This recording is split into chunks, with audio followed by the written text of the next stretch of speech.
What's up, our Dub Nation? Let's see, Mike Brown and LB will get their rings. De'Aaron Fox and Keegan Murray been playing well. Per the pregame.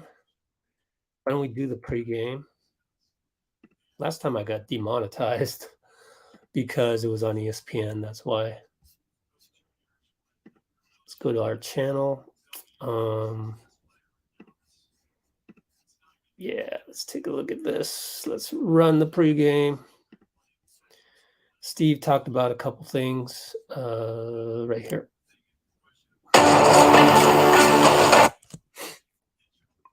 All right, let's run the pregame. So much love for the game, love for his job, for his work. He brings us enthusiasm every single day. And that's what we enjoyed so much, over the last 5-6 years, however long he was here. And he and I were really a perfect pair. He sort of covered up for my weaknesses and complimented me really well. And I just loved being around him. So thrilled for him. It's a great opportunity. A lot of good young talent in Sacramento. And I've watched them a few times, in preseason and here early on. And he's got them playing hard and playing at a high level. I know they lost 2 close games so far, but they look good. And I think Mike's going to do a great job there. What have you seen in the film with the second unit? Like, why it hasn't performed that well so far, particularly the group that has JaMychal, James, and Jonathan together? Just not enough spacing. But with that said, we had some decent shots, some decent looks. And I don't think that group has looked bad. But it's a lot of young guys and new guys. It's never easy, even as a vet, to go to a new team. And so you got JaMychal and Donte coming from different situations, and then some really young guys playing with them. So it's going to take a little time. Steve, when you look at the video of the last game against Denver, the defense obviously struggled throughout the first half. Do you think it was energy? Do you think it was lack of awareness? What do you think was going on? And were you able to see anything when you looked at it? Well, it was a combination. They're a great offensive team, number one. But there were some breakdowns game plan wise that, just in terms of the detail, closing out on the right people and, different coverages that we may have, not been on top of, that allowed a couple guys to get going early. And I think it was just our overall defensive demeanor. But I said after the game that I felt like, that was a game we needed to get over the hump. Conditioning wise, a big part of conditioning is not just not getting winded. It's being able to focus and lock in on the game plan when you're tired, when you're feeling winded. And so I think that game will end up helping us quite a bit, because second half we looked like a different team. The attention to detail was much better. And, we gave ourselves a shot to win. So I expect we'll be better. It's still so early, but we understand that, the first part of the game is important. You got to set a tone defensively, and I hope we can do that tonight. Steve, is Baldwin a go? And how eager are you to see him in his debut? Yeah, he should be ready to go. And, hopefully he gets a chance to get out on the floor. So we'll see. Hey, Steve. Wiseman, small sample size, but what have you seen in him so far that is different than before pre-injury? I think just a better feel for his role, for what we're asking of him, better feel for spacing,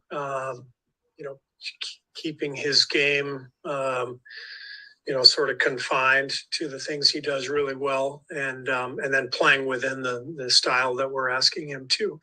All of those things generally come with experience, and that's what's happened.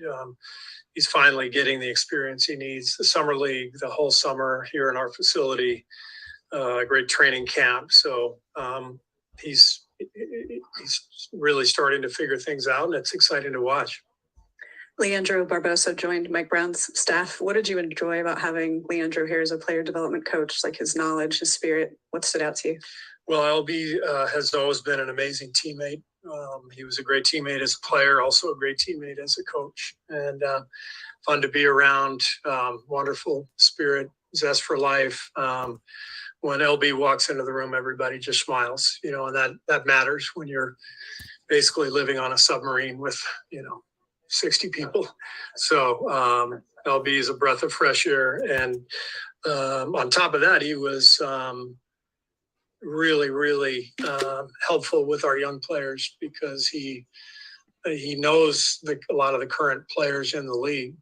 He's guarded a lot of these guys, and he could play in our pickup games, our scrimmages. I used to tell him, those 2 years when we were really struggling, so LB, you're like our sixth best player right now. That's, it's not a good thing, but you're doing great. I think he still could have played actually over the last few years. I think he could have played in the league. Now, the question was always, can you play for 5 or 6 straight games without getting injured? Sustaining yourself in this league is a different thing than being able to survive a game, but he's still so athletic and bouncy and fast.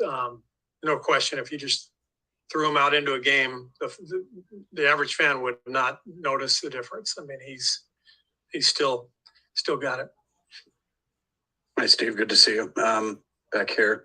Just any thoughts on having Mike and Leandro in the building today and having the opportunity to present them with their rings? Yeah, I couldn't be more excited. We're going to do that pregame, and both guys are really special to me. So I'm thrilled that we're able to do this, especially early in the season. But they both played such a big role in our organization's success. LB as a player and a coach, and then Mike, on the staff all these years. So I'm sure they'll both get the reception they deserve from our fans. It'll be a great moment. Steve, I know you kind of spoke to this already, but who on the coaching staff right now has kind of helped made up for Mike Brown's departure? Well, everybody takes on slightly different roles. And so everyone is, we have a lot of continuity within the staff. We've added a couple of new people, but for the most part, a lot of our coaches have just moved up the ladder a little bit. So JaMychal is taking on more responsibility.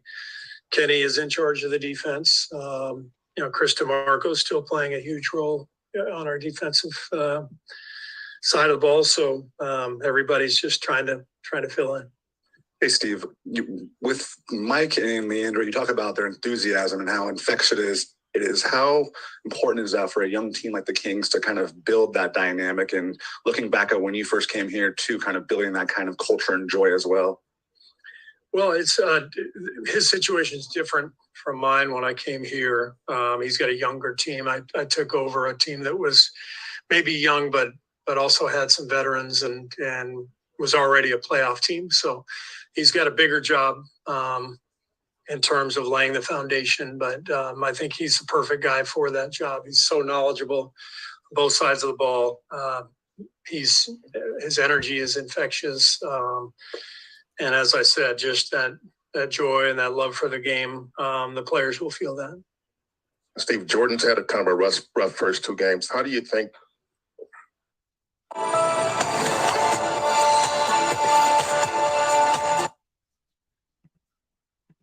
What do you think he has to do to sort of get that second unit back to where it needs to be, and how much of it is on him?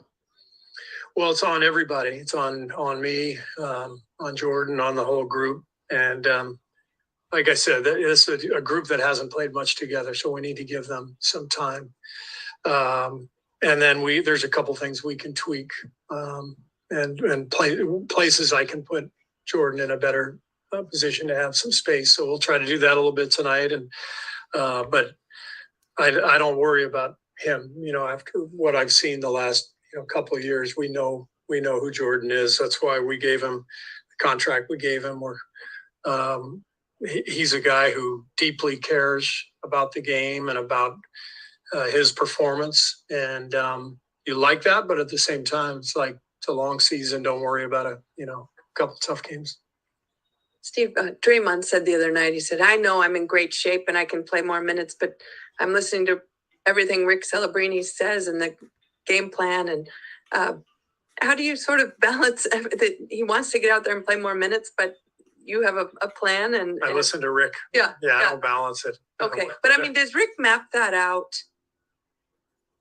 Is it game to game, or does he say, okay, I'm leaning toward, you guys maybe lean toward this many minutes in game 3 and maybe increase it by 3? It's day to day. It's game to Okay. game. Yeah. So tomorrow, we'll see how Draymond does tonight, and then we'll take a look tomorrow. And if assuming everything's going well, then he'll get bumped up a little bit. But guys get a little bit older. They still believe that they can play every night. But let's not forget, Draymond missed half the year with a back injury last year. So for us to rush him back to 30-plus minutes would be completely irresponsible. And as with most players, but especially guys who are super competitive like Draymond, you have to protect them from themselves. And so we'll continue to be cautious. And a guy like Looney who wants to play 82 again, how do you guys had some conversations during the season last year, and I know, you got feedback from him, and he said, I'm good to go. I mean, is that going to be the same with Looney? It's always, there's always conversations with every single guy, and every player has a different set of circumstances. So we evaluate all that. Rick evaluates all of it. And, we try to make the best decision for each guy. Going back to Mike, your respect and friendship for him really comes through this afternoon in this coaching battle of wits. What kind of tactician might Mike be? Mike is a great tactician. He worked both sides of the ball for us. He was in charge of our offense for a couple of years and then took over the defensive side last year, but was always contributing to the overall game plan, regardless of what his title was. So just somebody I have great respect for. He's been studying the X's and O's for a long, long time. It just comes very naturally to him. His mind sort of works that way. He sees the game like a chessboard, and so he's constantly, sort of messing around with schemes and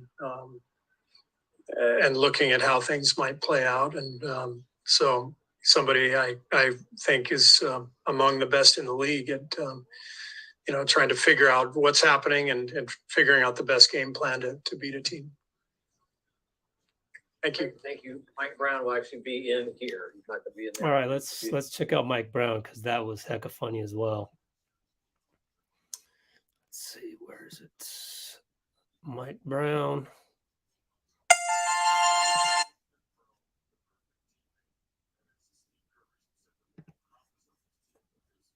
Chef Bert had a smoothie for me. He's Got a happy cookie about the for cookie me. and the smoothie. And I mean, I'm extremely It's funny. excited. I'm lucky.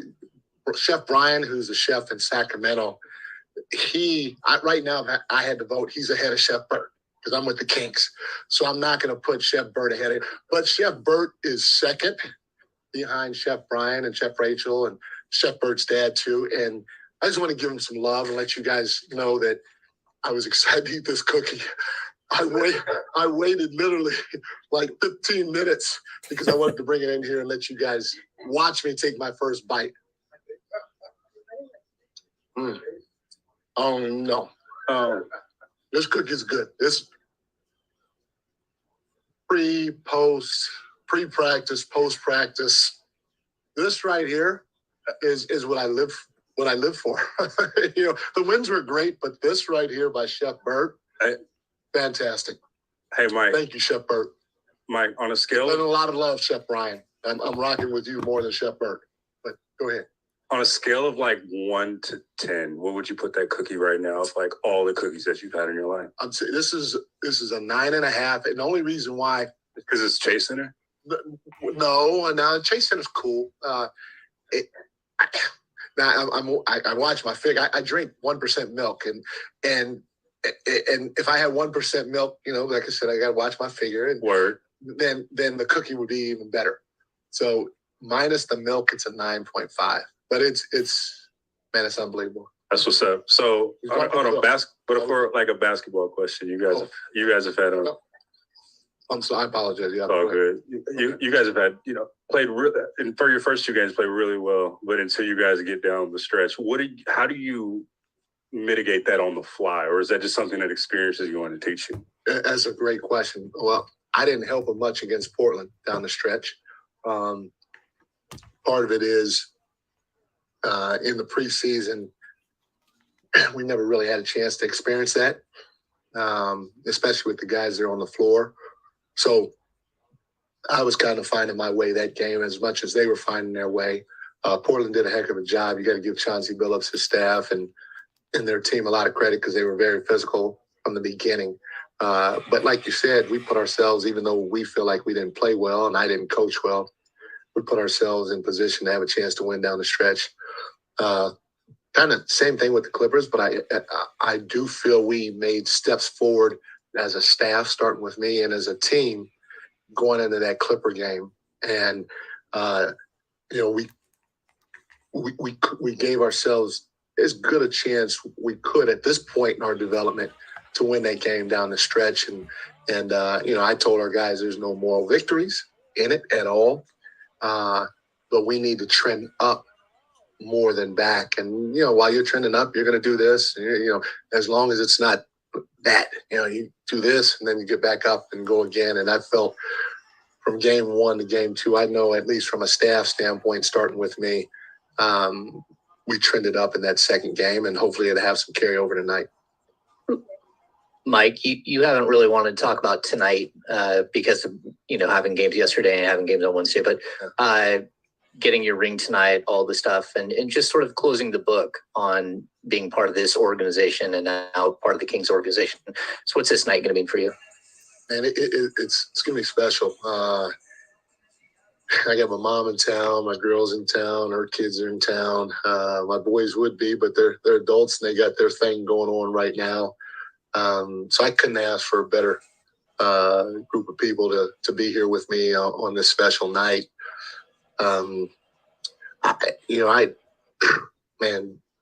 Starting with Joe Lake, Peter Gruber, Bob Myers and his group,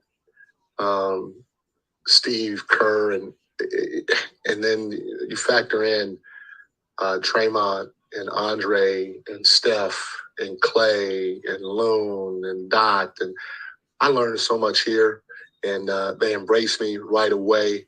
All I have are fond memories here. I mean, it was fantastic. I owe them a lot. I thank them for allowing me to be a part, and I'm more than thrilled to be able to come back here and get a ring in this building at this time of the year. This is fantastic for me. Mike, 2 questions. First, really important. What kind of smoothie are you drinking? It's a banana and strawberry. Okay. But it's they put all the healthy stuff in for the players. I do the frozen yogurt, and Bert adds the right amount of honey to it, so it's very good. Okay. Very good. Cool. And then you kind of touched on this, just about how thrilling it is to be back here and get a ring. But is it kind of just like a weird feeling to, be going to the visiting locker room and not going to like your usual office and stuff like that when you're back there? It is weird. This is the first time that I've ever come down the loading dock, and then I had no clue where the coach's offices were in the back, and to be sitting in front of you guys right now is kind of surreal, and I'm sure it'll feel that way going out there,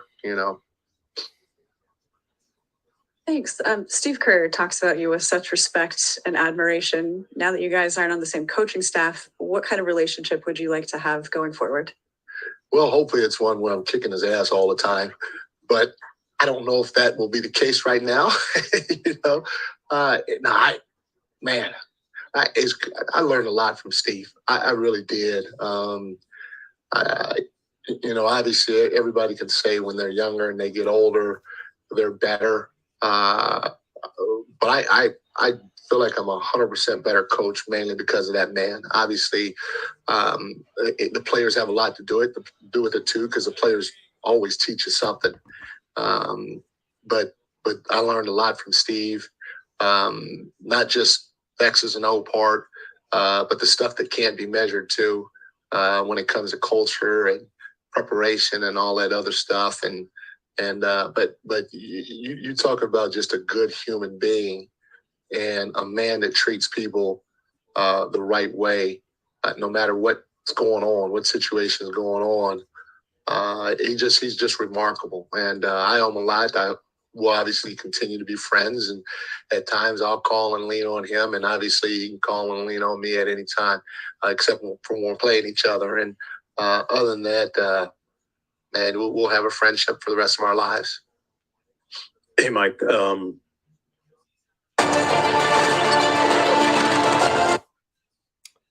Almost done here. Then we'll tip off and I'll do play-by-play. I'm also going to upload a pregame video. You're looking real slim these days, by the way. But thank you. Not because of these two things, but thank you. Point guard and his head coach are inextricably tied all the time, and De'Aaron's off to a fantastic start. First Sacramento era player to start off back-to-back 30s. How do you grow when you talk about the leadership? Yeah, another call. How do you grow his leadership down the stretch and making those winning plays that ultimately get you guys in the win column? You just keep putting him. You keep putting him in those situations, and So you guys had a spirited conversation, right? And well, so what it stemmed from was, I don't know if you remember how many, maybe 10 or so plays or 15 or so plays before the game ended, we blew a pick and roll coverage, and Paul George went in and got a dunk from the left wing, and De'Aaron can win games. For us, not only offensively, I'm telling you, man, he's stronger, more athletic, and more fearless than what people give him credit for. And we blew the coverage on the perimeter, but that was De'Aaron's responsibility to cover it up. And he didn't do it. And I jumped him for it. And then if you fast forward to a few plays later, kind of the same thing happened. Maybe it was Norman Powell, maybe it was Paul George, I'm not sure who it was, we had a coverage breakdown, and De'Aaron was in the same spot and came across and went vertical and took the hit in the chest. And, he had 30-something points, and he had some pretty good highlights offensively. But for me, that right there was the play of the game. That right there for me stood out more than anything, because that showed, he can do it. So, you can do it. You better do it every time now.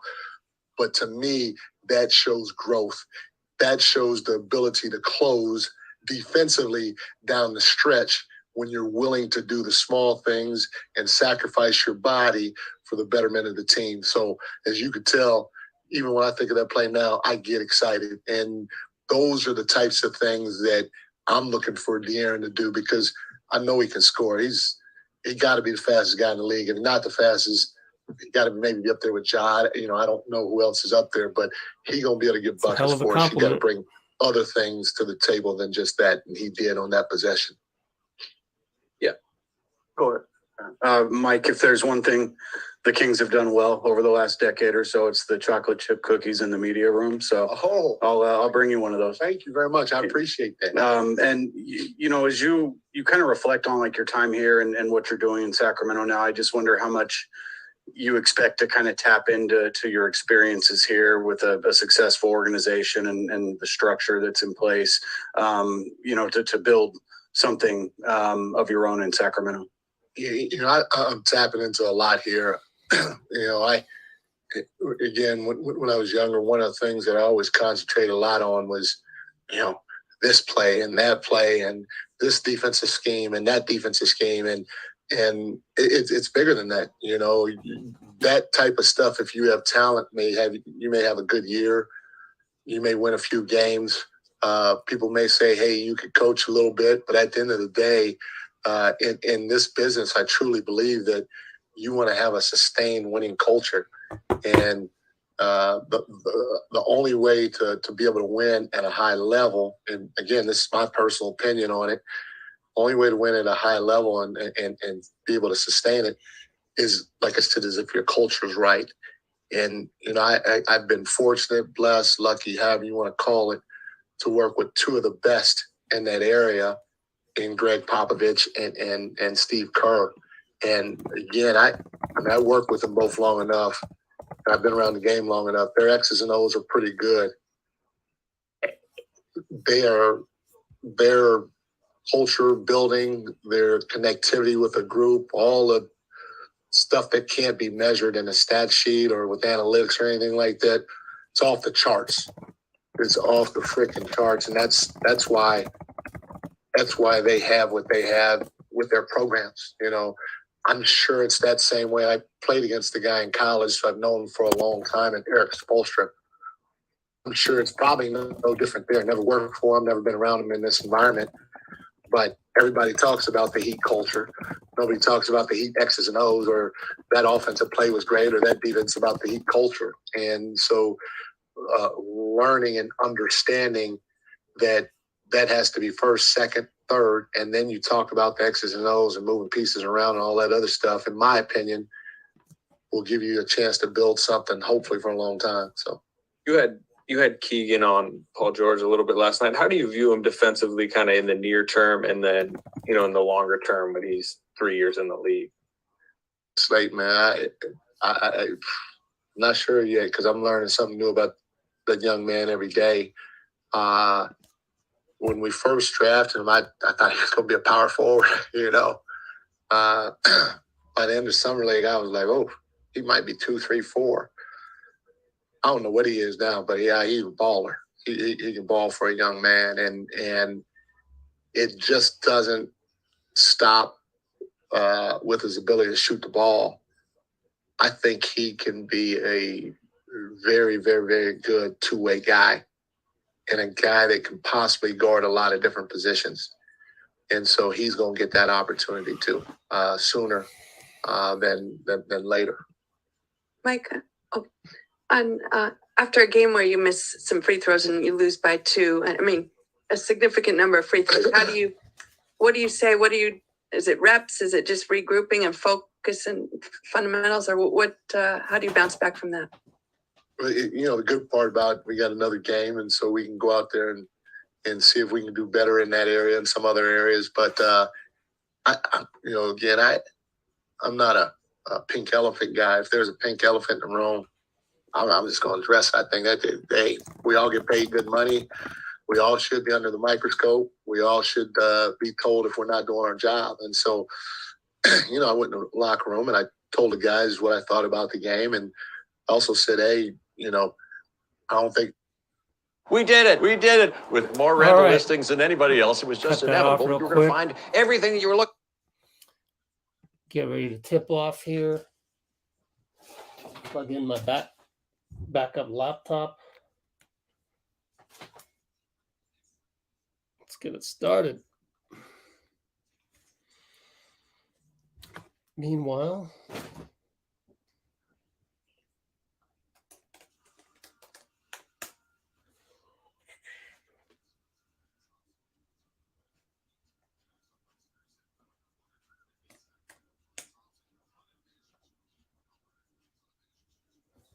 let's see.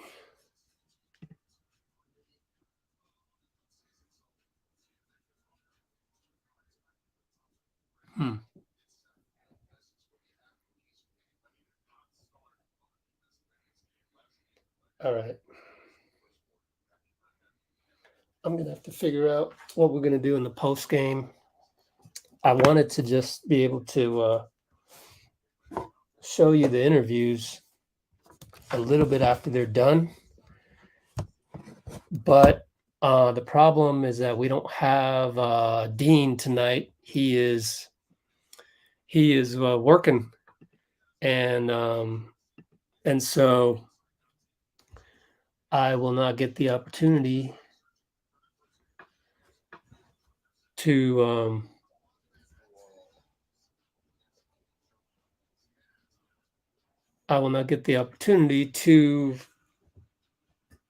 go offline and while Dean talks to you guys and stuff. So it's going to be a little crazy after. We might have to just stick with the post-game audio only, unfortunately.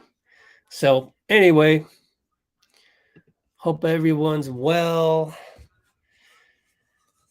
Oh yeah, everybody, please splash the like button. Thank you. Everyone. You splash the like button. Gotta do that too. Let's see. 24 likes. But 69 concurrence. Let's 72 concurrence. Let's get some more likes. Everybody splash the like button. Thanks. All right. Stretch my back out. Oh, gosh. Sitting here watching the Niners get blown away by KC. Man. That was a clinic. Whenever I see the Warriors, don't expect a blowout. Yep. Whenever I see the Warriors, I always feel like I learned something, whether it's mostly in the interviews, which is maybe why I like watching all the interviews all the time. Just because, man, there's so much you can learn from all that. Everything they say, especially Mike Brown today. That was pretty cool stuff that he had. And it's like someone always says something that's pretty cool, pretty profound.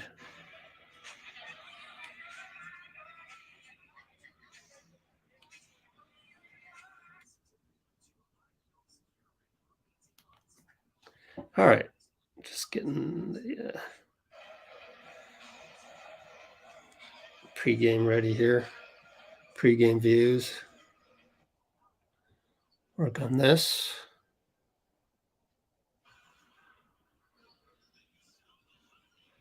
Nice, pretty good thumbnail.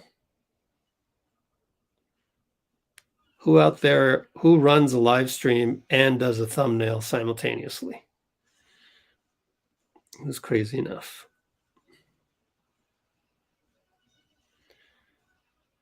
Warriors pregame.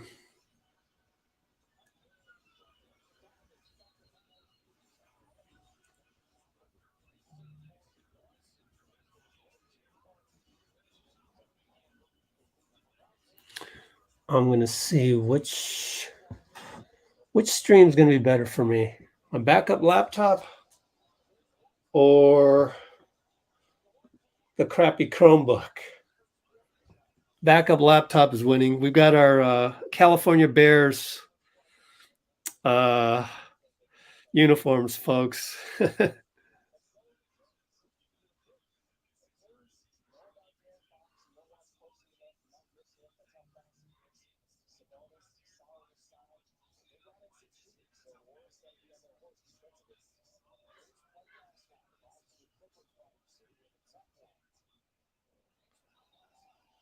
All right, here we go. We win the tip. Wiggins, right side, switch, pulls up 2, splash. Man, all right, WIGGS. Wow. Andrew Jeffrey Wiggins, as we used to say. Hold on with your question there, Blasian. I'll get to it. Sabonis down low against Klay. Klay does a good job and gets help from Looney. Oh, geez, I lost my screen. Swing, and they miss. And Steph rebound, then passes up to Draymond, who passes to Wiggins early offense, and the California Golden Bears lead 4-0. Box score. Pull this up here for you guys. All right. Okay. Which screen should I look at? Ooh, De'Aaron pulls up from 3, brick. Draymond rebound. Brings it down. Sabonis trying to cover him. Klay comes around a Steph screen, splash, and I think Brown might want to call timeout soon. No, 7-zip, up by a touchdown, no timeout. Harrison Barnes forced out of bounds by Draymond. It's a foul. Foul on Draymond on the drive by Harrison.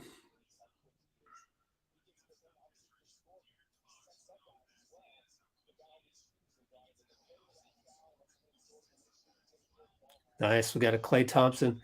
Our buddy Bruce is in the stands, and he's got highlights for us. Sabonis, deep shot with 7 seconds on the clock. Rebound, reload. Wow, that shouldn't happen, but missed both of them. And Steph downhill against, oh gosh, who is that? I forget. I'm going to look it up later. Klay against Harrison Barnes, which is weird. Back rimmed it. Wiggins rebound. Man, Wiggins always getting rebounds. Steph over to Looney. ISO. Looking for a handoff. Nothing. Wiggins. Catch and shoot 3. Splash. All-Star WIGGS tonight, man. All-Star WIGGS. Wow. Oh, sorry about that. They missed. Looney rebound. 10-zip. We're up by a touchdown and a field goal. Steph over to Klay. If we score here, Mike Brown's got to call timeout if we score here. Looney in the post. 7 seconds. Pulls up in the paint. Short. Sabonis rebound. He brings it up. Looney has to cover him. Downhill on Looney. Lefty. Good. 10-2. This league is too good. So many good players. Beautiful lefty finish by Sabonis. That was nice. Steph. Working. Pulls up from 3. No good. I got to check these guys. Who are these guys? My fault. Okpala. Oh, Kevin Herter. All right. I met him in the elevator one time at Bay Club when Atlanta was in town. Klay reverse layup. Now Mike Brown timeout. 12-2, 8:47. All right, everybody happy now? Everybody everybody think, are we back to normal? Jordan Poole deserves his $140 million contract, which is really 123. Not sure that he'll hit some of those. So yeah, Klay and Dre will play. When Blazing's got a question, Donte and JaMychal are great. Just got to build that second unit. Right. That's what Steve said in the pregame. So, yes. Oh, darn it.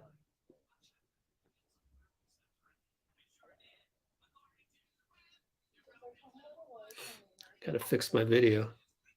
Some copyright music in the pregame, apparently. Well, let's see. Wow, 2 of them. Threat by Jay-Z and Essence by WizKid were played in the pregame. Little bonus info for you guys, but that's what happens when you are doing these pregame videos with music. Sometimes they get you. But no worries. I can fix that. Just got to use my tricks. What else do we have? 1 through 120.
Okay, we're back.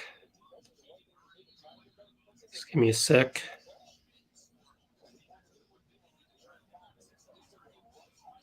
Ooh, De'Aaron Fox. Wow, that was quick. That's a hell of an ATO there, Mike. In retrospect, he probably should have called timeout earlier. Now Looney loses the ball in the paint. De'Aaron. Sabonis inside. Ooh, Looney fouls him. Almost an and one. That was close. I'll rattle off the... Oh, yeah, Keegan Murray's in there. Big boy, number 13. I will catch up on the timing of it all in a minute. Okay.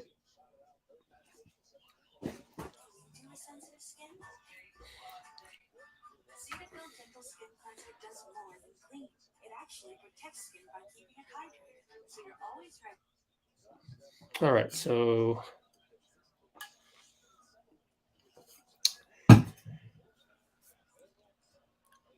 So 12-6, 8-21, 8-20, 8-19, 8-18, 8-17. Here we go. Looney right side. Post up Draymond against Keegan. Back out to Steph. He works around Looney. Euro step. Back to Draymond to Looney. Klay cuts. Nice cut, but good defense by De'Aaron, actually. Looney is stuck. Here comes Wiggins handoff. He'll have to bomb a three. Gets fouled. No foul. Okay. That was clean. All right. I thought the ref was going to call a foul, but didn't look like it.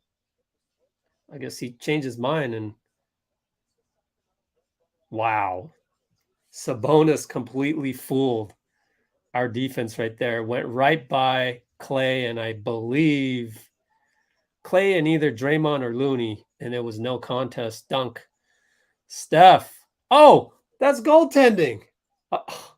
Goaltending on Sabonis, not called. Incredible. De'Aaron comes down, pulls up from the free throw line, which I think is a lost art in the NBA, pulling up from the free throw line. Wow. Anyways, now it's 12-10. 10-0, now 12-10. And Steph takes it into his own hands with the step back three. 7-0-3, 7-0-2, 7-0-1. Harrison Barnes against Steph. He's going to attack him. Left side gets by him. Going to be a foul on Steph. No, Mike Brown wasn't here when Harrison played. Mike Brown was here when KD came here, 2017.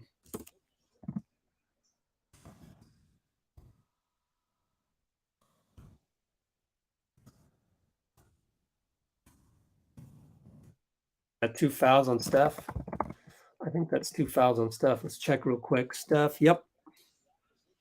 2 fouls right there.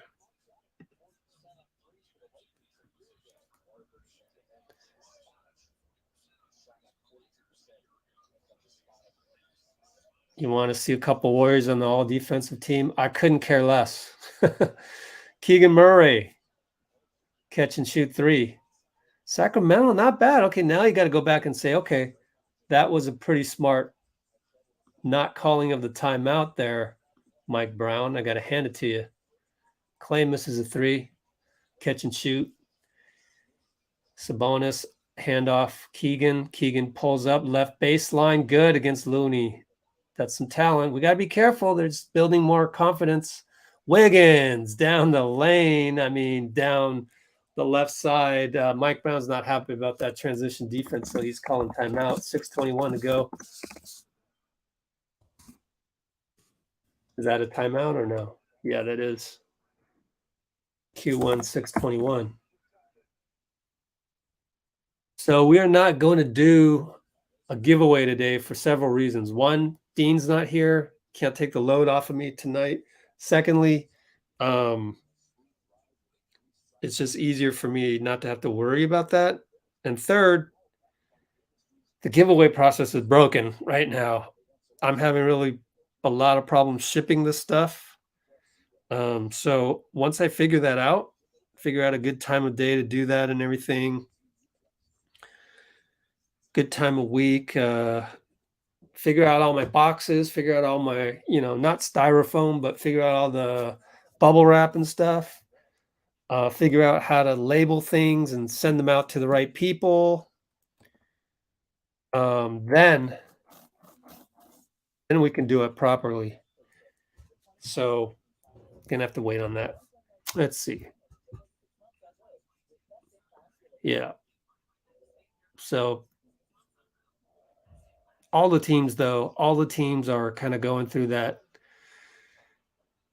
transition period of just figuring each other out. It takes 30, 35 games to really build some chemistry, which is why I thought the Warriors would get off to a really, really strong start, because their chemistry is ahead of everybody else's. But at the same time, that also teaches me, once again, not to make predictions, because the moment you make a prediction, those basketball gods, man, they are going to humble you real quick.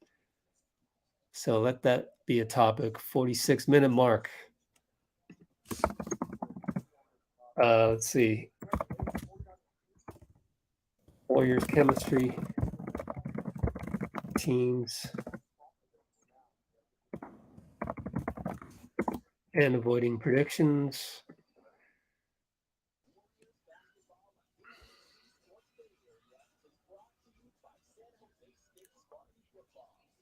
Yeah, you guys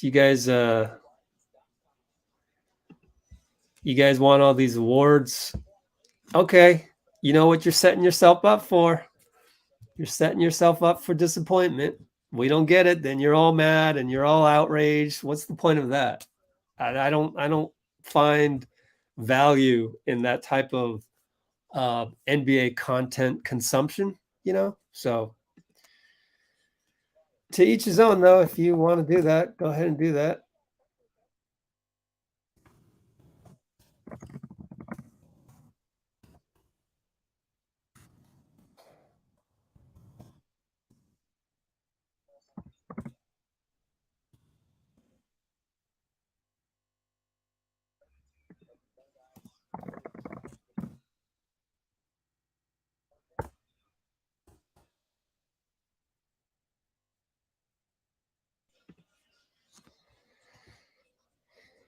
Okay, here we go. De'Aaron against Wiggins. Sabonis. High post over to Fox. Fox runner past Jordan Poole. Good. 17 apiece. JP in there for Klay. As I said last game, I think Klay should just volunteer to come off the bench until he can get all his minutes. Steph does his thing against Keegan Murray. Dribble, dribble, dribble. Can't stop my crossovers. Kevin Huerter pulls up, no good. Sabonis powers over Jordan Poole. Wonder how they got switched up on that one. Gonna have to look at the weak side for that. Steph left side. Fake Wiggins now. Poole up top against Fox. Finds Steph on the right side. He's up against, who is this kid? Malik Monk. Wiggins, turn around in the paint. Jumper good. He's looking like Maple Jordan, man. Really looking like Maple Jordan. Right here, Wiggins tried to draw a charge. No, it's going to be a foul.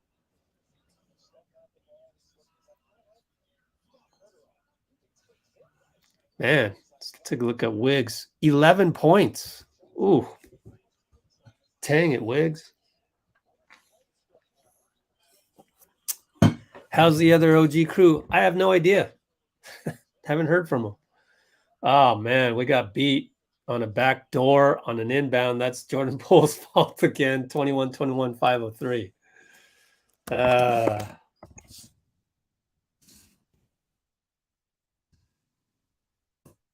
I'd love to do. Let me try and rewind that over here.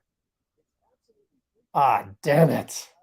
If you don't rewind before the ad, NBC Sports Bay Area, you're into the ad. You can't go back. Dang it. There's Dean. Yeah, they would be. I don't know. Hit them up on social. Hey, we miss you. You guys would be legendary. Get them back. Haven't heard nothing from them.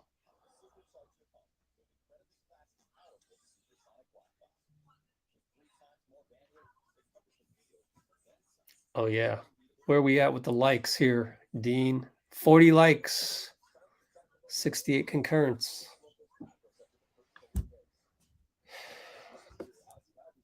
I might as well use this dead time to get the pregame video up.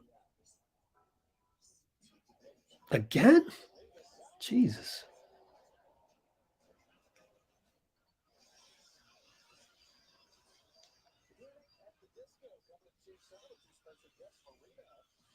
Okay, let's see if I can do the replay. Where's my cursor? Here we go. Here we go.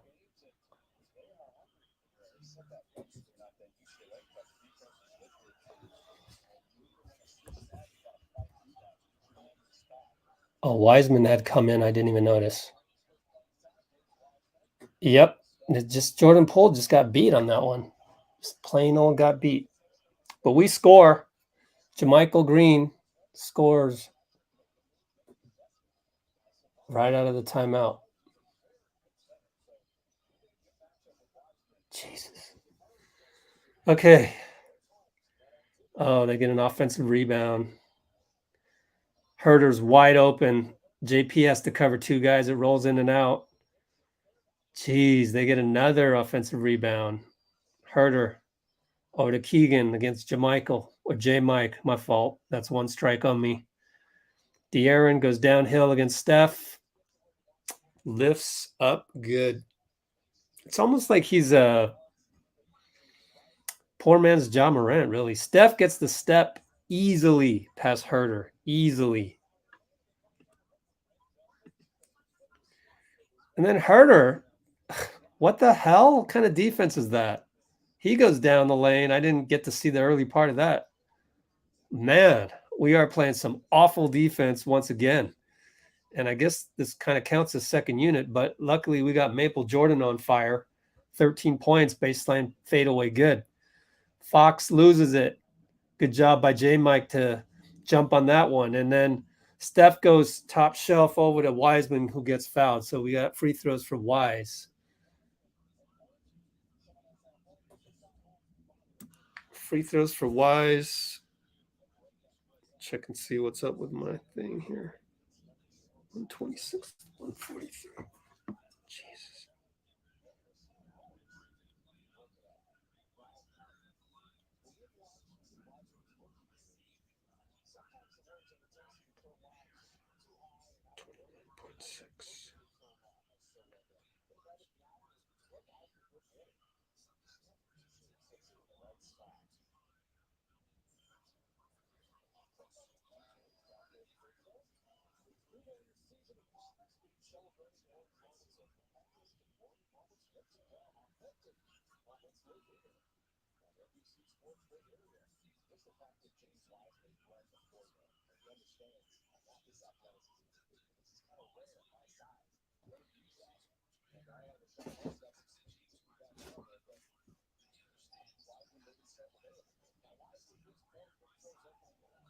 All right, Wise hitting free throws again.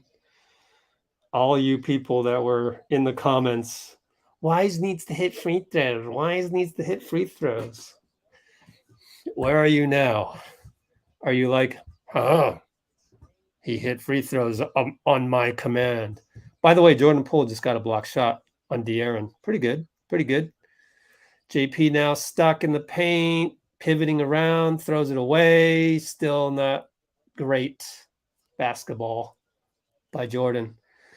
HB got the steal over to Herder, over to Fox, left corner three, good. So right now it's 250 249, 248, 247.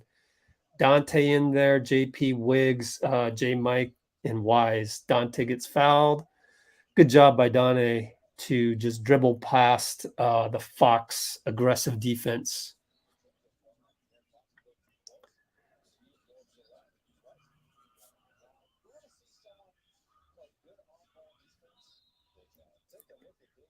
Davion Mitchell in the cover Poole.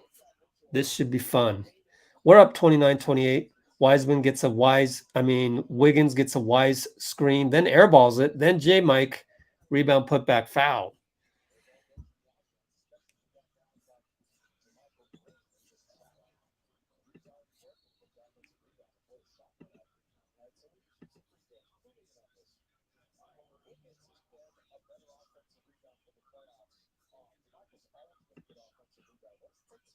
Jeez.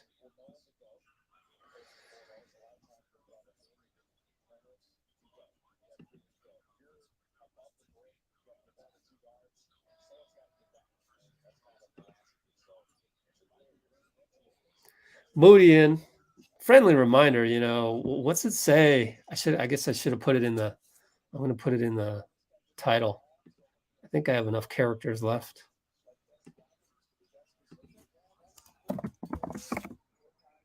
Yeah. PVO. Positive vibes only, please. Not here to say Jordan Poole sucks. We don't do that here. Grow up. Get off my channel. Grow up. I want mature people on here. I mean it. If you said Jordan Poole sucks and 59 of you said Jordan Poole sucks, get out. It'll just be me. But I know it's not just be me because we got Percy, we got Dean, we got Amy, who took care of Kai Lambert in the comments. We got SC, we got Blasian. We know better. Good Lord. The negativity after one loss. Pathetic. Anyways, Wiseman feeds to JP, who then comes off a Wiseman pick and then hits the jumper and one. Kai Lambert, where are you? You're going to get a mea culpa? Does Jordan Poole suck after that? How many people can rise up for an and one jumper like that? Not a whole lot of people in the NBA can do that. My goodness. But anyway, we're not here to give any negative people a peace of mind. We're not here to give them attention. So that'll be the last time we talk about that. 33-30, 207, 206. Who was number 8? That was a quick 3. Davion? Maybe it was Davion. Well, anyway, Jordan Poole misses and Wiseman got the rebound foul. That was not Davion Mitchell. That was Malik Monk, number 0. Maybe that was Malik. That was not a good shot. Maybe it was number 0 instead of number 8. You'd think I know most of these guys. Richaun Holmes is in there. I don't see him in there. Number 22. Anyways, James, free throw. Good once again. Good free throw shooter. So Davion brings it up against Moody. 150, 149, 148. Keegan with a fake drives in. This kid is good, man. Man, it's a rookie. Donte D on the left side, handoff Moody. Pass over to Wiseman, handoff Poole, and he gets fouled. He did have JaMychal wide open in the corner, and JaMychal hit the 3, but it didn't count because it was a foul on Sabonis on the floor against JP. Little yapping going on with JP. JP and somebody's yapping. We're going to shoot free throws because they're in a penalty, which is an added bonus, actually, of bringing in JP with the first guy off the bench, Won the free throw percentage champion last season. Good to have late in the quarter when they're in the bonus, or when the Warriors are in the bonus. So we're going to go up by 7. 5 turnovers apiece. Still too much for the Warriors, you know. You want to have like 3 or 4, preferably 3. Maybe 3, 4, 3, 3. You know, not here to do a ton of turnovers, maybe 12 turnovers. Anyway, Malik Monk, right side JP. Look at Wiseman. Look at Wiseman's shade over because Richaun Holmes is not an offensive threat, but Malik comes over. So that's the game plan right there on Richaun.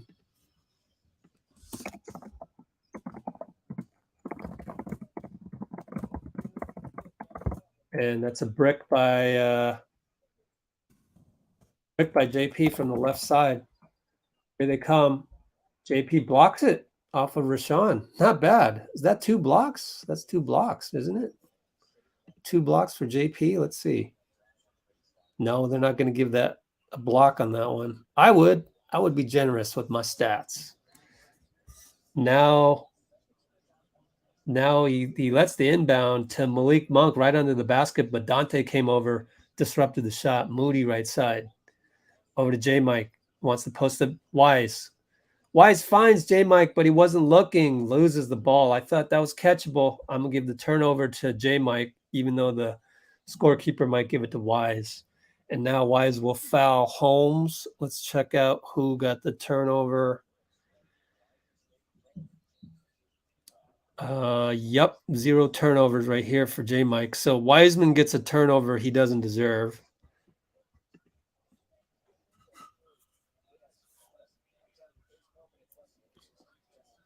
Yeah, we've given up 35 points.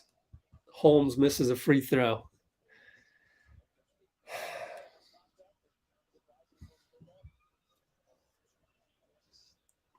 And wearing Raiders colors. Raiders won today. Niners got their ass whooped, but the Raiders won. That was good to see. Finally. Josh Jacobs went crazy. But of course, the Raiders played against weak ass. Who'd they play again? Texans. Right there, Richaun Holmes made a free throw and he was mad at himself. You see, so people miss free throws. Don't worry about it. They're not trying to miss free throws. I hate it when people get mad about free throws. Here comes Donte. He went away from the Moody pick. Euro step, gets pushed in the process. Thank goodness, because 7.7 seconds remaining. We get to shoot free throws with the clock stopped right here.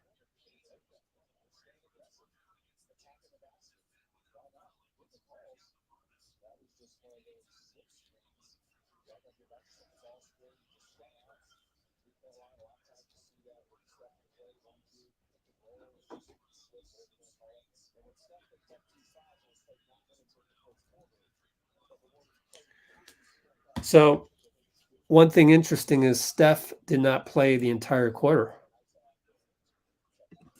So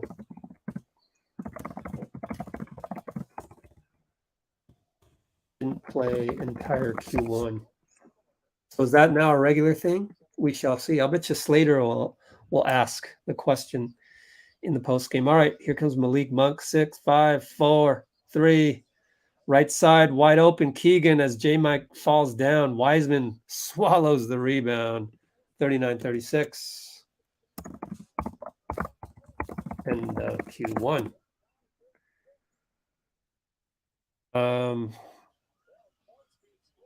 What should we check here?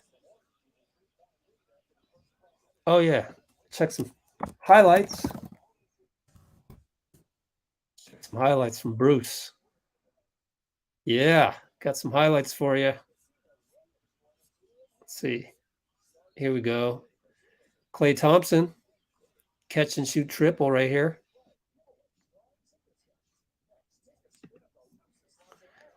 And next up, we've got Steph Curry, step back triple. Good. Let's watch that again. The jab and then the step back. The jab and the double step back. Beautiful. Man, I wish we had that. I wish somebody invented that when I played. I would have practiced that day and night. Right here. More Steph. Look at the hesitations and all the little lull you to sleep, and rocky. I love that stuff. All right, what else we got? Right here. Maple Jordan. Oh my God. Try that again. Right here. Maple Jordan, fade away. Beautiful. Gotcha. Anything else? That's it. So we'll hold it there for now. Let's check out the box score. Wiggins, 13 points. Man, Wiseman's got 6, 4 of them from the line, guys. That's pretty good. Can you see that? No, you can't. Right there. Wiseman. Yeah. 2 rebounds. Yep. Wiggs looking good. Yeah. I don't know, Muhammad. I just don't blame refs. I never blame refs. It just once in a while there'll be an egregious call, but I'm just that's not part of my enjoyment. My analysis of the NBA is just not really. I don't really let the refs get to me, and I think the best way to understand that is to go coach a game. Go coach a game, a real, referee game. AAU, youth, YMCA league. Go coach. See how many bad calls are made. And then at that point, it's like not even worth arguing, You just keep going. Now, Davion loses the ball against Donte. Jordan Poole, bad alley-oop, but you know what? Wiseman cleaned up all of that. And look at Draymond, gets off the bench with those knees iced and gives him a round of applause. So way to recover, Wise. That's a bad screen on Richaun. Let's go the other way. Richaun not only made a bad screen, but got a Charlie horse in the process. So we've got 11:31, 11:30, 11:29. We're up 5 over to Wiseman high post.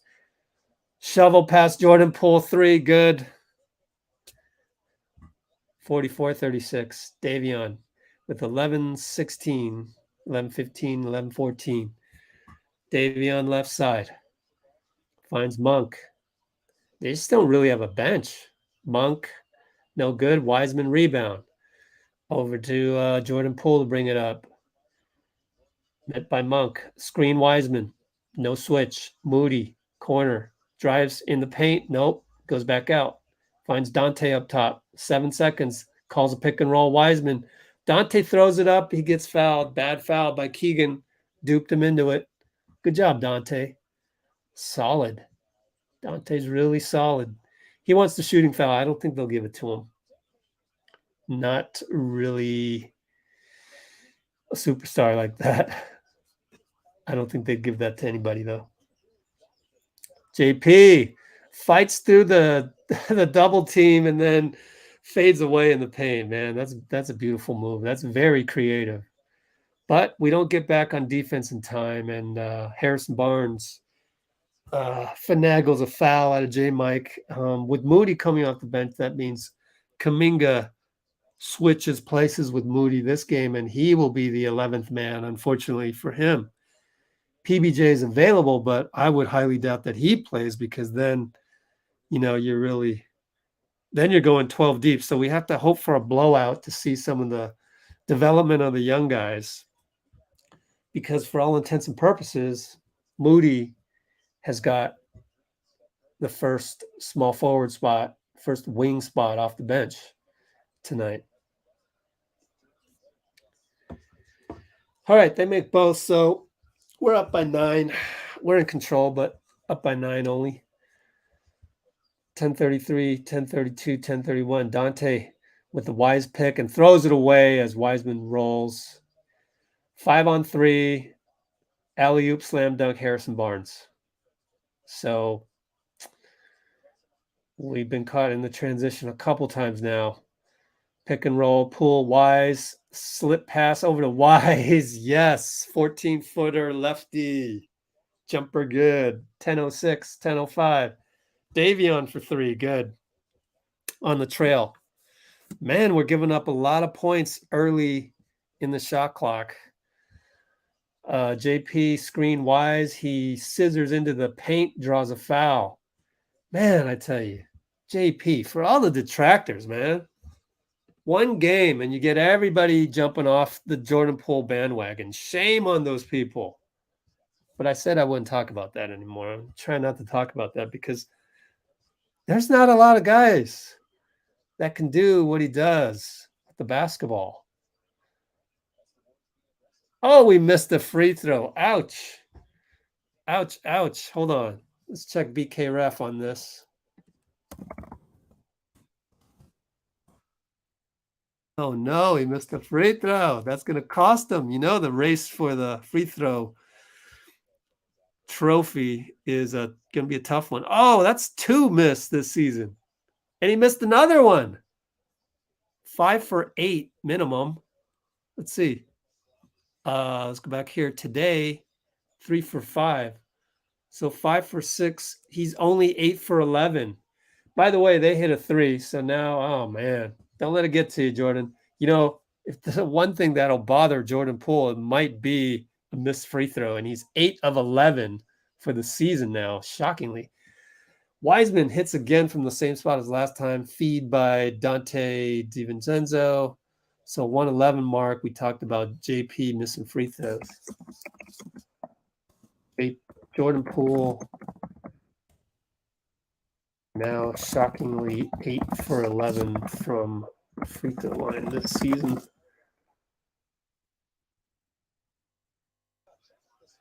Yeah.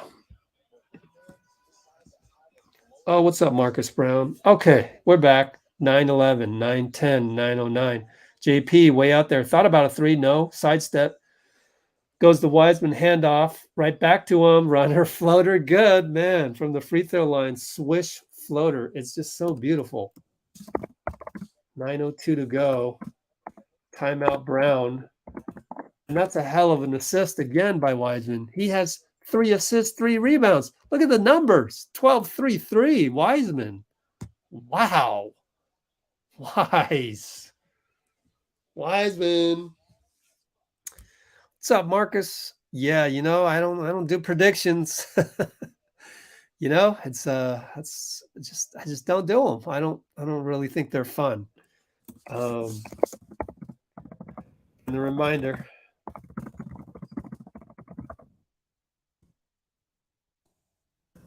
So what did Moody say? Moody says comparison is the thief of joy. So predictions are kind of like comparisons. And then the other thing is I'm always wrong. So I don't really find a whole lot of fun in predicting something that I'm probably going to be wrong on. And I know the feeling's so great when you're right. Like, oh, I predicted that. Warriors in 6 over the Celtics. Yeah, who knew that? I knew that. Like, that happens once. It's not going to happen again. No, it's go use your knowledge. Go use your energy. Make some money off of that, man. Go put down a bet and you'll learn real quick your actual percentage on that. It's just I don't find any enjoyment from making a prediction. I really don't. I don't find enjoyment from being outraged that somebody didn't get an all-star bid, somebody didn't make all defensive. I don't care about that. I don't like it when there's comparisons made and the other guy you're comparing against, you're basically throwing that guy under the bus because you're hyping this guy up, but you're comparing him to another guy. That means the other guy gets the short end of the stick. And I prefer not to do that because I like to heap praise on as many people as I can. I don't like throwing anybody under the bus. Here's Pool Party. Boom. Ah, that's beautiful. Let's do this. Yeah. Do new. Oops. Let's see.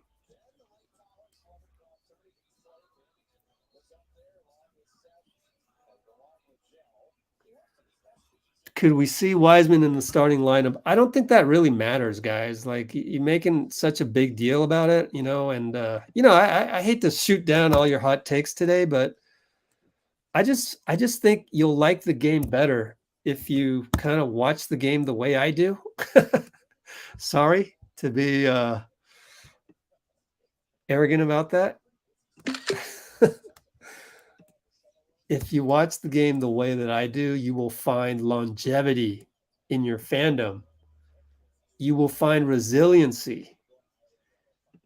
Okay?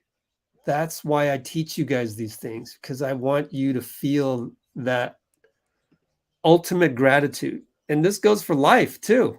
It's for everything. Donte with the nice move on the side.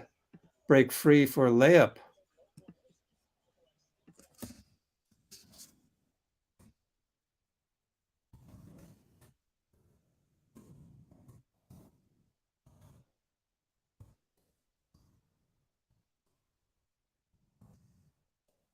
Longevity.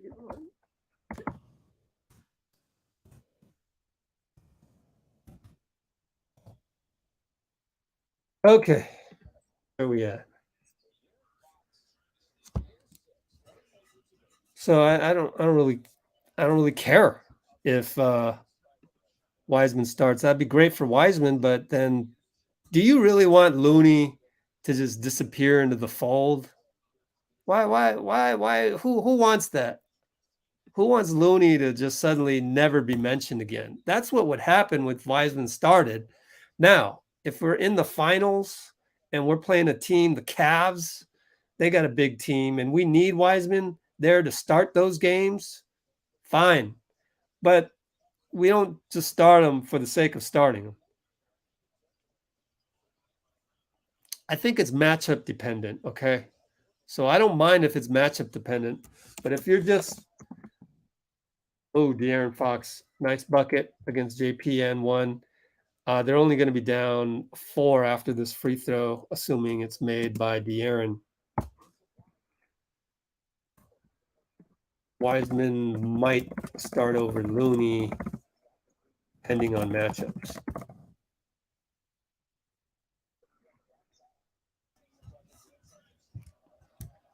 If we played the Cavs tomorrow, you might even consider starting Wiseman, but just because he's been so good, but we're not. Who are we playing? The Suns.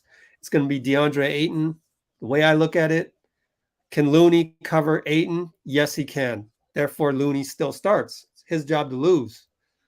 He hasn't done anything to lose his starting job. So, anyways, Moody attacked and got a foul.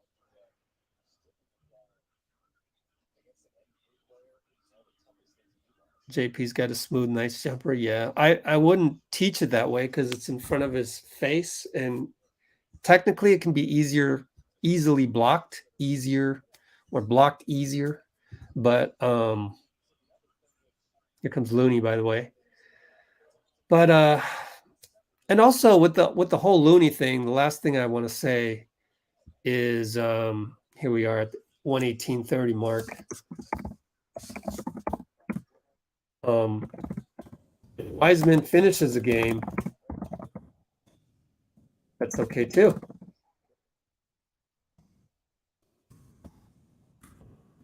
And who cares who starts? And you want the JP Wise pick and roll, right?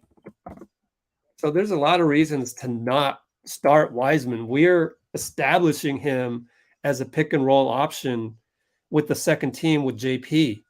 So why would you ruin that chemistry suddenly? There's a lot of reasons not to start Wiseman that really have nothing to do with stats or thinking of the NBA as NBA 2K like a lot of you guys do. That's the other thing. I don't do predictions, rankings, awards, and comparisons. And I also do not look at the NBA like it's a video game. Wiseman has all these stats. Update his algorithm. Let's insert him for Looney because they are just mere algorithms. They are just avatars. They're not actual human beings that have, feelings that, might affect their play if they suddenly didn't start, which that we haven't talked about either. Anyways, Steph scores, but they come back with a 3. Vitor.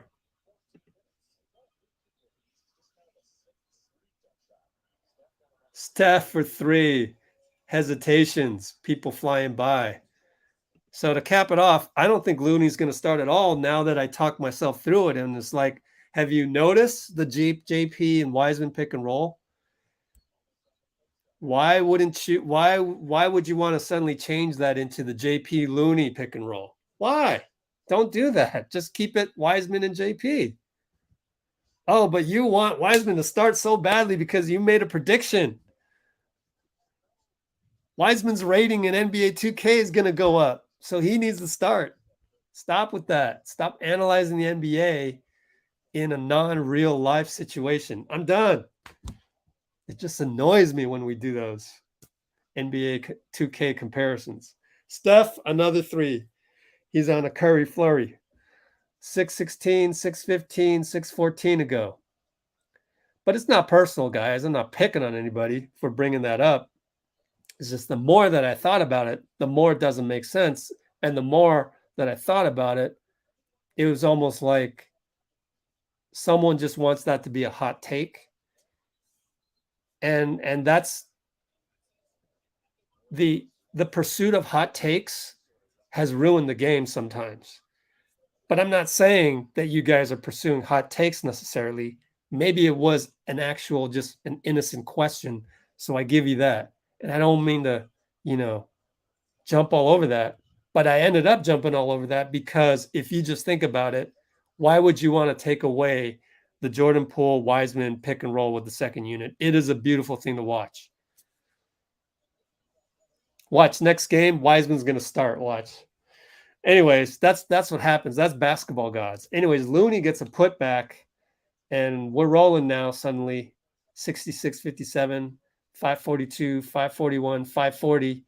Wiggins. Man, he's playing like an all-defender. Klay brings it downhill, and he loses the ball.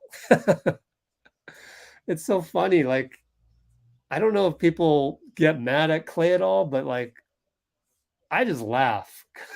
He tries to do too much. Herter with a nifty play against Looney. Kevin Herter was always going to be a baller. It just didn't really happen in Atlanta because they had an early exit in the playoffs, unfortunately, and he was pretty good in those. But I think it's good for him to kind of find his spot where there's kind of no expectations. Like Atlanta, there's a lot of expectations. Anyways, up by 6, 5:15, 5:14. They foul Steph. Steph throws it to Draymond. Whistle blows. He hits a 3. But we're in the bonus, so Steph gets to go to the line. But it's nice to see Draymond hit a 3, even though it doesn't count.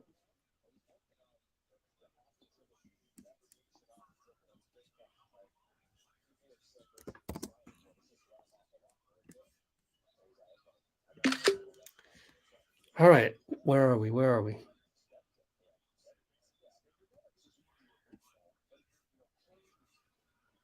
There is that offensive punch. That's a good, if you look at the whole balance of scoring, Klay, Steph, Wiggins, and then you go JP Wise like that. Yep. So there's that overall feel as well. This time Klay gets Herter, blocks him. See Steph, Klay retires, Warriors, more than 6 rings. Oh man, that's a hell of a prediction.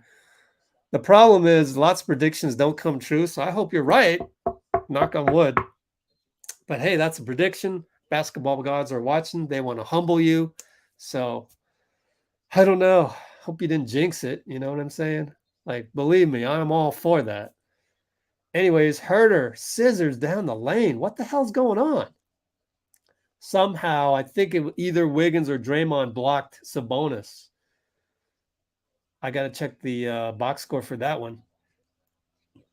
Klay fires a 3. All right, Klay. That's a good, they're going to leave you open like that. He was just waiting, patiently waiting. Guy flew by, bam. Here's a bad step back by De'Aaron, I believe, inside the arc. Wiggins on the right side. Here comes a Klay pick. Gets the switch against Herter. Wiggs Herter. But Klay wants to post up Fox. So he gets the one that he wanted. Posting him up. Oh, hesitation. Klay's not 100%, man. He looks like he's in fourth gear, man. Oh, it's hilarious. HB goes up. Looney got called for the foul, man. And we can't really challenge that right now. I think it's too early to challenge that. Plus, we're up by 11. Steve wants an assistant to tell him if that's a challenge one. Yeah, Looney, you got him. He jumped right into Harrison. It wasn't an egregious jump, but that was a jump right in there.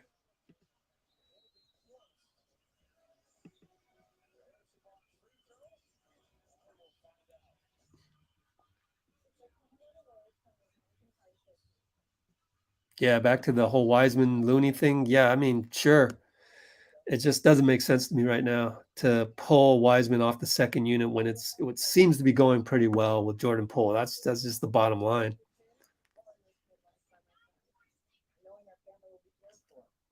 Gonna disagree with you on that, Blazin.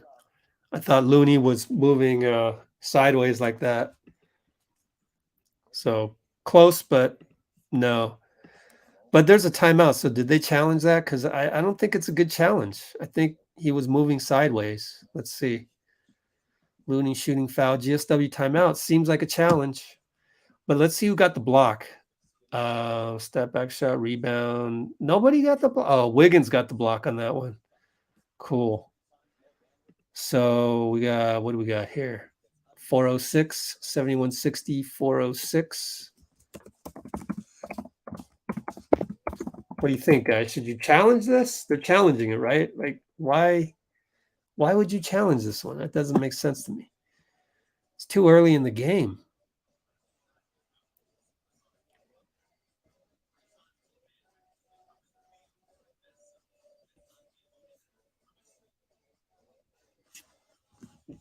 I disagree. Looney did do something.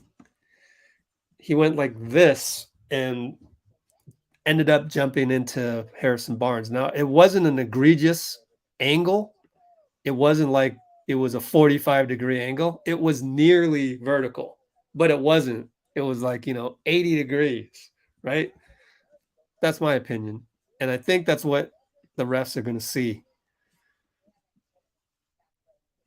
Nice try, though. Nice try.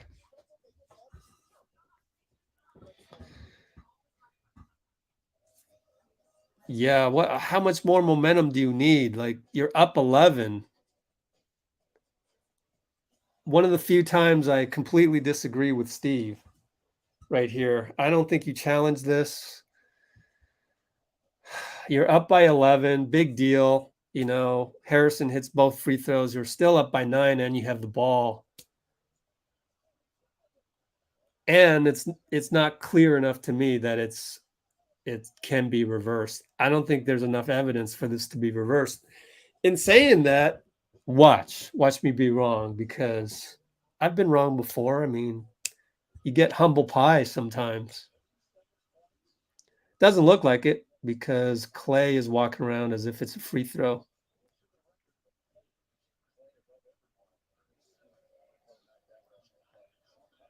Yep, Harrison's shooting free throws, but he missed. Let's see. Here he goes up. That angle is not a good angle. Even there, you can kind of see him shifting right to left, but the other angle was like really clear for me from the baseline. But he hits one free throw. We're down. We're up 10. 402, 401, 4 minutes. Steph gets doubled way up top by Sabonis. That leaves Klay open, and he finds Wiggins. Extra pass to Steph for 3. Wiggins is the player of the game so far, man. Wow. Extra pass. He couldn't have done that a year and a half ago, just like he knows now. Like, I'm so wide open. I'm leading the team in scoring, or second in scoring, second in the game in scoring. And I'm going to dish it off still to Steph. I mean, that's just high IQ. Way to sign him, Joe. Way to sign him, Bob. Man, that's the part a lot of people forget is the chemistry that he's built to this point makes him an untouchable. Now we got a little Warriors basketball action with Klay to Looney dunk. We're up 15. So maybe that challenge was good. I mean, like it made Harrison miss a free throw and it, refocused I don't know. You never know. That's why this game is fun to watch, man. Malik Monk pulls up for 2. Good. They finally break a drought of missed field goals. And Steph, left side, he's hot against Harrison Barnes. No contest. No contest. Oh, my goodness. They better put somebody else on Steph right now. Who can you put on Steph right now? Because he's on fire. Sabonis spinning against Looney. Look at the defense by Looney. That's smart defense. Uh-oh. Looney left him for 3, and he missed it. And Harrison, too strong on the rebound against Steph. Oh, Steph had a nice box out too, man. Way to lift those weights, Wardell. Wardell with the weights. Oh, did Steph look away at the crowd? Oh my goodness. That's so unfair. That's so unfair. He glanced real quick at I've got 2 streams going on, so one of them is 30 seconds slower than the other. So Harrison fouled Steph, and that's a bad foul because we're in the bonus. I forgot about that.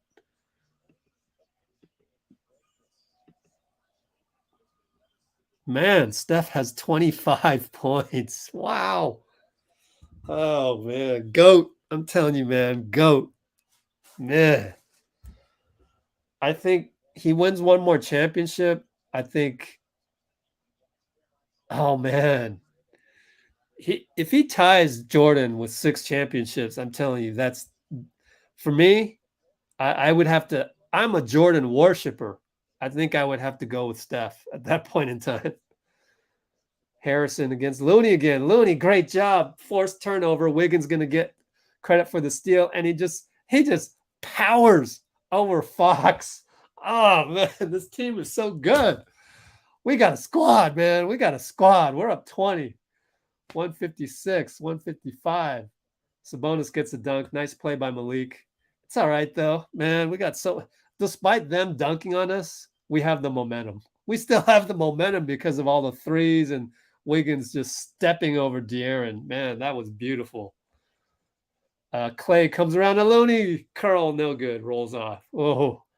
And Steph steals from Harrison, the outlet. Gets a 3. Harrison already. He dipped his head like, God dang it, Harrison. And Steph hits a 3. He has 28 points. De'Aaron hits a 3, but who cares? Let's go offense. We want to be entertained. And Wiggins will entertain you because it's an and 1. Our squad is so good. Oh, my God. Oh, man. Are you not entertained? Dude, this makes up for the Niner game, man. This is just incredible. Incredible basketball right here we're watching, man. Look at Wiggins. How smart was it to sign him to that deal at such a discount? $10 million discount. We're getting that as a $10 million discount. Oh, my God. Oh, my God.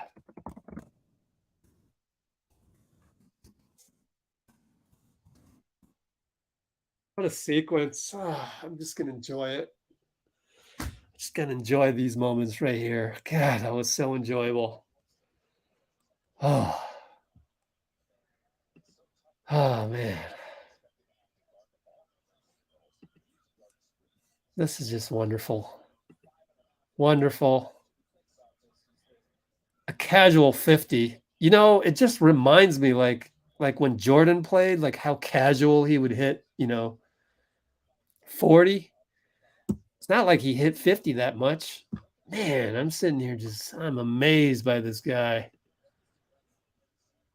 This dude is on fire. I'll save you guys from my rendition of Alicia Keys' voice. This is just incredible.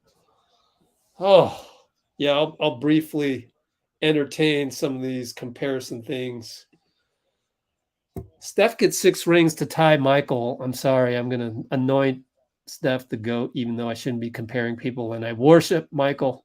All right, 51 seconds. Steph doing whatever he wants against De'Aaron. Okay, baseline. Oh, De'Aaron poked it away. Okay, not bad, Fox.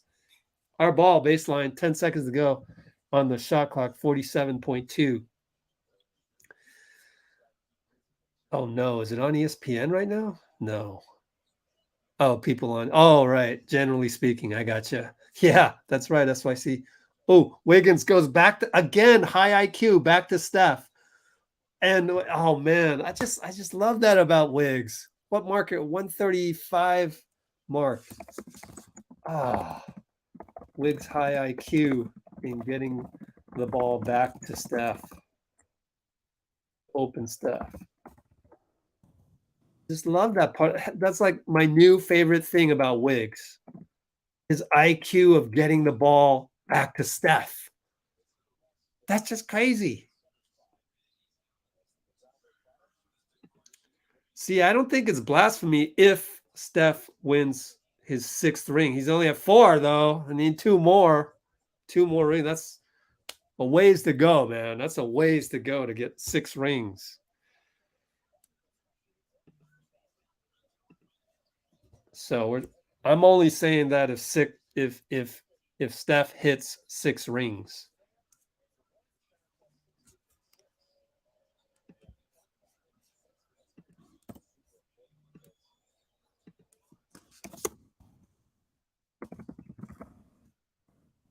For an apartments.com. I mean, come on, look at this place. It's got 12-foot ceilings, modern appliances, in-unit laundry, What the hell city. is that?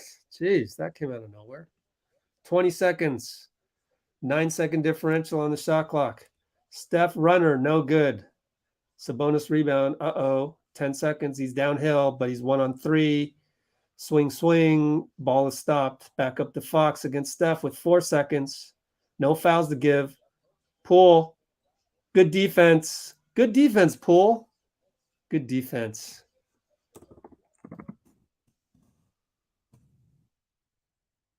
So halftime, we got up 18, 89-71. Wow. Yo, we scored 89. Wow. That's sick.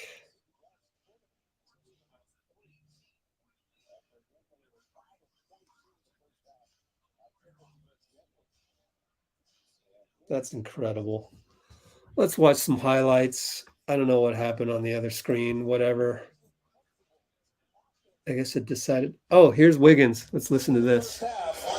Is it just being an all-star champion now? You're just comfortable from now on? Very comfortable. No, it's a team effort. We're all playing hard. We're all getting each other involved. We gotta get this one. We let the last slip away. So it's a game by game first. Were you extra intentional tonight about getting off to a fast start? Like you start out the game super aggressive. You're always super aggressive, or is that just your mentality every single night? It just kind of worked out this way tonight. That's my mentality every single night. Go there, be aggressive. Do whatever I need to do to help the team win. Hey, we'll let you go with this. You said you're going to focus on rebounding this year. We see you going for those offensive rebounds. We're seeing you on the glass. I'm trying. Thanks for stopping, Wiggs. We appreciate it. All right, thank you. That is Andrew Wiggins, who had 18 in that first half. Going Curry's 28. Warriors. All right. Yeah, Joe Lacob goes to dap up Wiggins right there. I want to see if I can do that interview again. Let's see if I can do that. Let's see. Go pause this one.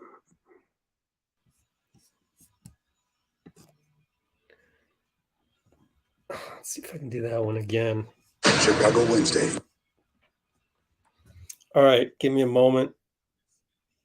I got to do some stuff here.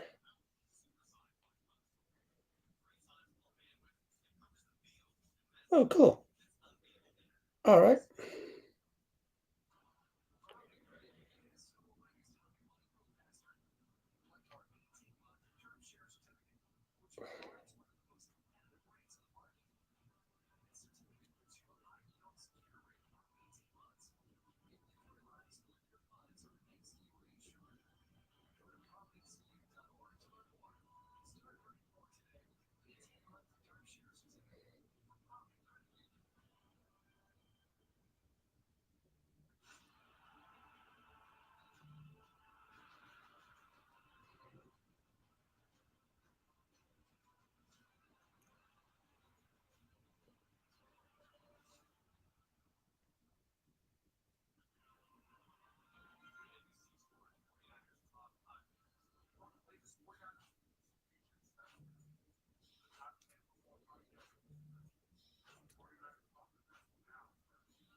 Okay.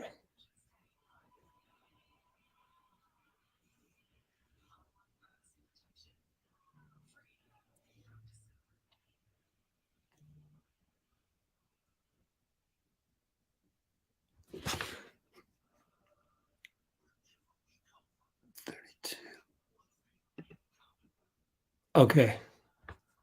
Let's run this Wiggins one more time. Just for the hell of it.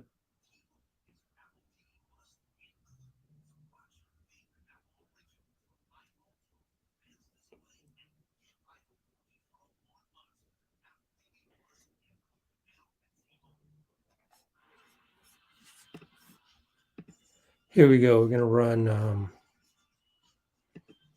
Andrew Wiggins one more time. And Andrew Wiggins is going to put on a headset. Wiggs, Kalena Azubuike said, you just look comfortable. Offense, defense, shooting, scoring. 18 in the first half. Is it just being an all-star to champion now? You're just comfortable from now on?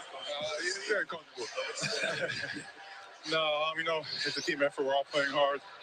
We're all getting each other involved. You know, we gotta get this one. You know, we let the last one slip away. So it's a get back in for us. Were you extra intentional tonight about getting off to a fast start? Like you start out the game super aggressive. You're always super aggressive, or is that just your mentality every single night? It just kind of worked out this way tonight. That's my mentality every single night. You know, go there, be aggressive. You know, and do whatever I need to do to help this team win. Hey, we'll let you go with this. You said you're going to focus on rebounding this year. We see you going for those offensive rebounds. We're seeing you on the glass. I'm trying. Thanks for stopping, Wiggs. We appreciate it. All right, thank you. That is Andrew Wiggins, who had 18 in that first half. Go with Curry's 28. The Warriors build an 8.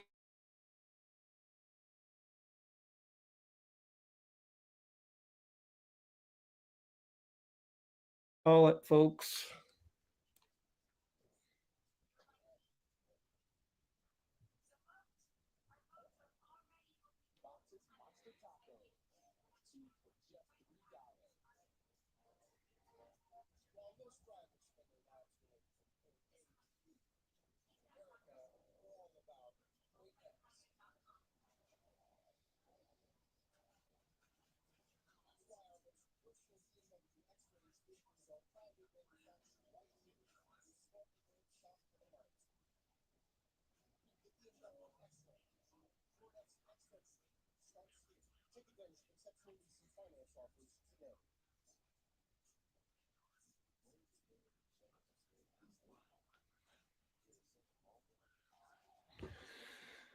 Okay. Where do we go now? Check this out. Let's check out some highlights. See if there's any more from our guy Bruce. Here's Wiggins.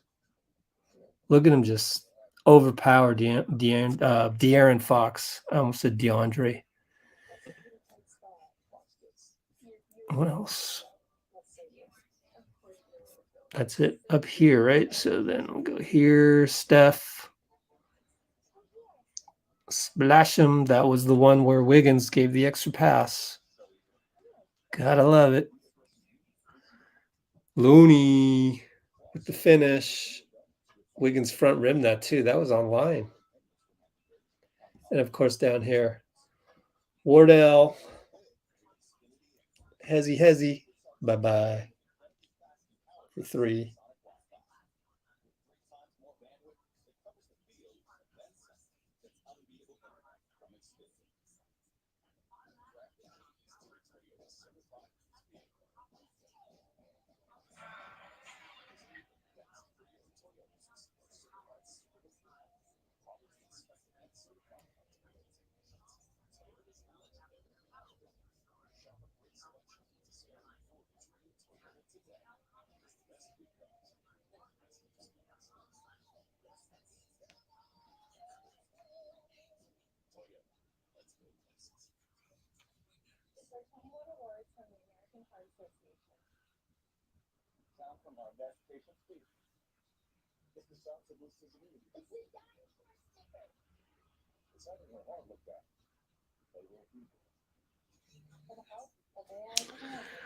What do we got in the comments? Anything?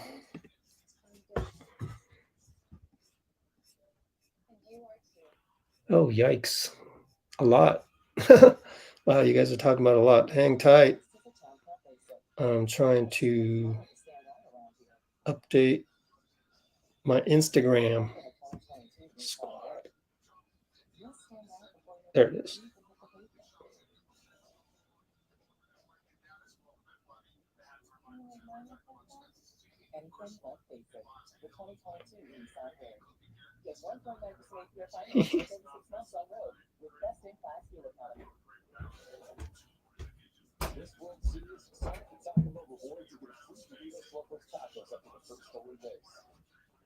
Last year, Ozzy Albies scored a miracle 3 tacos in seconds. And this year, you can see your taco faster than ever, only on the app.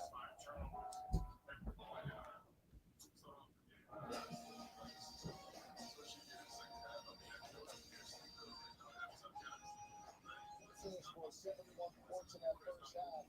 They get it down 18.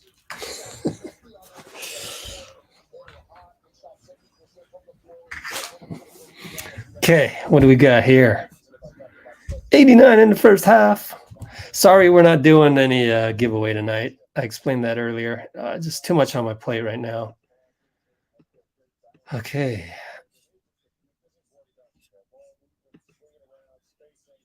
Yeah, WIGGS does feel different, huh? Man, just the IQ, man. Just the IQ. I don't want to go to Kobe Bryant MJ level just yet, Blazing. I want to not go there yet. Maple Jordan is good enough, and me calling him Andrew Jeffrey Wiggins, if you guys understand that joke. Let's see.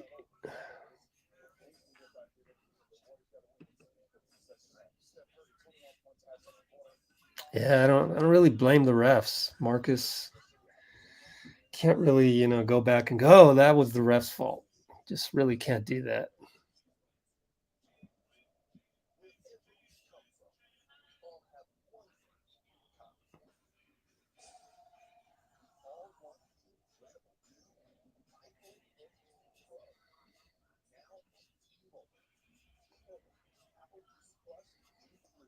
Yep.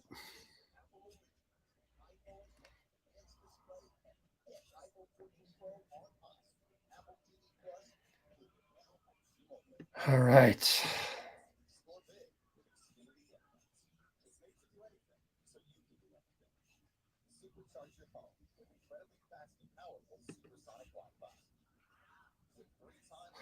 Yeah, isn't that crazy? Hope we see some PBJ, but at the expense of what? Who are you pulling? Muhammad? Got to think about everything's interconnected, right? So who doesn't get minutes if PBJ is put in there, right? Steve's not on the bench going, oh, yeah. And I mean, let me put in PBJ because Muhammad, I got you, Muhammad. No, it doesn't work that way, my friend. It's not about what you as a fan wants.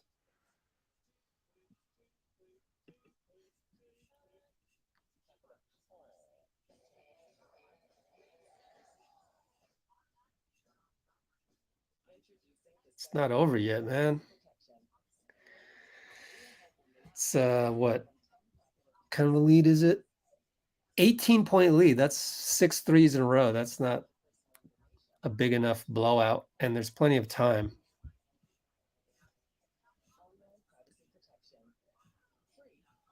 $25 likes. What? Come on, guys. Who isn't liking this video? Let's get some more likes. 52. All right, 52 likes. That's better.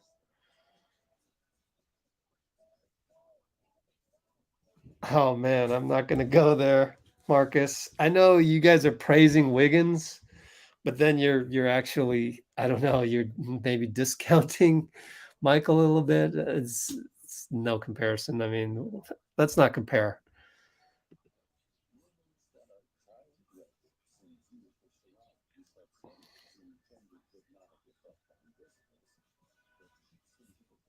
Doesn't he put in the rookies?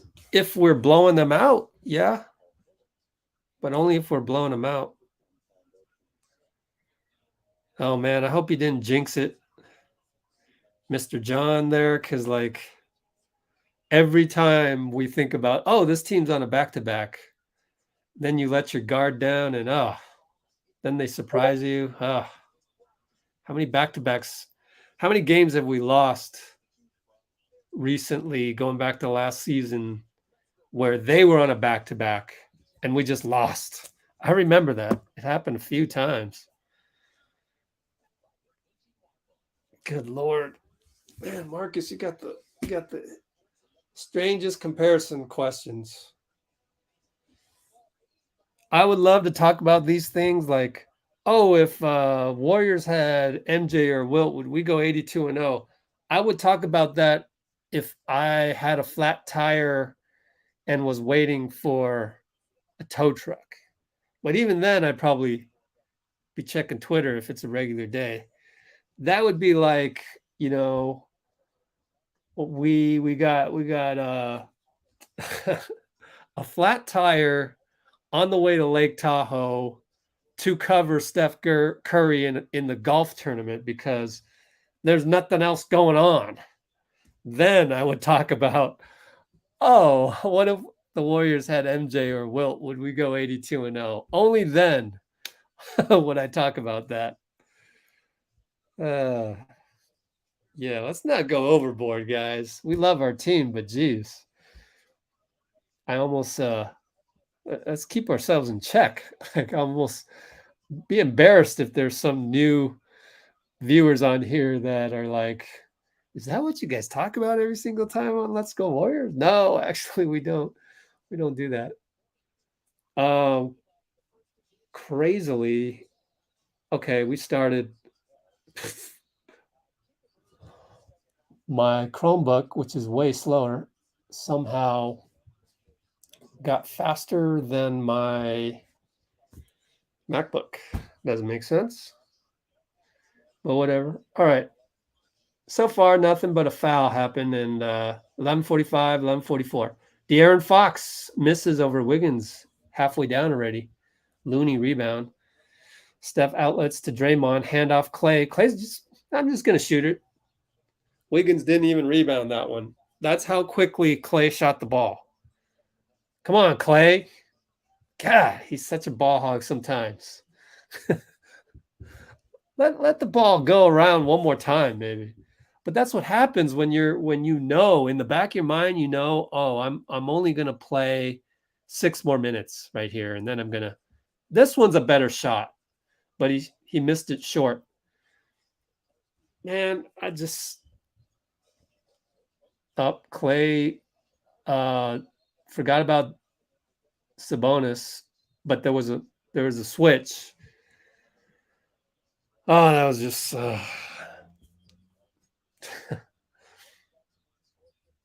Those are a couple forgettable possessions right there. for Klay, honestly. Not that it was his fault that Sabonis got so open down low, but good thing most of the crowd hadn't sat down yet to see any of that.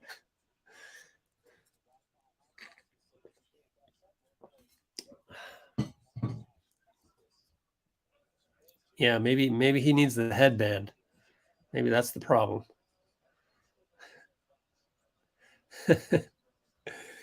Okay, Sabonis hits him up 14. Steph against Fox. Looney pick. Gets the switch against Sabonis. Step back left corner. Good. I mean, left wing. Good. Oh, beautiful. Just beautiful. NBC has a cool little three when we score a three. That's a new one.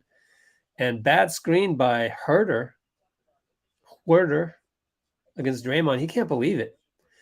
I don't know. I wasn't watching.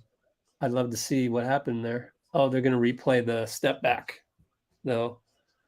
Look at the double step back that he learned basically after watching Harden get away with that crap, and it became not a traveling. So Steph said, okay, I could do that too then. If you're not going to call that travel, I could do that too. A little stutter, step back, bam. I didn't even learn how to do a step back when I played, let alone a double step back. Jeez. Draymond finds Wiggins down low against Harrison. Fade away. No good. Bounced on the rim, backboard, and rim out. Sabonis looking for a handoff. Herder's not quick enough, though. Good job by Klay on defense. Fox. Oh, DeMontis, mean pick on Steph. But then it winds up being a rebound, Steph, because the short shot went too short. And Steph will use a Looney pick for three. Missed it. Harrison Barnes rebound. I wonder what kind of ovation he got in the intros. Draymond fouled Herder way out there, but it was kind of more to because we didn't have numbers. It was kind of 5-on-4 a little bit as Steph was trying to get back. So side out, 2 fouls on us. No, 3 fouls on us already. Damn. Only got 1 to give. Keegan back up top to Fox against WIGGS. Gets a screen. Over to Keegan. Over Draymond. 3. No good. Good closeout. Per usual. Draymond. Looney rebound. Wiggins brings it up. Left side against Kevin. Nope. Over to Looney. Kevin Herder, that is. Back up top, Draymond. 10 seconds. Shot clock. Steph comes around Looney, but Harrison's there. Harrison against Steph. Behind the back. Oh, crossover got him. Man, poor Harrison. He's been just trying his best to cover Steph, but to no avail. And Steph's covering HB on the other end, so maybe they ought to target HB in the post, but it's not the kind of offense that's run these days. And Sabonis goes in there. Lefty hook, good. We're up 17. Here comes Klay. Finds Draymond. All right, there you go, Klay. That's how you do it. 96-77, 8:46. Brown has to call timeout.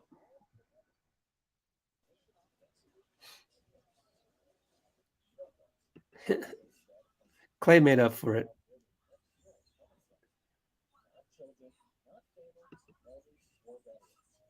All right.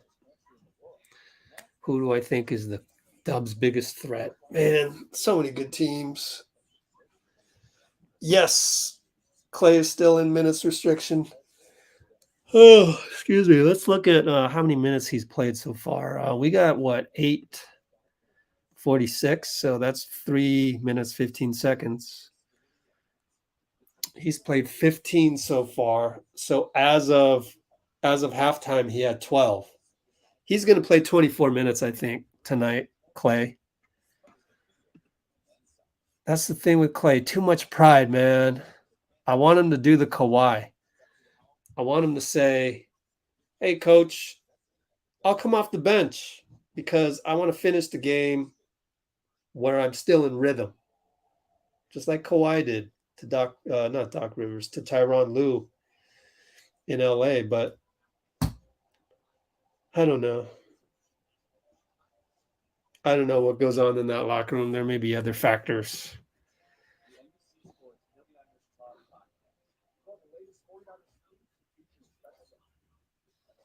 I think I'm all caught up on everything. Do a little highlight video later on tonight of portrait mode from Instagram. Get some more clips from Instagram. We'll have an HD highlight clip right here from Bruce because he's getting us good views right here. Let's check out some of these. Looney. What else? Let's see. Oh, we had that one already. Here's a new one. Oh, no, it's not new. Let's see if there's refresh this. Just the Wiggins one. Oh, I know what I wanted to do. Hang tight, guys. Do this.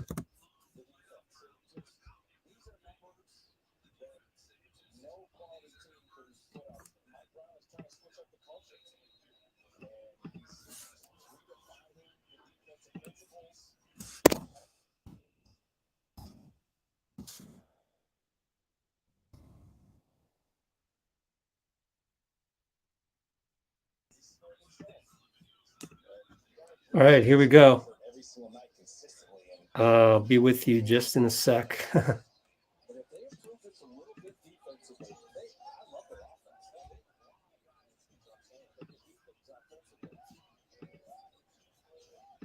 I'll get back to the play-by-play in a minute.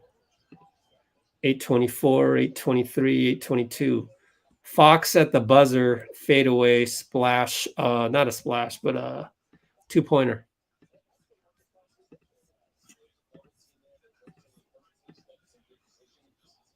All right. Now we got Wiggins in the corner. Sabonis knocks it away. At least Wiggins was able to stop the break a little bit on Sabonis. Fox from the corner finds Sabonis down low. Easy lay-in. Wow. That kid is good, man. Sabonis can really score. Oh, mean pick by Looney. Now we're 5-on-4. Draymond attacks, dunk, because Keegan fell down. Then it became 5-on-3. So Draymond just dunked it. That was beautiful, just to notice. Herter pulls up from 3, no good. Early shot right there. Looney rebound, outlet Draymond. Klay, left side. Steph runs a little other action, falls down, keeps his dribble. We got Curly Neal out there. Goes up against Keegan. Oh, in and out. He wanted a foul. Either he wanted a foul or he pointed back at the bench saying, that's my bad. That was crazy. Sabonis throws it away. Too hard to Keegan. Just a little bit outside. So we're up 17. 7:04. And Draymond with the dunk there in the Cal Bears uniforms. Here comes Draymond. He draws a foul on Keegan. Draymond feeling a little. I think he just told Mike Brown, you got to take him out. Funny.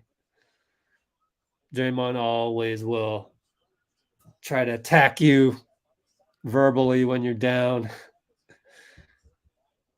What's that? Oh my gosh. Utah won again? What? Oh my God. Are you serious? I'm not even going to address that.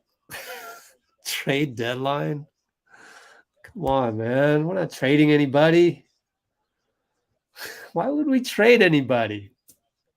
Just won a championship, trying to repeat. We're trying to keep the roster intact. Somebody in the comments stop me from going off. I don't want to. Let's Go Warriors is about the culture. Our culture would not trade for somebody right now. This doesn't make any sense. Understand the culture, man. Come to our channel more often if you want to learn about that. But everyone on this live right now would tell you that that's preposterous. Draymond over to Looney inside. Pretty good interior pass there. Looney loses it. I mean, can't find anybody, but he plays 2-ball with Klay.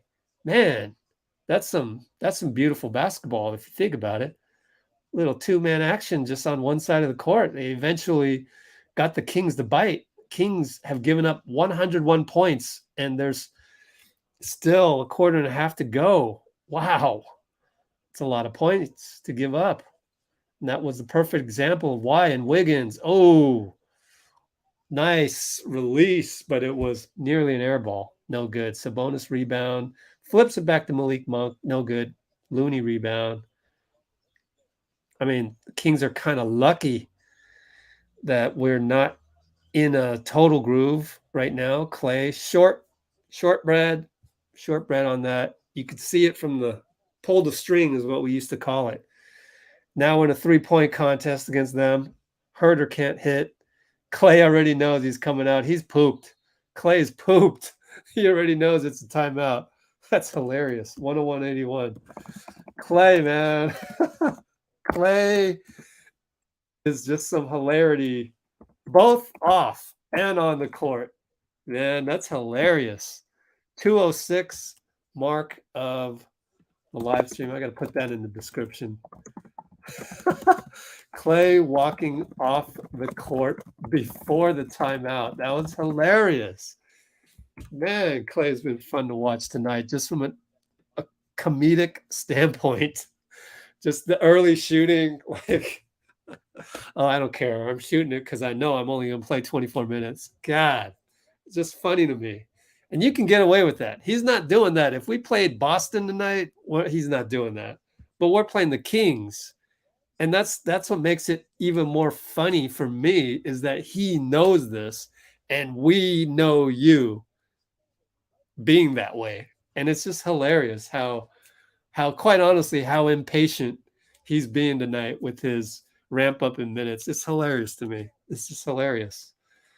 It's just funny. That's part of the Warriors culture that I was talking to you about. This is like, we get that A, we're not trading for anybody right now, and B, we can see the little nuances of Klay that make Klay Klay. And it's like a little added bonus for us to see Klay be Klay tonight. It's just hilarious, man. Moody has not fallen out of the rotation. I mean, just watch the game. He's coming back in pretty soon. Thank you, Bruce. You got that. So let's see. Exactly. Yeah. Klay produced.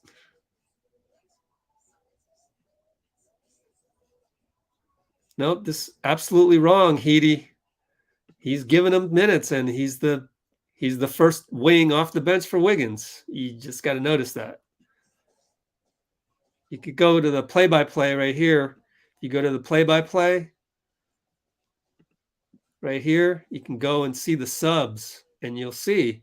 You can go to Q1, Q2, Q3, and do a find. So you go to Q2, find Moody, sub out Moody, so he's in there. You just find where he subbed in, which is right here. Come on now. We got to get these basics down. These are basic things, but if we're teaching you something, that's great too. I would love to be teaching you something. Moody's going to be the first wing off the bench. Here we go. Didn't get to all the comments. 5'12", 5'11", 5'10". Looney over to Draymond. Handoff. No. Wheeled around. Jordan Poole wheeled around. That's Warriors offense. It's beautiful to watch. And then he steps back. Threw it into Looney. Looney didn't have nothing. Jordan Poole gets it back. Steps back for a splash. This guy's worth every penny. The fools in the comments, not of the live stream, but of our other videos. Man, one bad game he has, or what? Two bad games, whatever. Draymond throws it away. Rare of Draymond to do that. Richaun Holmes dunk at the other end.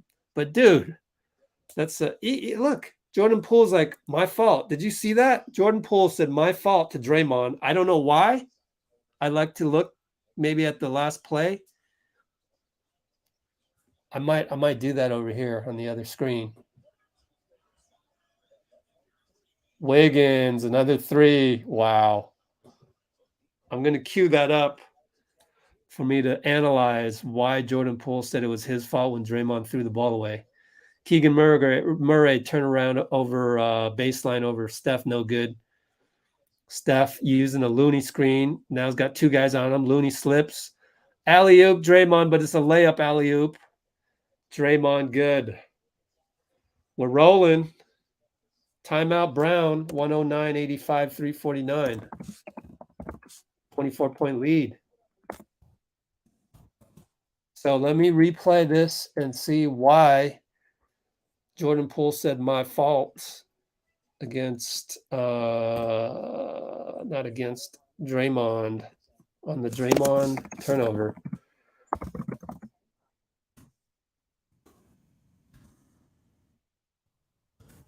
Okay, I'm going to replay that play right now. Here we go. Draymond comes down. Oh, Poole just left him to dry. Yep.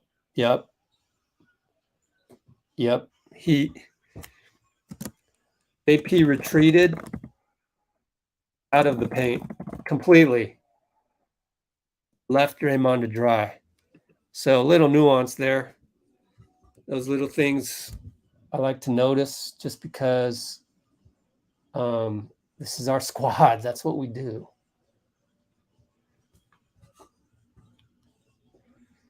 Yeah, he's a little bit off. I would say he's just winded. He's not in shape yet, but he'll get in shape. He will.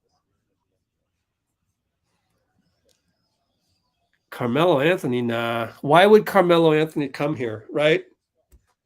Oh, I'm gonna go be the 15th man on that squad. Is it what? Guy has too much pride. He wants to contribute. Right now, Fox completely loses the ball to Wiggins. How many steals, Wiggs? 2 steals, 2 blocks. What a line. Steph, double step back, nothing. Got stuck. Now it's Wiggins working against Fox. He's going to rise for a 3. What? Okay. That's Wiggins feeling it. You know, he just got a steal. He's feeling it. That's my only explanation for that one. Richaun, handoff. Malik over to, who's number 3? Over to somebody for 3. Terrence Davis. Wow. They do not have a bench. Steph, airball, but JaMychal, put back dunk. All right, JaMychal. You know what's up. Everybody splash that like button. We are up, 11 plus 15? 26. We're up 26. 2:45 to go. Wiggins there. What a pass by De'Aaron Fox that ends up a dunk for Richaun because Wiggins was all over that play. That's almost as good as a block. You know what I mean? But that wasn't a block. That was 2 points for the Kings. By the way, Wiseman is now in there.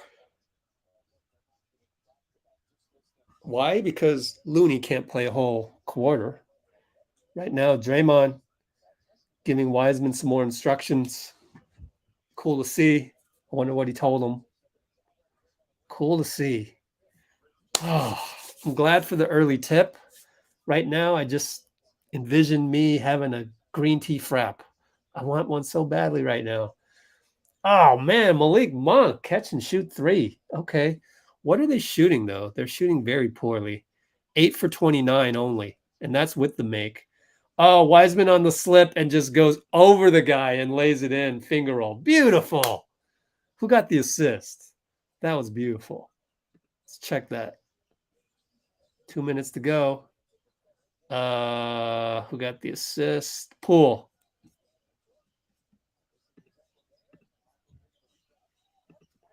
J-Mike rebound. Man, another rebound for J-Mike. How many does he have? 3 rebounds in 11 minutes. Throw that out to 36 times 3. That's 9 rebounds in 36 minutes. That's pretty good. Why do we say 36? That's what he would get if he was a starter. So there's the replay on the pick and roll with Poole. Man, that pick and roll is working beautifully. Let's not screw around with that.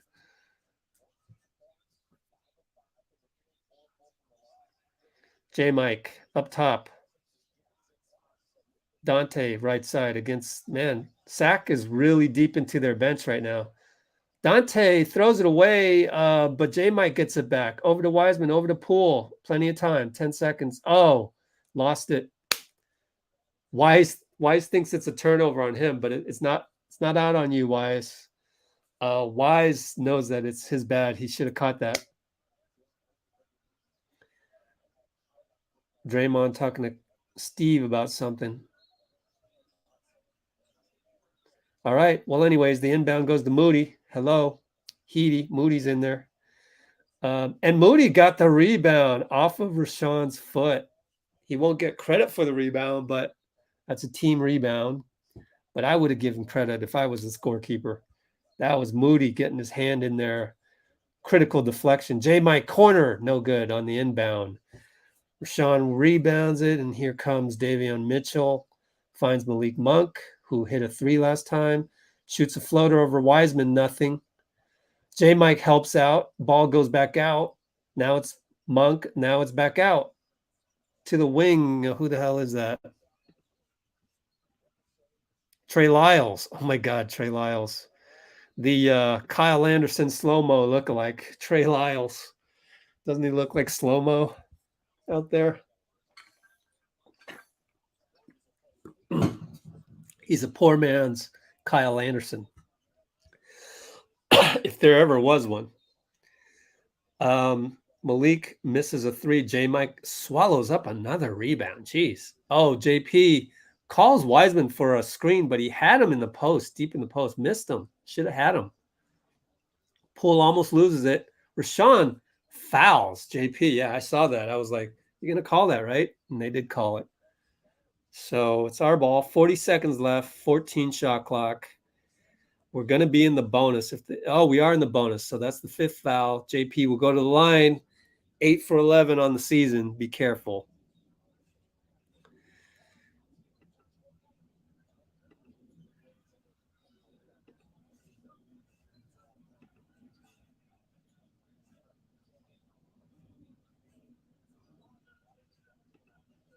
Yeah, we'll see. You would hope that they get better. I don't know that playing the Warriors is really a good barometer for the young Kings, you know? So they might still improve. It's just when you play the Warriors, they're different.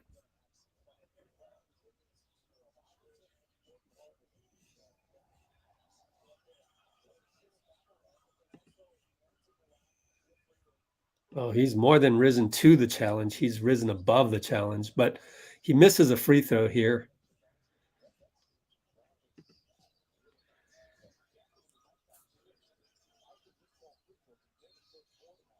Oops, J-Mike reaches in on Davion with 30 seconds left. Just couldn't help himself. Yeah, we're not talking about no more trades, guys. This is, what is this? NBA 2K? We're not watching an NBA 2K simulation here where trades are fun and stuff. Like, no, this is the actual NBA. The Warriors it doesn't make sense for them to do a trade, plain and simple. Wise thought he blocked Richaun. He's going to get called for foul. By the way, Kuminga's in there. So we have an interesting lineup here with JP, Moody at the 2, JK at the 3, J-Mike at the 4, and Wiseman at the 5. That's a very interesting lineup. I kind of like it. I mean, this is where the video game part comes in, right? Let's see how this one does. 2:19 mark of the live stream. It's going to be JP, Moody, JK, J-Mike, and Wiseman. Cool, man. That's at the last possession of Q3. I lost my light. All right, I'm back. 20 seconds to go. 18, 16, 15, 14. So 3-second differential on the shot clock. 7 on the shot clock now. 6, 5. Oh, JP goes down the lane, but he should have shot the layup. He tried to dish it to Wiseman. He blew by the guy as he faked using JK as the screen. He had him. Just shoot the layup. But oh well. Baseline out of bounds. 3.6 on the shot clock. Over to Moody. Shoot it. He stepped out of bounds. Travel. He should have just stepped into the 3. Instead, he rocked it back. And during the rocking of the back, Steve goes, no fouls, because we're in the penalty. They're going to bring in Malik Monk.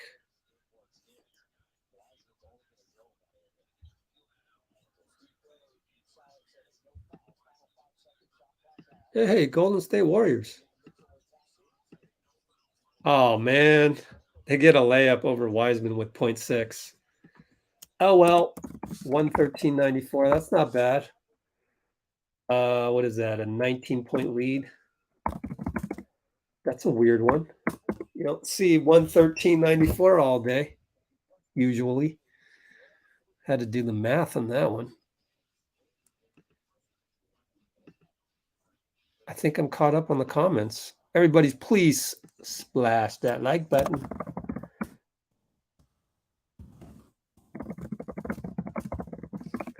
And welcome the Warriors for Life people on Facebook. Welcome, welcome. Let's take a look at some of these stats here. 3 dimes, 2 turnovers. Good point right there, Dean. We might have the best or second best center rotations. Yeah.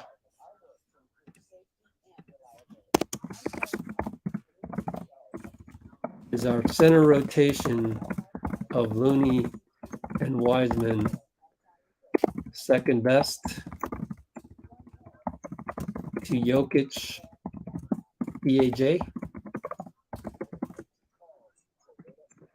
It's funny, a lot of people don't get the DAJ being the initials for DeAndre Jordan. That's what everybody calls DeAndre Jordan on Twitter. So I guess some people don't really watch that.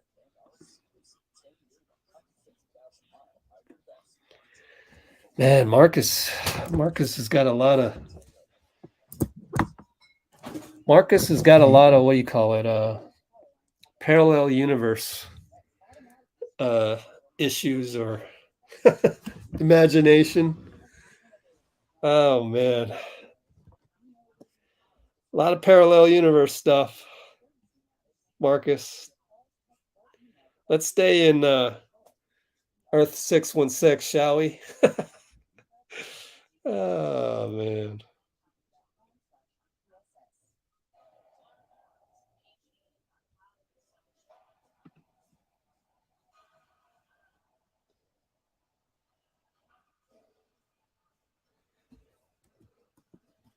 Thanks for the likes and the stuff from Twitch and Facebook. Appreciate it.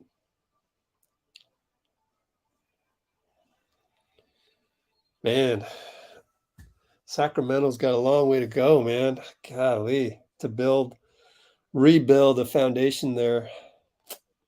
Not easy to do, man. Not easy at all. So here we go. Kuminga brings it up. 11:50, 11:49, 11:48 in Q4. Jordan Poole doubled. Kuminga way outside. Klay's in there. He says, swing it. Now JK stuck. Now he finds Klay cutting, but everything was too late. Turnover, JK.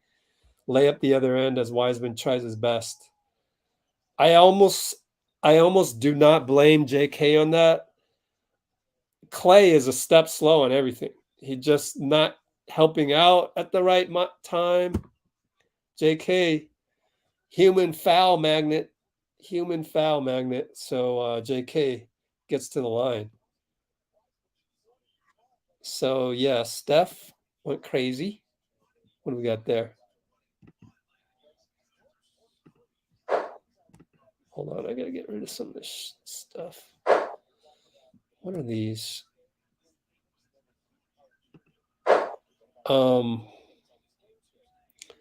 Steph, 33 points in 26 minutes, 11 of 18, 7 for 11 from 3. Are you kidding me? 7 for 11 from 3. That's crazy. All right, 115.96. Did he make both? Let's see, 90, 150. Yeah, he made both. Cool. Way to go, Kuminga. Made both. Wiseman gets another rebound. How many rebounds for the fella? Big fella has 4 rebounds. Moody draws a foul at the rim. Malik Monk cannot believe it.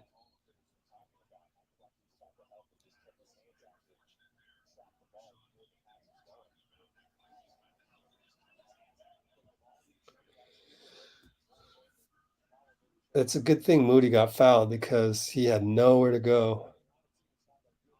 And they're discussing whether that's a shot or a pass. That was a pass. He was trying to pass it to Wiseman, but maybe he'll get lucky and get 2 shots out of it. They're going to challenge. They're going to challenge that, and I agree with them. That's a foul that's on the ground. He was passing the ball. So we got a quickie timeout right here. And it is 115.96 with 11 minutes.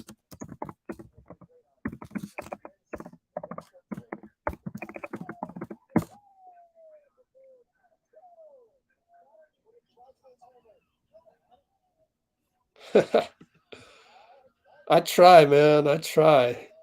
It's been a long road, man. I tell you what. You know what I found out, though? You say I have a stoic approach. That's funny. I don't know if I'd call it stoic. But you know what I found out? I read this article, the Sports Illustrated article with Wiseman. Wiseman does meditation. Sports Illustrated article by Howard Beck. Howard Beck used to write for the New York Times, pretty good sports writer. So he did a feature on Wiseman, and one of the things Wiseman revealed was that he was doing meditation, I guess, as a 19-year-old, which is amazing to me. So by the time he reaches his prime, I'm telling you right now, Wiseman is going to be such a, for lack of a better word, wise man. He's going to be a wise man. Like, this kid is going to be so mature, man. He's going to be so ahead of his time, I think, by then, which is odd because right now, a lot of people blame him for being injured and everything, which is like stunting his growth. But I think he's going to be ahead of his time. By the time he's 25, it's going to be like he's a 34-year-old vet, with 9 more years of play to go. So I think Wiseman's going to be great.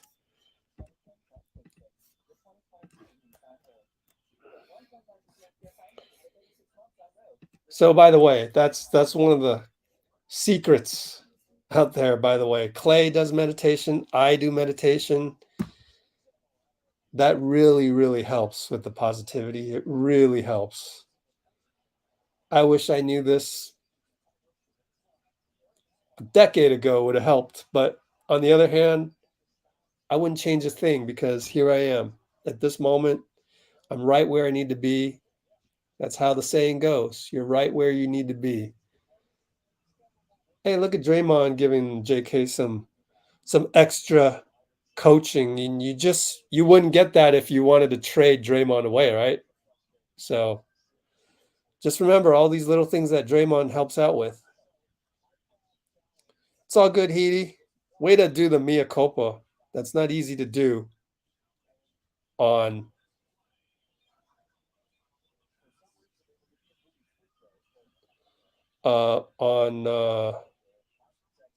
it's hard to do that on social media. I realize that. I'm so calm, really? Wow. Sometimes they call no foul, Sacramento ball. Good challenge, Mike Brown. Shout out to Mike Brown. Oh man, I gotta save this, man. I gotta save this as the screenshot, man. Appreciate you, Looter. Look at that. Look at that. Man, that's great. You know, I got to change it to this too. Yeah, let's do that. Thanks, man. That's a cool comment. Is that Amy? Is that you, Amy? For me to call you Amy Luter, that is the ultimate compliment I can give to a commenter. But you are now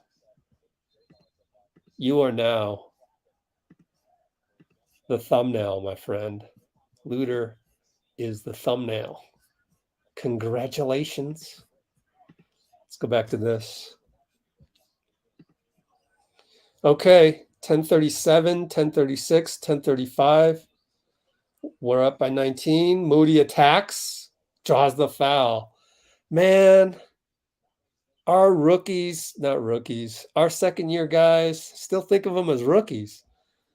Moody and JK really know how to draw fouls. I mean, even on the challenge, the fact that Moody drew the foul, I think that says a lot. I really do. Like, they're amazing at drawing fouls. I'm so impressed by these guys.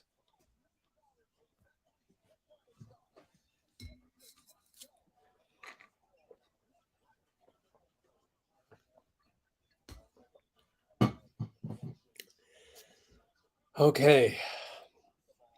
The young guns, man. Hey, so I'm with Muhammad right now. If we can close these guys out, 1 out of 2 free throws, get it up to 25, 30 points, PBJ, baby. I want to see PBJ. I do, but I want to win the game first and by a lot. All right, Richaun gets the ball and Wiseman, there was a collision. I was worried about Wiseman right there. I was hoping he wasn't injured, but he landed on the ground, ended up getting up, so no problem. But can we please close these guys out? Because 18 points, that's not enough for PBJ time, you know? JP pulls up, jumper no good, 9:49 to go. Davion pull up 3, no good. Klay tips it to Wiseman. Moody brings it up. JK post up.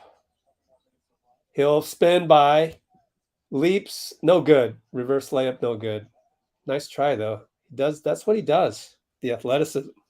Who's number 3? I don't know these guys. Oh, Davis, Terrence Davis, and Chamizi Metu. Somewhere out there, maybe. 21 points for WIGGS and 2 steals and 2 blocks. Wow. God, WIGGS, I'm so impressed. I'm so impressed. Yeah, good observation there, Bruce. Starters are going to have more fresh legs this year. 233 mark. I'm going to put that in the description.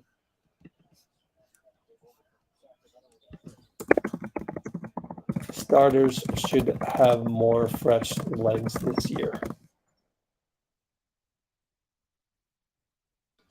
Yep, Moody just plays simple basketball, doesn't he? And you want to see Rollins? I wouldn't mind it, but I love PBJ's stroke. I just love watching him shoot, man.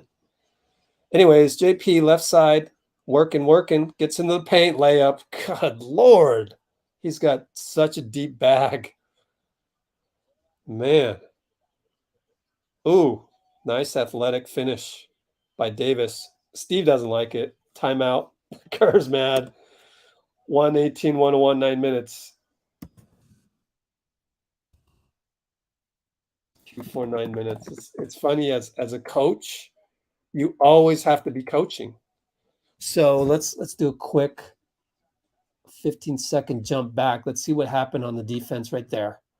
I'm going to analyze this for you. Let's see what happened. Transition, Davion. Moody had to cover 2 guys. Interesting. Moody had to cover 2 guys, and it was Klay's guy. Why was Klay slow on that or what? Let's see. Doesn't like the transition defense, that's for sure. Yep, Klay's late getting back. Let's watch Klay the whole time. Let's see. He's in the corner. It's in the corner. JP drives. Klay slow getting back, guys. I got you, Klay. But that's what we expect, right? I mean, oh well. You know, we have Klay not at 100% right now. Oh well, that was Klay's fault, man. Wow. Because then what happened was Moody had to cover two guys. And so he made up for Klay's guy because Klay was slow getting back, but then the pass down one more to the guy gave Davis an easy layup.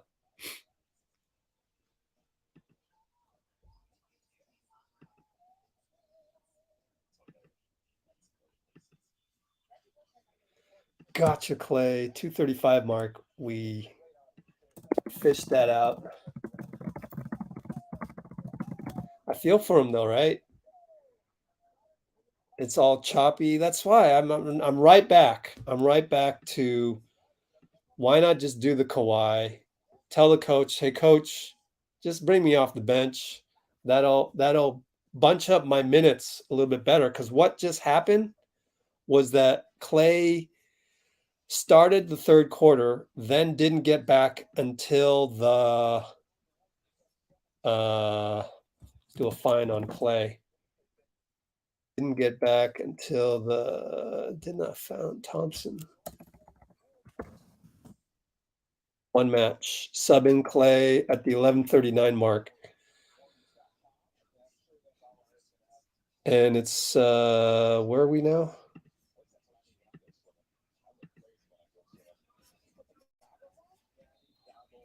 Kalena Azubuki is talking about pool party. He looks crazy when he goes swimming. Bro, have you seen Kalena? That boy is ripped. You don't look crazy, bro. Klay draws a foul on the drive, but everyone wishes that Klay says that was a pass. Do you want to change your mind now and say that was a shot to get two shots? No. Well, maybe that was a normal rotation because he started the third and then he started the fourth. Look at the double behind the back by Jordan Poole. Wow. Anyways, post up to Wiseman, short. Kevin Huerter, rebound. I'm at 832, 831. Ooh, Davion skies and scores with Wiseman in his face.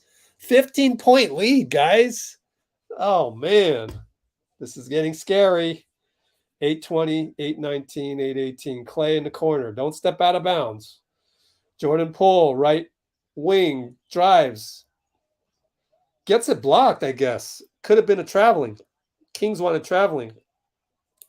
And JK saves the day as he drives in, rises for a jumper. 13 feet, 14 feet. Davion brings it up. 755, 754, 753. This part's critical. If you want Steph to rest. Oh my gosh. Terrence Davis just attacked and scored over the much taller Kuminga. Strange. Poole, handoff from Wiseman, crossover, scoop, gets swatted. Oh, foul. Terrence Davis can't believe it. They've already used their challenge. So, no chance of getting that reviewed.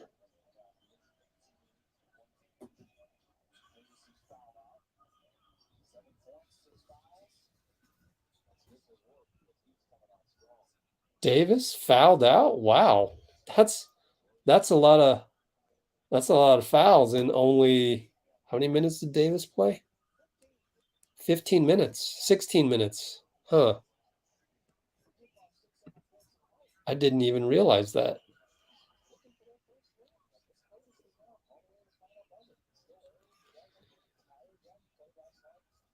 Yep. Saw his frustration. It's not over till it's over. Yep. Poole makes a free throw. He's happy. 9 for 12 on the season, believe it or not. He's got to be ranked, 67th in the league in free throw shooting at this point. Somehow I think he'll come back. 10 for 13 probably on the season. Let's see. He was 5 for 6 coming in. Yeah, 10 for 13. All right. Here they come. Keegan over to Malik Monk. They're getting their starters back in there. Foul. We're already in the bonus, so if we can take advantage of that, that'd be great. Poole, Klay, Moody, JK, and Wiseman. 17 points. Let's see if they can push it up to 20 by the time it's time to make a decision about the starters. All right, so it's Monk down low, foul by Poole against, who's number 7? Oh, me too. Power forward. We'll go to the line. Oh boy, cut it to 15. Man. I guess you would have no choice but to bring back Steph if it was still 15 with how many minutes does he have? 26 minutes. With 6 minutes to go, I think you got to just bring him back and put the nail in the coffin. Otherwise, you're relying on them to close them out. I don't know. Tough call. Klay doesn't catch the ball, but luckily Herder touched it. Oh, so lucky. Meanwhile, Mike Brown's got De'Aaron Fox back in. I mean, you should have your regulars back in there if you're down 15 with 8 minutes to go, 7 minutes to go right here. Hey, look, there's Luke Laux and Leandro next to Mike Brown in the back over there. Luke also used to be with the Warriors. Moody inbound to JK, 12 on the shot clock. He's going to cross over. Beautiful. Spin. Fake. He's stuck. Good job by Keegan. 5, 4, 3. Oh, gosh. Shoot it, JP. Step back. Oh, that's why you pay him. That's why you pay him. My God. Wow. JP. Worth every penny. Despite all of the negativity we had the last 2 days on the comments on this channel. My God. Did he not prove you wrong? Oh, JP got blocked. He wanted a goaltending. I'll bet you it was a goaltending if he hit it off the backboard and then it got blocked. Luckily, Keegan misses a 3. Put back no good. Klay rebound.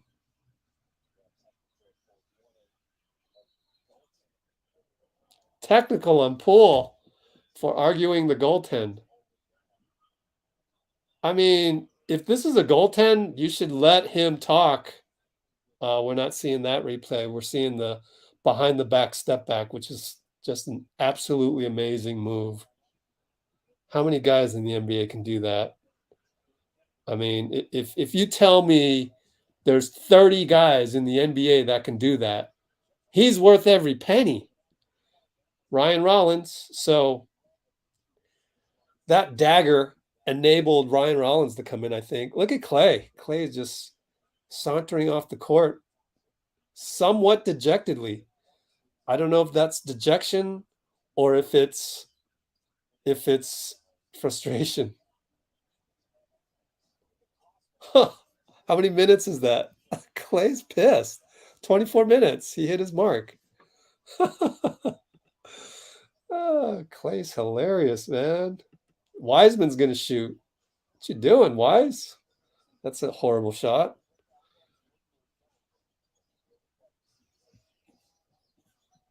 Oh, Steve was mad. Look in the description because Klay didn't get back on defense, honestly. I don't know if he knew that it was Klay's fault at that point, but that transition defense was awful.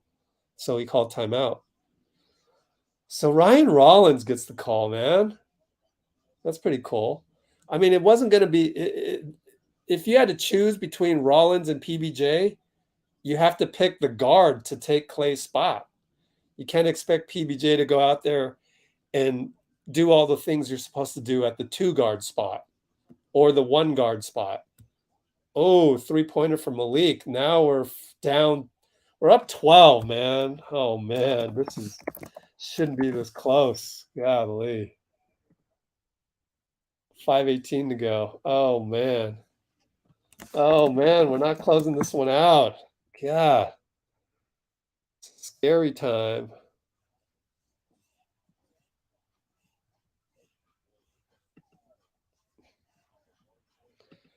Yep, we didn't seal the deal. Are they coming back in? Let's check the play-by-play, see if they subbed in. Timeout. Let's refresh.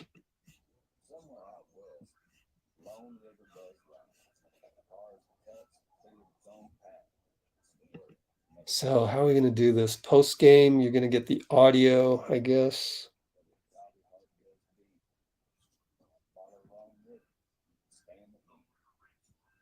Here we go. Sub in. Starters have come back in, folks, except for Klay. It's going to be sub out J Poole. What? Oh, no, we got a turnover. Oh, God. I can't. What am I doing? Can't look at that. Damn it. Damn it. I'm slow on the stream, folks. I'm about a minute or two behind. Oh, my God. We turned it over. Oh, no. It said J Poole subbed out. I can't believe that. You would have to leave. What? Did you bring in Klay? No. Oh, Moody's going with Moody. Wow. Because JP played a lot of minutes in a row, I guess. So Looney over to Draymond. Draymond turned it over like that. 503, 502, 501. Keegan Murray. Transition three. Not a good shot. Not a good shot if you're the young Kings. You want to get a solid bucket right there, especially when they give you the ball. Like we gave away the ball to you guys. So Steph, I saw Wiggins had a rebound, so that's right. No. Looney will get a foul against Keegan. So what happens here? Looney misses the second free throw, gets a rebound. I wonder. Don't mean to spoil it or anything, and I just saw what I saw in the play-by-play, so tad bit worried about that. 125, 113, and he missed it. How is Wiggins going to get this rebound? Look at Klay, man. Oh, my God. Klay is not happy. Oh, God. It's funny, though. It's funny. Looney misses. Nope. They get the rebound. Me Too gets the rebound. So maybe Wiggins will grab a rebound here. I don't know. Oh, Fox just crossed the double. Was that Me Too shooting a three? Good Lord. They just had Keegan Murray shoot a three. Then their other power forward shoots a three. Mike Brown's got to be pulling his hair out. But anyways, it's their ball. Went out of bounds. Inbound to Malik. Over to Me Too. Back to Malik. Against Looney. Steps back. Short. I guess Wiggins didn't get a rebound. I don't know where the play-by-play had that. So it's a good thing their last three shots have been not good ones by Sacramento. So here comes Steph against Fox. Draymond up top. We shouldn't even have our starters in, but oh well. Bench couldn't hold it. Steph going to work around Keegan. Step back, go forward. Oh, lost it, got it back. Moody, 2-1, shoots it. No good. Looney rebound. Nice. Wiggins wide open. No good. Oh my gosh. De'Aaron pulls up. Misses it. Thank goodness. That one of these threes goes in and it's a single digit game. And Me Too fouls Looney. So let's see if Looney can make a free throw.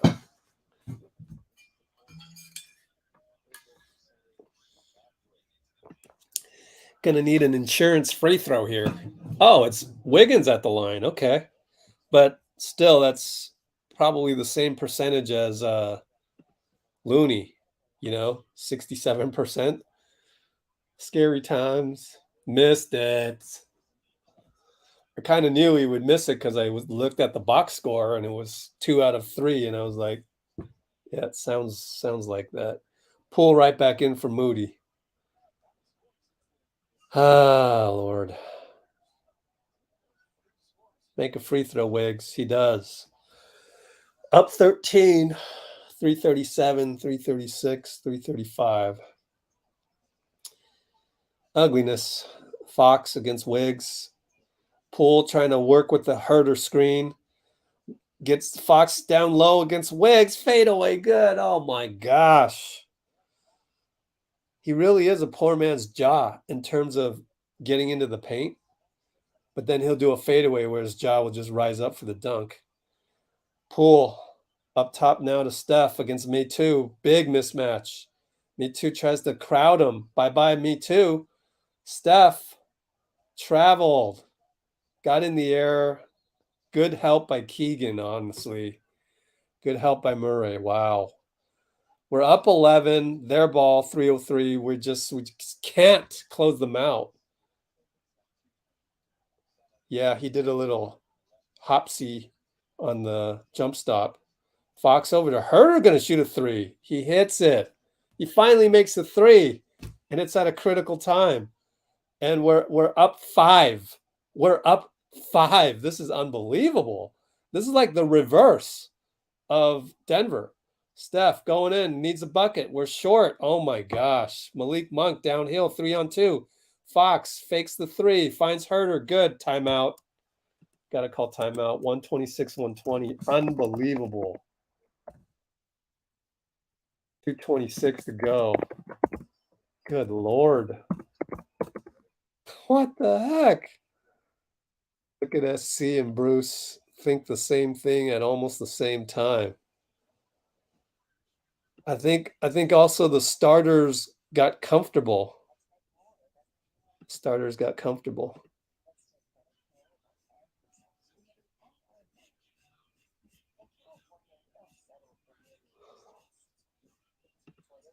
Oh no, this is just about right. Thank you, Vitor. Oh my goodness. I have no words. What just happened, man? Almost feel like it went downhill that moment that Klay didn't get back on defense. Not that this is all Klay's fault. It's just yikes. Ever since then, man, Brandon Ayuk has a commercial. Fit aid for Brandon Ayuk. Be right back. I'm gonna refresh my water supply.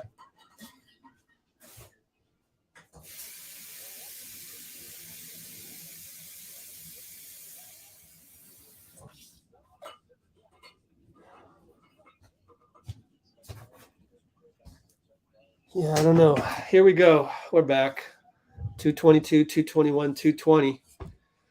Draymond gets the pass from Steph, attacks, throws out to Wiggs. Now we're stuck again. Right wing, post up Draymond, right block, shovel pass Poole, fake, drives in, pulls up. No good. Draymond tip, no good. Oh, man. Oh, my God. 2 minutes. Malik Monk. Klay's back in, by the way. Fox. Klay came back in for what? Moody? No, Looney. Oh, step back for Fox. Oh, thank God he missed it because that boy can hit that one. Man, Wiggins rebound. Fox is a good baller. Steph goes in, steps back, 2-pointer, back rim, Herder rebound. Good Lord, nobody can score a bucket, but I'm worried that we can't score. Fox gets in the paint again. He's against Draymond now, back outside, left wing. Switch to Klay. Oh, gosh. Goes down in the lane. Fade away again. Short. Good defense, Klay. Good defense, Klay. Steph, right side. 113, 112. Gets around Fox. Layup. No good. 105, 104, 103. It's a dunk. Me too. Dunk down low, which is amazing because he's not even supposed to be a starter in there. It's only because I think Richaun Holmes got in foul trouble or something. I just don't. I could be wrong about that. Anyways, 55 seconds to go. We're only up 4. Wiggins right post mid against Keegan. Attacks lefty, no good. Blocked by Keegan. Oh no! What's happening? 43 seconds, they shoot a 3. Oh, thank goodness. Klay tracks down the rebound. Man, Sacramento shoots a lot of bad threes. Wow. But then Herter hit a good 3. I guess it was a good 3. They double Steph over to JP. Me too has to foul him. Win the bonus. 25.4. He says, don't foul. Mike Brown said, don't foul. Well, that's one of those things that I don't know that you can teach that in the moment. I would have let that one go if I was Mike Brown. Just get him in the film room, film study on that one to tell him not to foul. But it's a very emotional game, and I've done that a million times where I'm a coach. Somebody makes a mistake, and you tell them, you go, don't, whatever mistake they made, and I don't think that helps their psyche, you know. And I've been guilty of that as a coach as well. So here's Poole misses, but it was just a free shot. They gave him the ball, and they were still wiping the floor over by the Kings bench for whatever reason. Talking to Rasheem Smith over there, founder of Flex Power. Mike Brown is talking to, and probably a couple other courtside dignitaries. JP at the line again. So JP is 11 for 14 on the season from the line. Can we improve that? Or is he actually no, he was no, I can't remember. Let's see. 7 for 9. Came in 5 for 6, so that's 12 for 15. Yep. Okay. Kings are down 6. Fox with the ball, 21 seconds against Wiggins. Poole gambles, and now Herter's going to shoot a 3 over him. Poole almost fouled him. Thank goodness he didn't. And Wiggins is going to get a game-winning steal and a dunk, and that'll be it. 6.5 seconds left. Up 8. That'll be it. 130, 120. Let's see if they score. Keegan for 3. Good. 125. Ends up being a 5-point game. Shouldn't have been that close. Oh, man. Oh, man. Crazy. That was just crazy. Now you miss the energy of last year's bench. I mean, I do you realize how many people have been saying, oh, this year's bench is way better than last year's bench. And now somebody's saying, I miss last year's bench. Not that Ren K. Kuno is the same guy making those other comments. It's just funny to me how suddenly there goes Klay, shirtless. What do you do with his jersey? You give it to a fan? Lucky fan. So we can breathe. Yes, sir, we can breathe. Yeah, no, we were dominant, but oh well. Wow.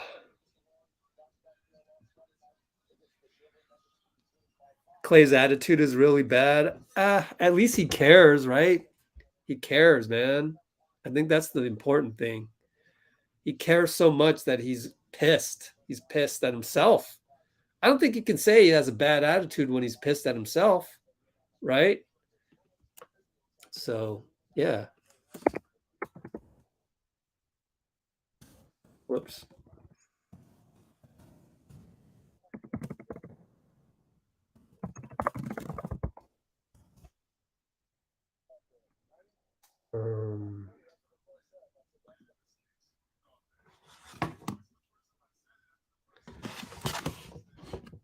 Okay. Turn that off. Let's see how long this light will last me. I'm running low on power everywhere. Man, that was a barn burner.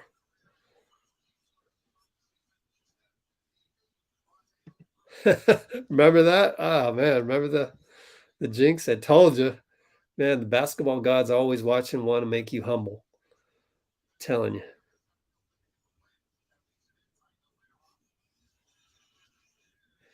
Percy, we actually did get to the free throw line, but it was a mistake by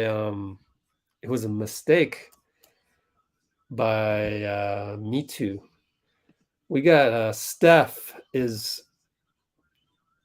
over at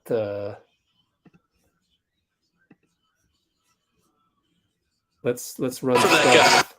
Let's do Steph right here. Hope you can hear it. Let's do Steph.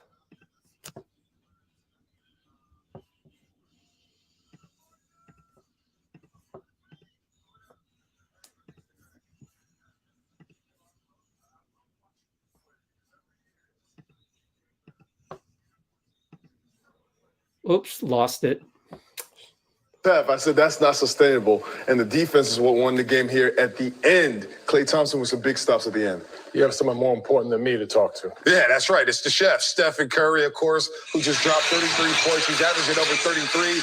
The best start to his career over a three-game stretch to start the season. Steph, good evening. Monte Hill, Chris Monefessis, Azili. And look, probably not the win you guys like, right?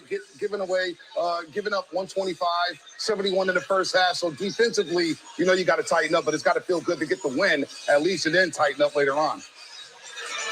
Yeah, I heard y'all talking. It's way better to learn the lessons you need to learn through the season, through wins.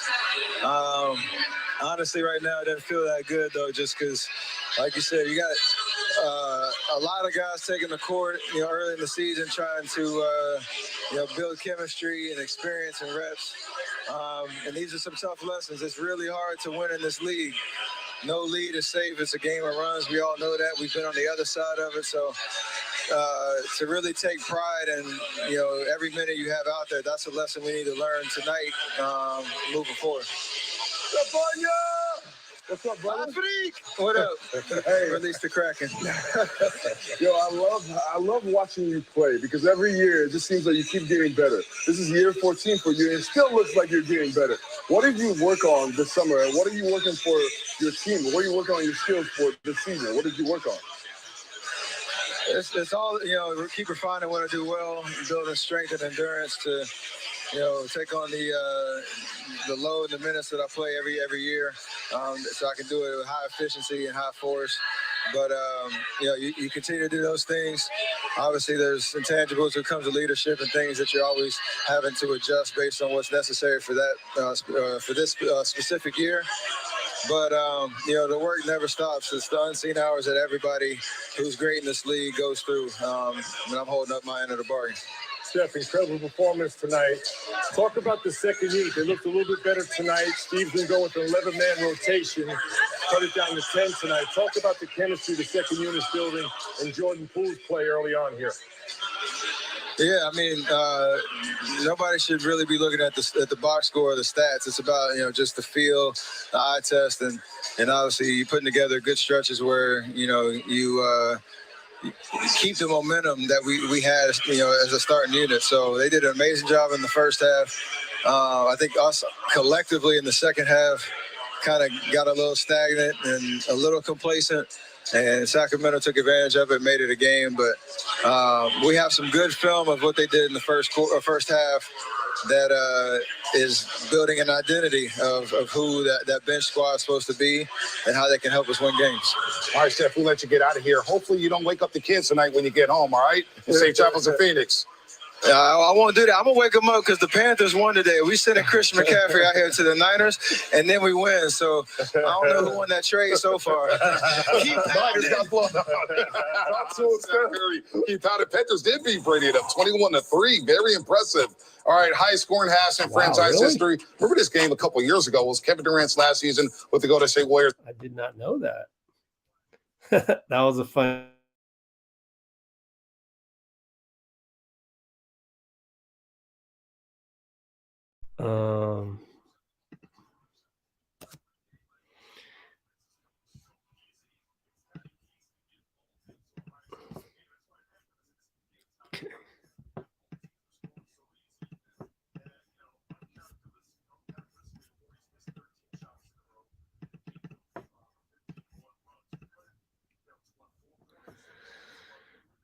Okay, let's set this up so that you will get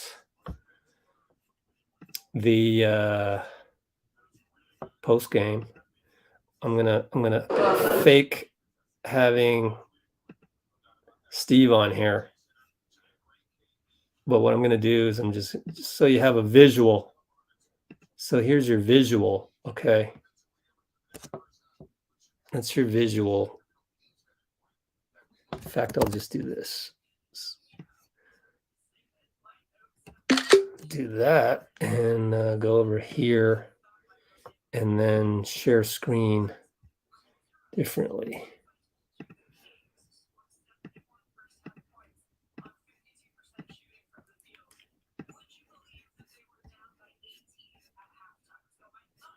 Oops, sorry. Desktop.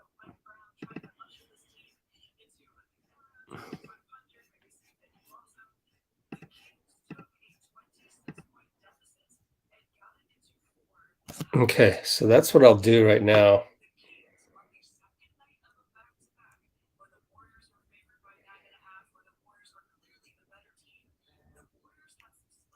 I mean, you guys keep saying the bench was really bad. The bench was really bad. I mean, for a stretch, for example, they also played bad for a stretch against Denver, but then they played well. So this time it was reversed. So you guys just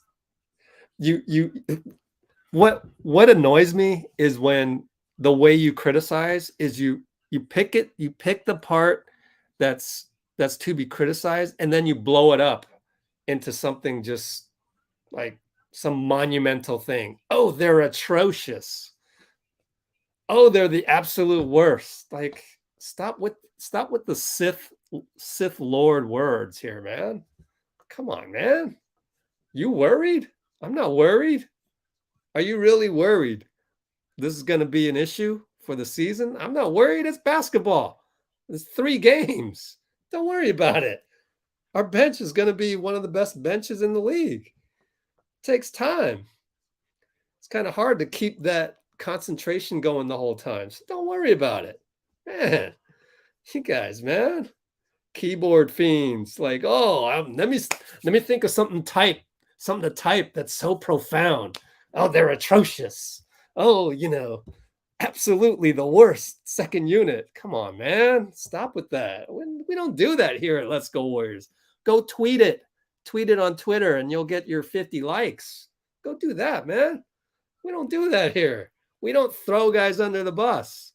Stop it. Good Lord, stop it. 307 mark.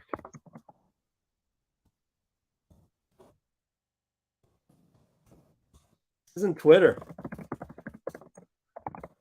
My goodness, man. We're the absolute worst. Ugh. Come on. Stop it.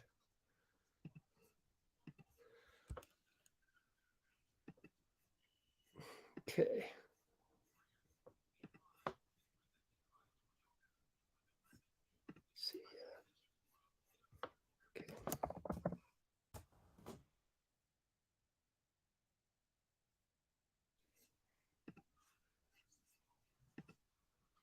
Check some things here.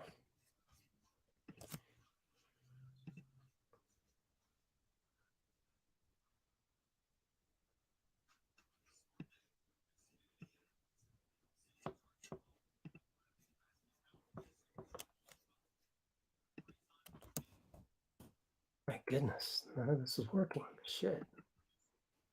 Hold on a second, folks. Just sign out here.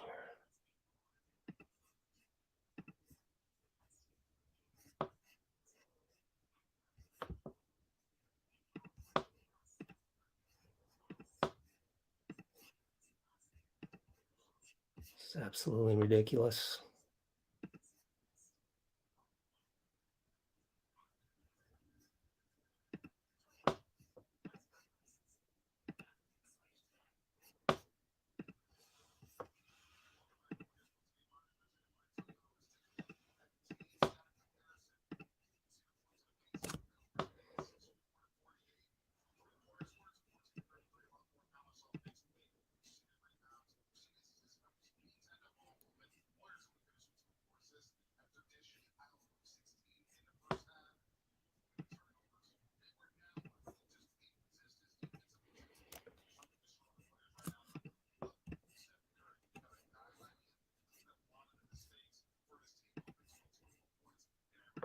Okay, so we'll run the audio here. No visual except for the photo in the background. Sorry about that, but if we had Dean, I'd be able to do it better, but I just need somebody else to help me when that's happening. So we will deal with that in a minute. Get people on here.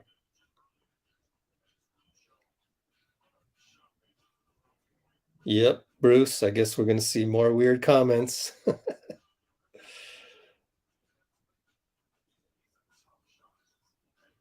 79 more games to play.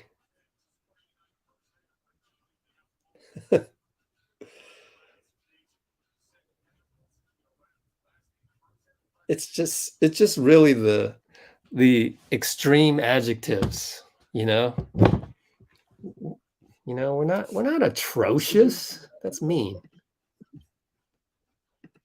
Here we go. Here's Steve.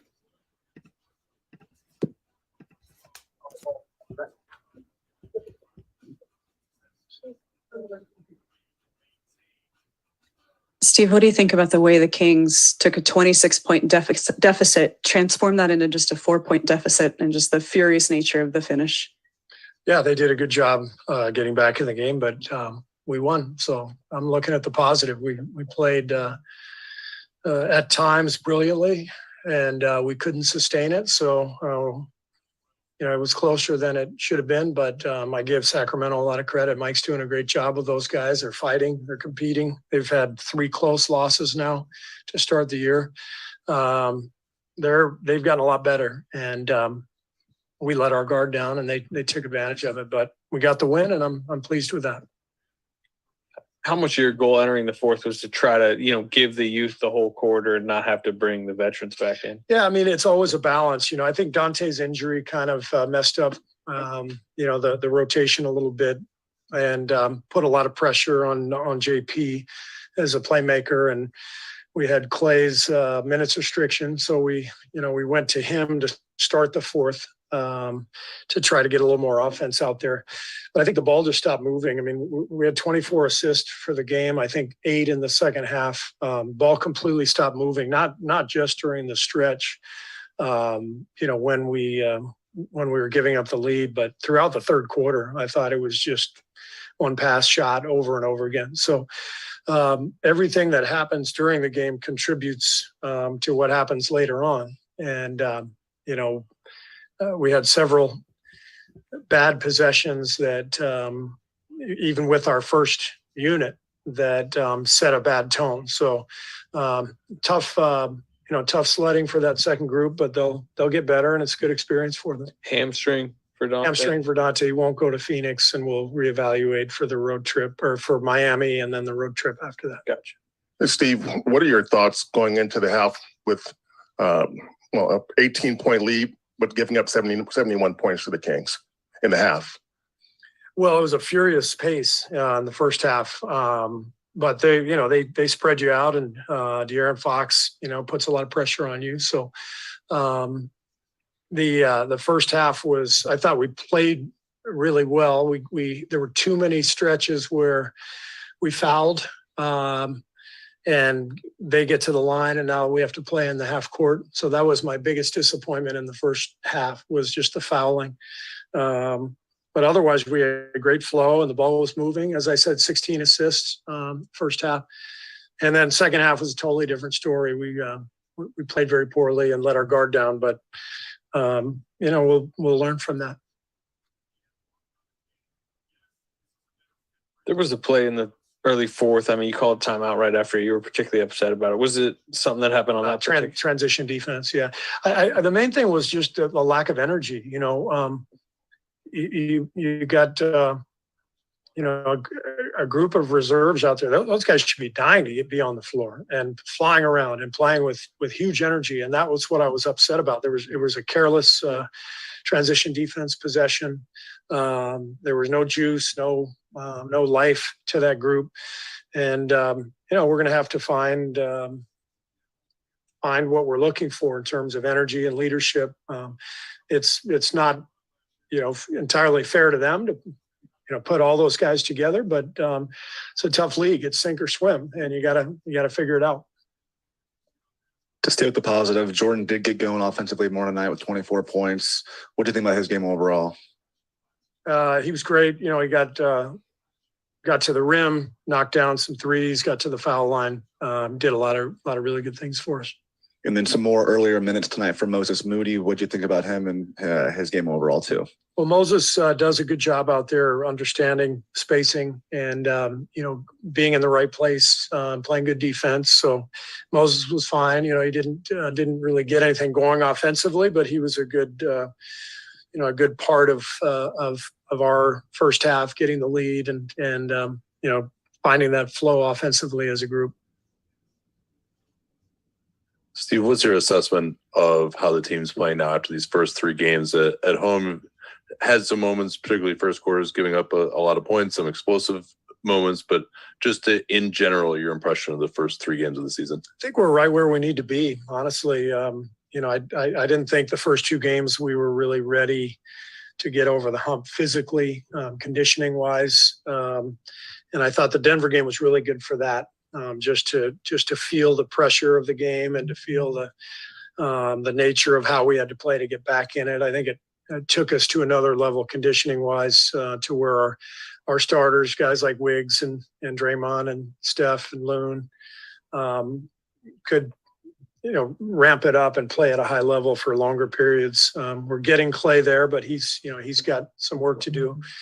So all in all, to be where we are 2-1, relatively healthy, we're heading in a good direction. How about that?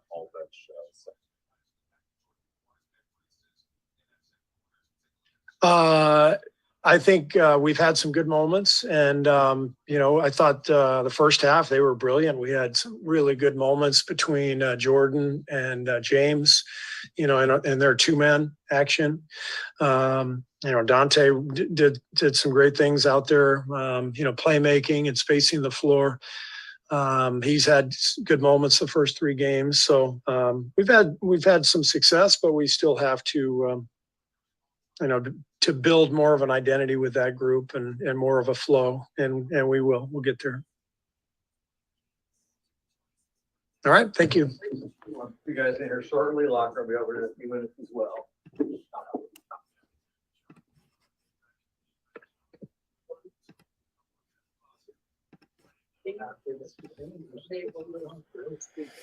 Okay, we'll see who's up next.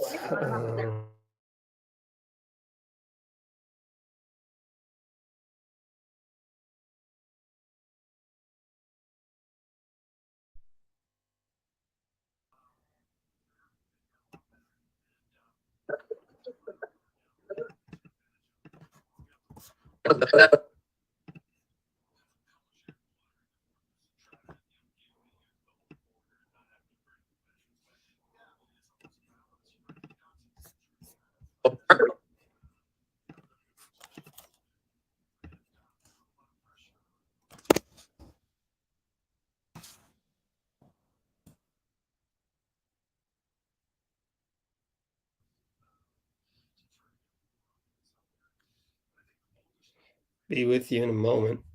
Just catching up on all the tweets and the quotes and whatever. Looks like we're good on that front. So now, maybe I can check the comments real quick.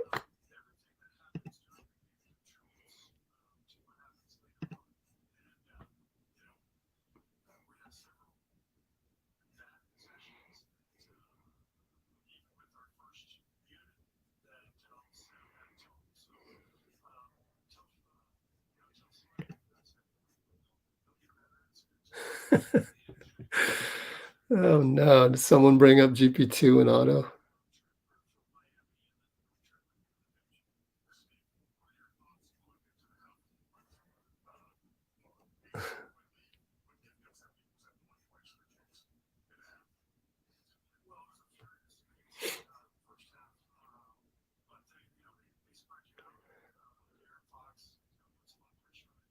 Oh yeah.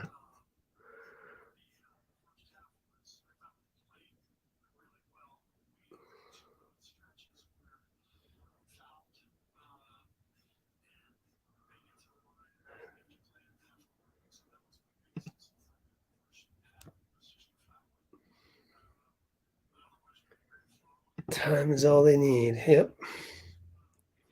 I agree. I wonder who's going to come up next. And what I'm going to do is I'm going to,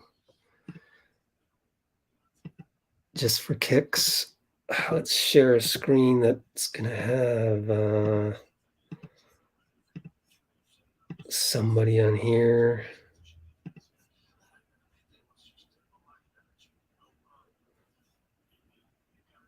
Let's see. Oh, and when Steve mentioned the lack of energy with the second unit, again, that coming back on defense, that was Klay's fault. He did not hustle from the left corner catch and shoot position to get back to his man, and Moody had to cover the other guy. And it's ironic. I don't know if Steve didn't realize that because I had to rewind the tape for that. But blamed the wrong guy. He blamed the youth. He blamed the youth on that. It wasn't the youth's fault. It was Klay, but that was just one play. There may have been other plays before that that were youngster driven. But just remember, Klay was with those guys because we were up by so much. I think it was more than 20. But Klay was with the. I mean, let's quickly before somebody shows up on the podium. What's Klay's plus minus? Oh, it ended up being plus 15. Okay, Jordan Poole minus 18, which is weird. So whatever. Interesting. I wonder who we're gonna get. Need to get a picture of everybody so that they'll show up on there, but I don't know.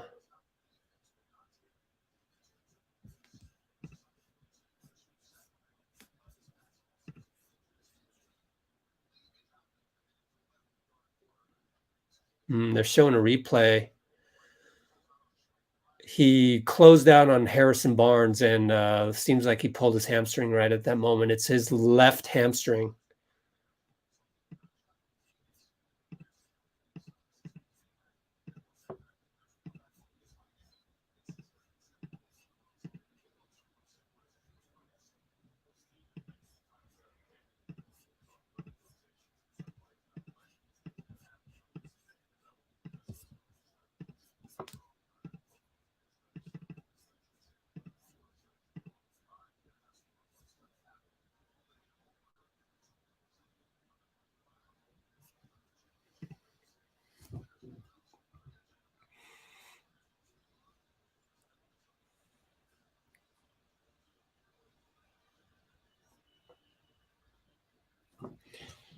Let me check the comments over here on this other phone.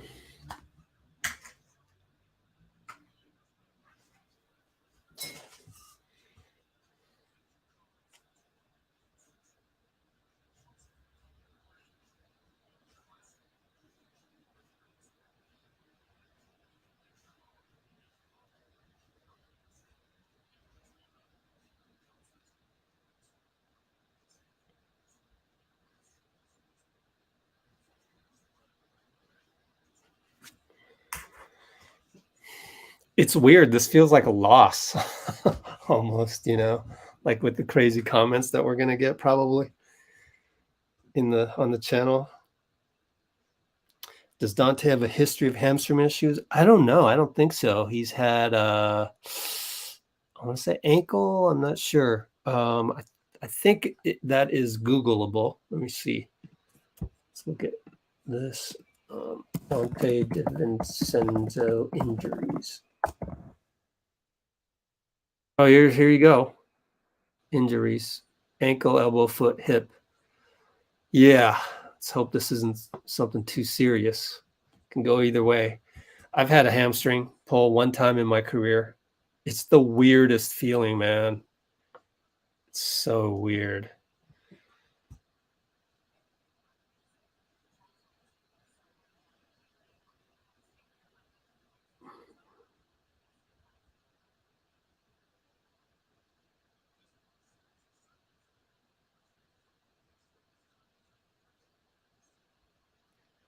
Yeah, I don't know if we can rush to judgment this just yet. I mean, if you do see patterns with the bench, that's problematic, then you make changes. And I think maybe this game and maybe one more game, try and figure out what the problems are. But of course, maybe it'll work itself out in terms of Donte being injured. Maybe it works itself out because we're going to have to adjust.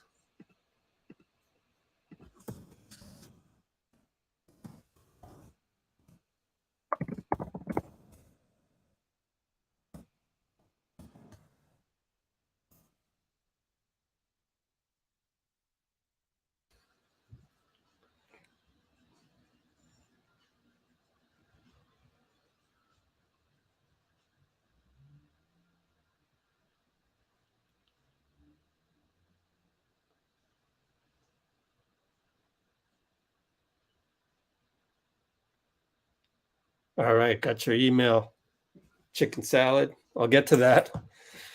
If you look in the description, you'll see that the whole giveaway process is a little broken right now. That's why I didn't do one tonight, aside from the fact that Dean is at work currently. Shout out Dean, man. Putting in solid comments from his workplace, man. That's pretty cool of him to do.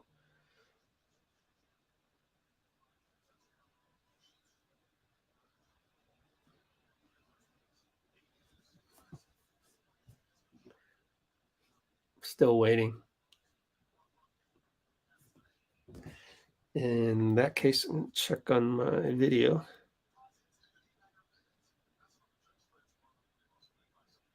Wow.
Oh shit, I gotta do one more thing.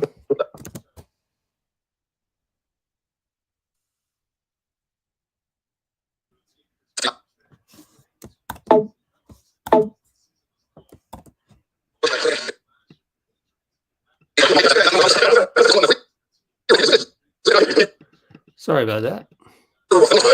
Little editing to be done here.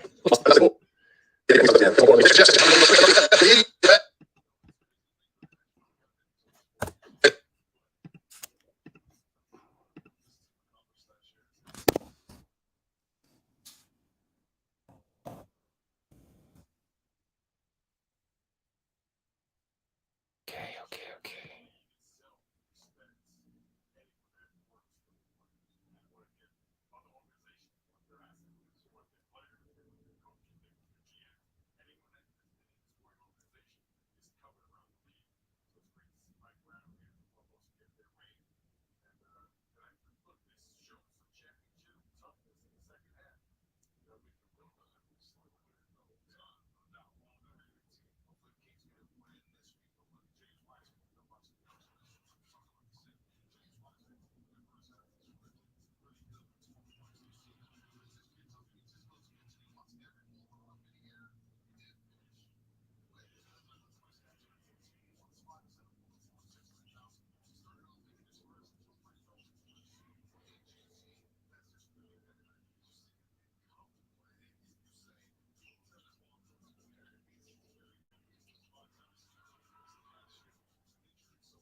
let's take a look.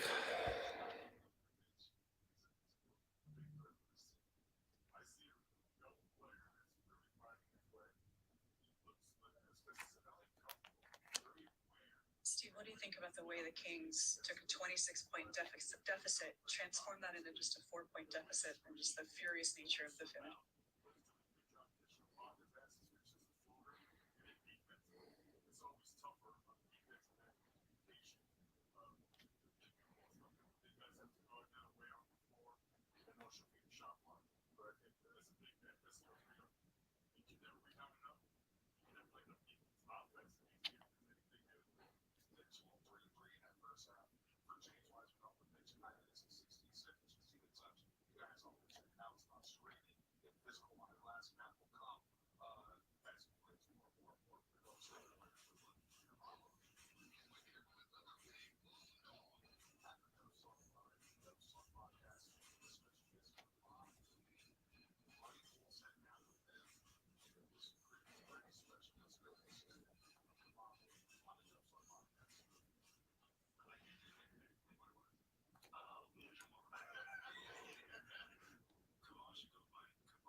All right, still nobody yet.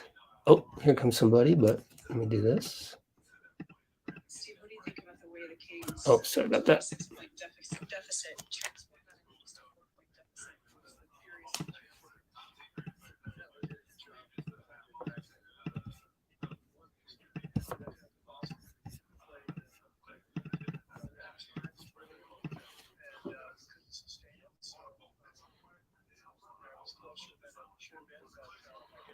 Still nobody.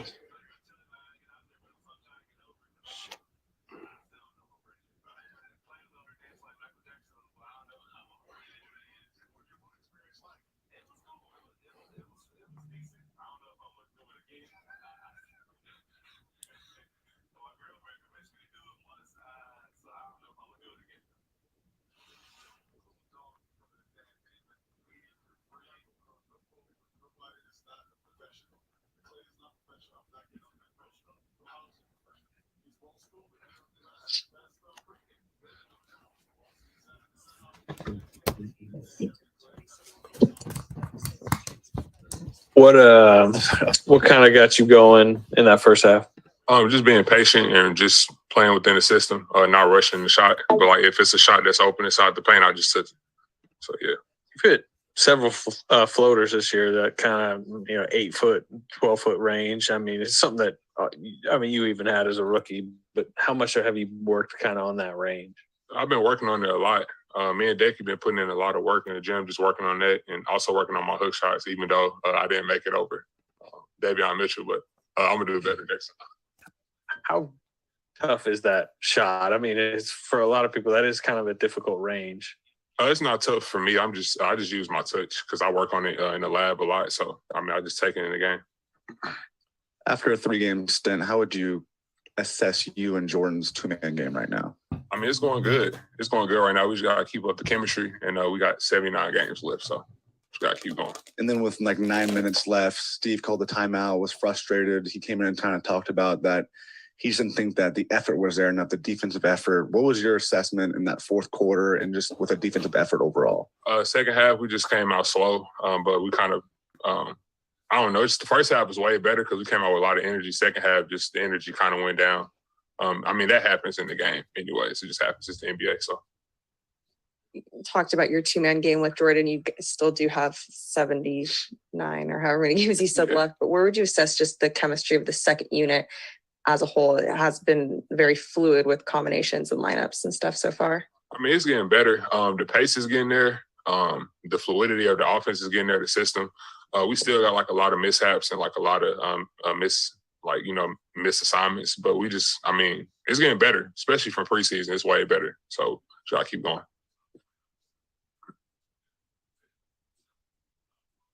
That it? Ralph the Hawks, Wiggins and Poole and Steph.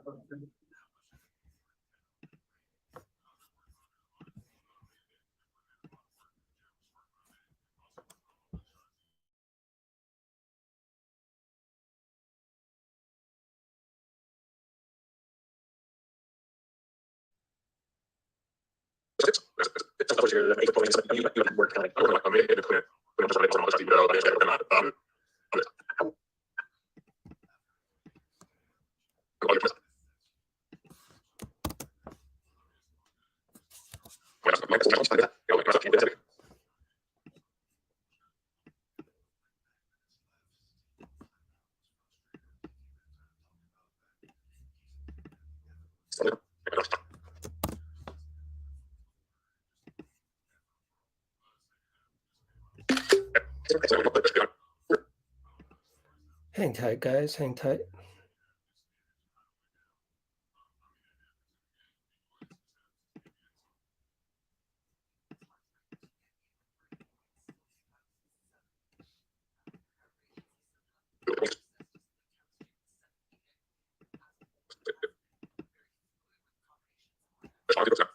If it's a shot that's up.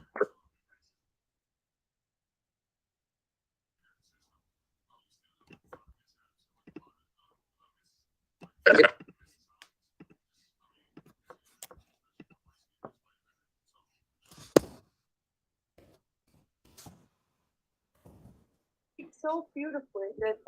Great. Okay. I will go 10. How about three? Yeah. 10. Was this Moody? Bro, no way, bro. R2 be pushing it. Y'all hear him? Poole. Talking about some 10 minutes. JP. Still with just 3 games into the season, where would you kind of assess the second unit chemistry, what you guys are doing? It has been very fluid with the lineups and combinations and stuff so far. Still trying to figure it out with lineups and rotations fit the best. Yeah, like you said, it's only the third game of the season. So it'll take a little bit of time. I know we do a lot with our rotations early on in the season, but just try to figure out what's the best lineups and matchups. So trying to gain chemistry all around the board. Steve talked about just needing more like energy, especially in the fourth quarter. And he was kind of disappointed with that. Do you feel like, since you're kind of that anchor of that second unit, that you have maybe a little bit more responsibility being in your fourth season to just kind of like set the tone for that group? Somewhat just being a primary ball handler, trying to control the game a little bit, but also still making the right play. I think later in that fourth, we had a younger lineup in there. So just finding ways to close the game. If anything, I know we had a big lead. So just trying to find ways to close the game, make the right decisions, continue to play our offense. And I think that's something that we'll gain over the course of the season.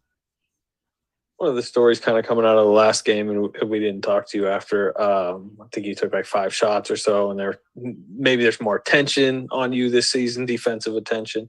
Took more shots tonight, obviously scored more. What collectively has this 3 games been like? I mean, have you felt extra defensive attention coming into the season? Yeah, most definitely. But even if you look at our season earlier last year, the second lineup I think that we had was it took a little bit to get right, to get comfortable. It's only our third game. We have new players. We're trying to get everybody acclimated. We got a lot of new guys. So, it just comes with time, especially the type of basketball we play, the type of style that we play. Trying to get everybody their roles, their positions, what they're good at, put them in positions to be successful. Yeah, I know I'll be a focal point, but, still find ways to, dominate the second unit or whenever I'm out there on the court.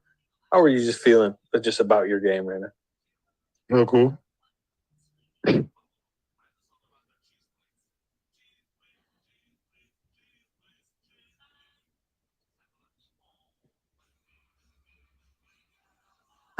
Jordan, do you feel like a defense kind of has to establish an identity the same way, you guys find a groove and put together some games offensively? It has to happen on both ends. Our defense? Yeah, that a defense takes Yeah. time to kind of find its own identity too. Yeah, everything does. Offensively, defensively, chemistry, rotations, personnel, everything. Like it's only the third game, so we'll figure it out as we go, and the coaches do a really good job of, putting us in situations to be successful. So, just try to win games early on in the season, and everything else will, kind of take care of itself. How fun was that second quarter? It was really fun. Really fun. 89 points in the first half. It's crazy. Obviously, you started a lot more last year, did more of the 6-man role in the playoffs. Is it a different responsibility? It's been 3 games, being more that catalyst, that main guy of that second unit, first guy off the bench, and kind of filling each other out with new players in that second unit as well. It's not new to be the guy in the second unit, but we do have new players. We're just trying to get the chemistry right. Some of these guys are coming from different teams where they run different offenses and different plays. And I think what makes us so special is that we're really unique offensively. And it takes a little bit. It takes a little bit to kind of get accustomed for anybody who comes over here. So, just trying to do a really good job of, trying to just teach the guys,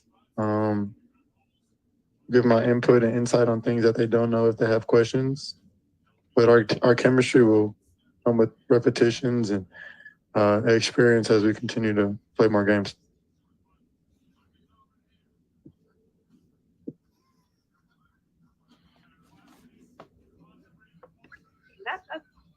Yeah. Because y'all got me for 30 seconds next 2 weeks. Y'all get it done.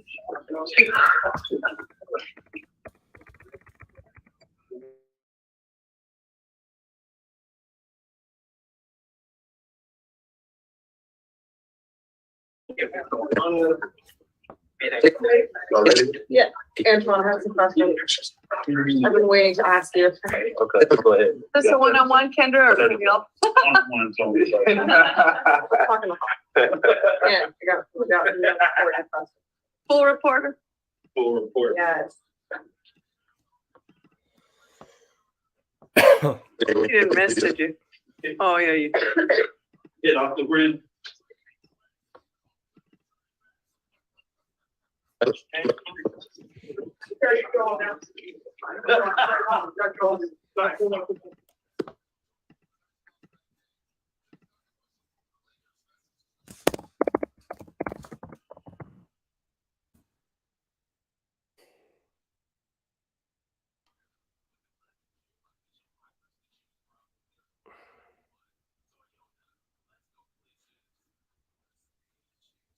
All right.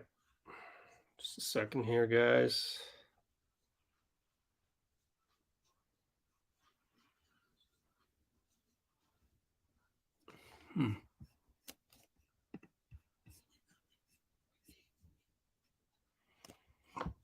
Excuse me.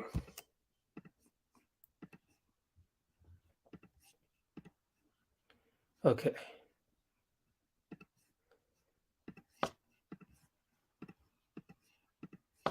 I need about 24 seconds. Get that ready. There. Cool. What do we got?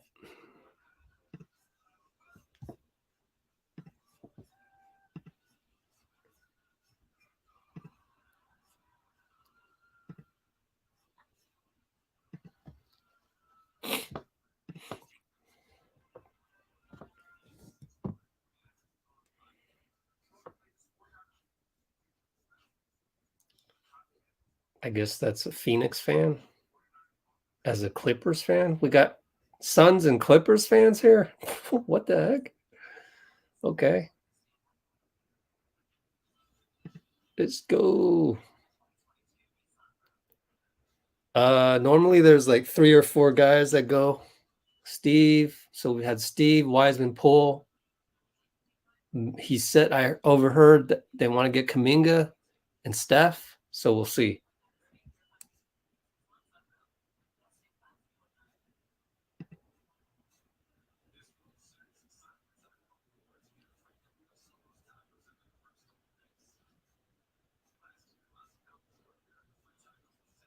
Okay. Cool. I don't see anything profound in the comments just quite yet, so let me do some more technology things.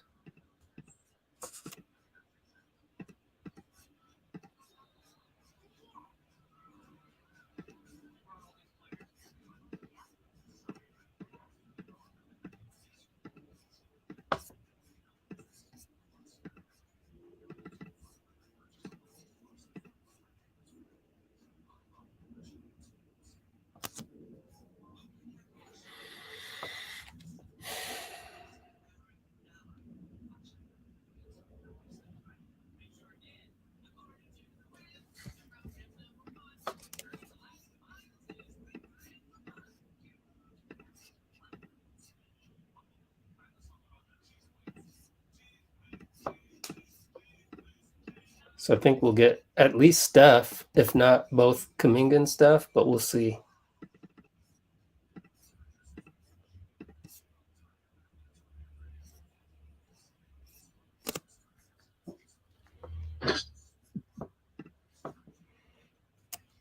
Wiggins.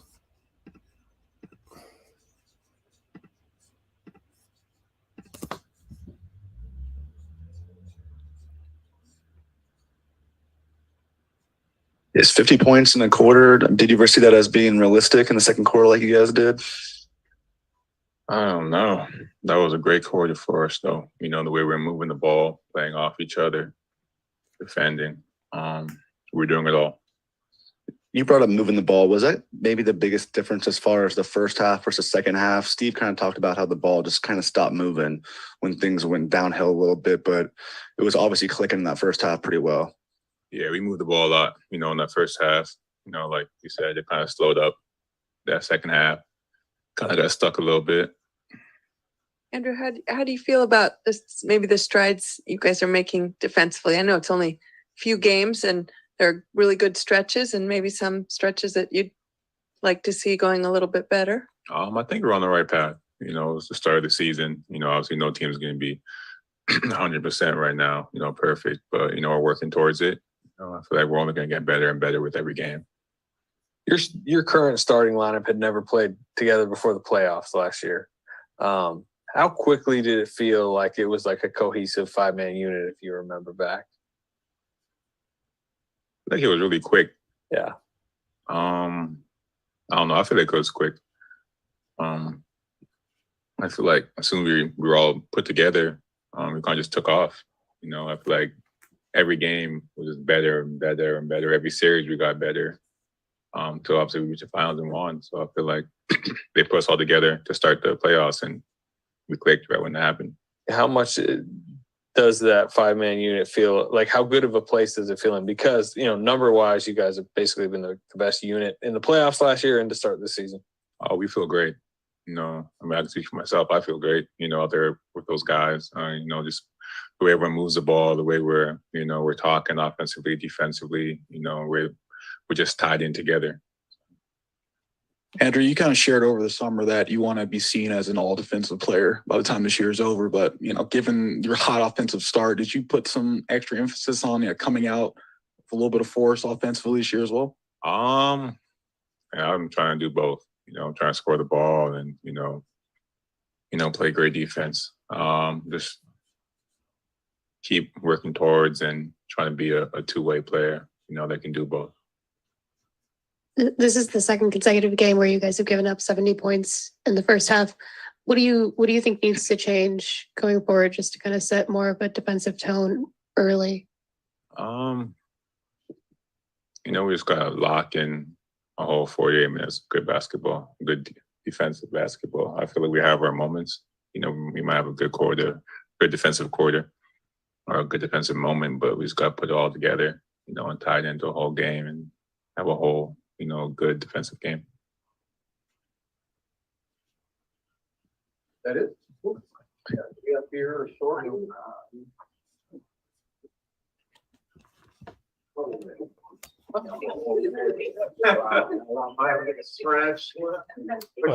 So I think we have one more with Steph.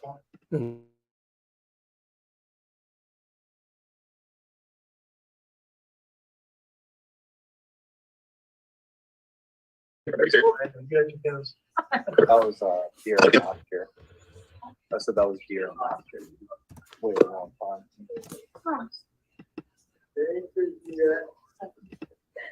He's not here yet.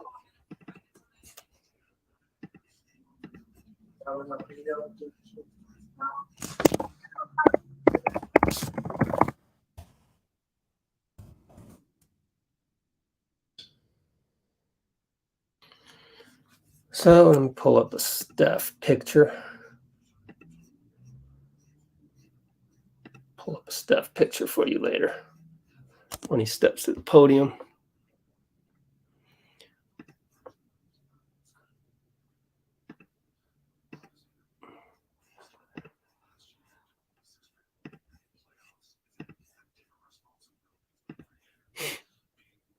Okay.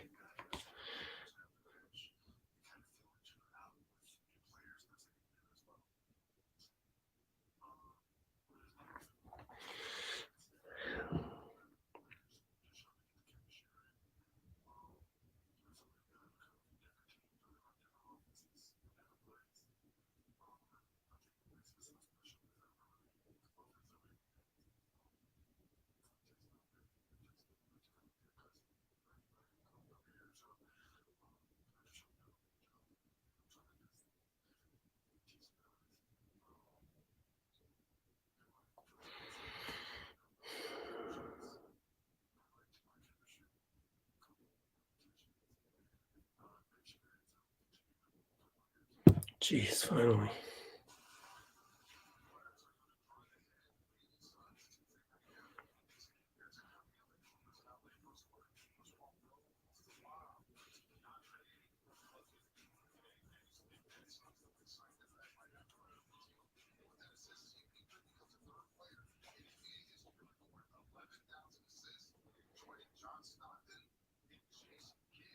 Wow. Chris Paul got 11,000 assists.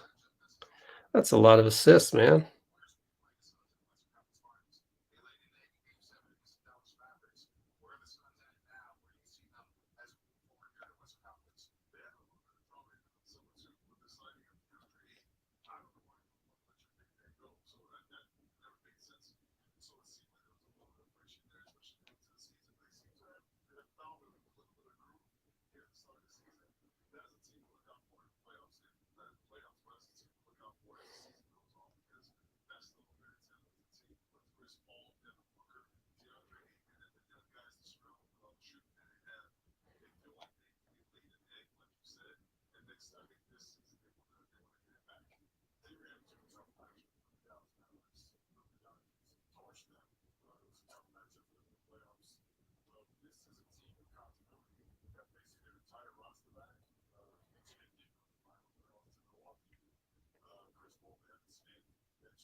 Still waiting on the next guy, Steph. So That's why we're just kind of waiting here.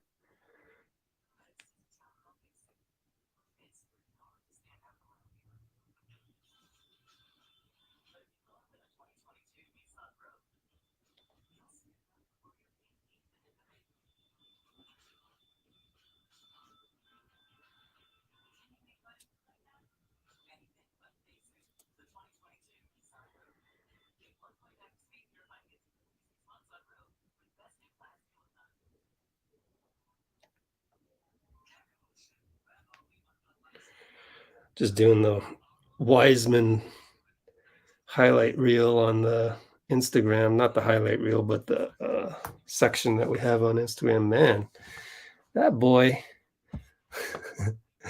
Oh, I'm not supposed to say that boy. Can be considered derogatory. I think of it as something cool to say about the squad that you cover, but James Wiseman, his shoulders are just so broad, like it covers the whole profile picture on the Instagram highlight, man. It's just wow. He's a beast.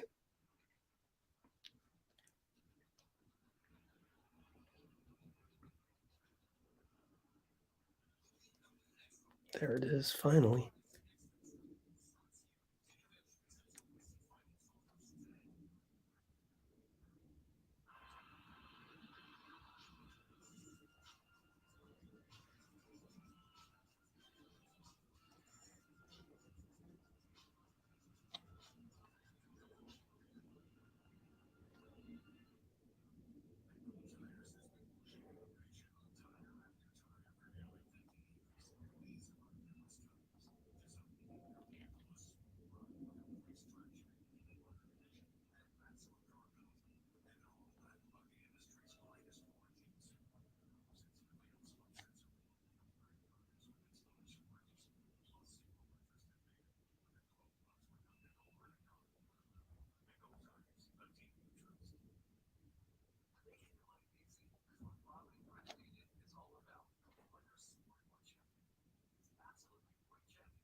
We are still waiting for Steph.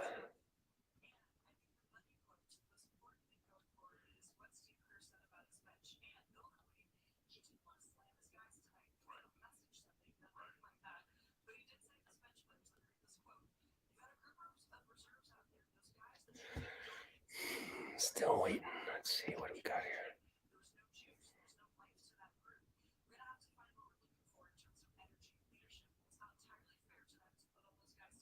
Good night, Percy. That was 1 minute ago. All right.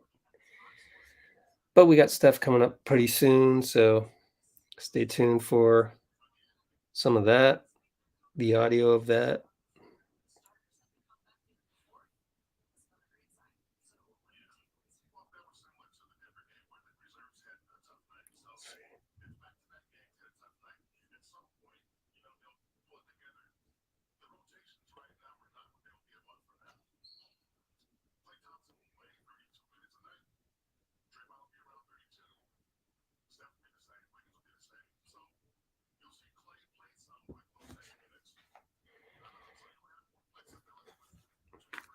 So we're still waiting.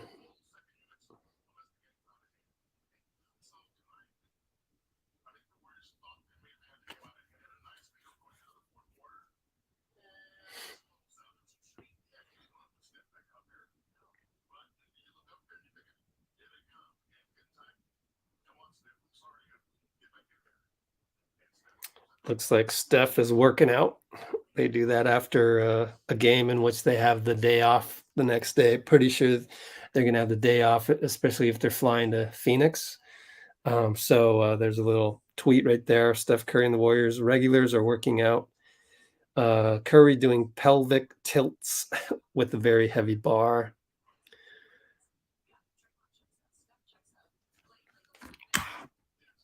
So kind of no surprise there. We've seen that before. I've heard of that happening before.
Once again, if you're joining us late, what we're doing here is we're just waiting for Steph Curry to get to the podium, and then that'll be it.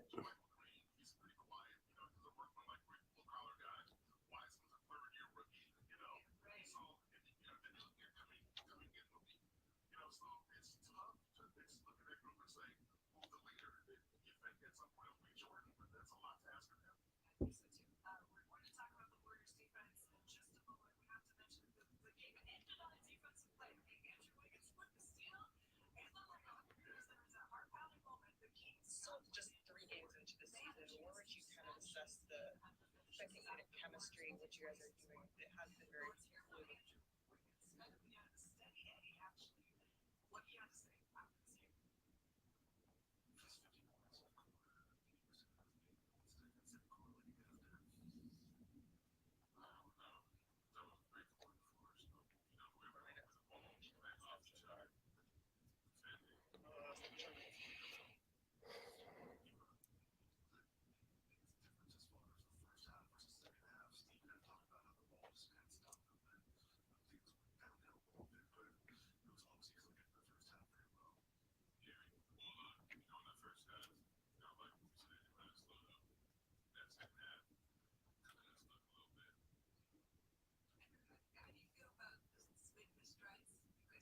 All right, I think he's here.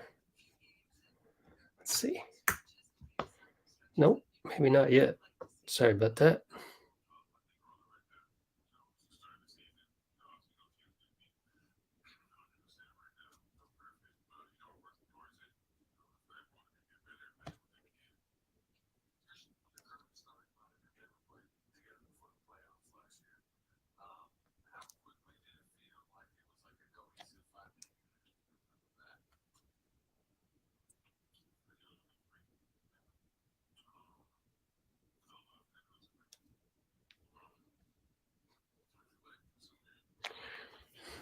see.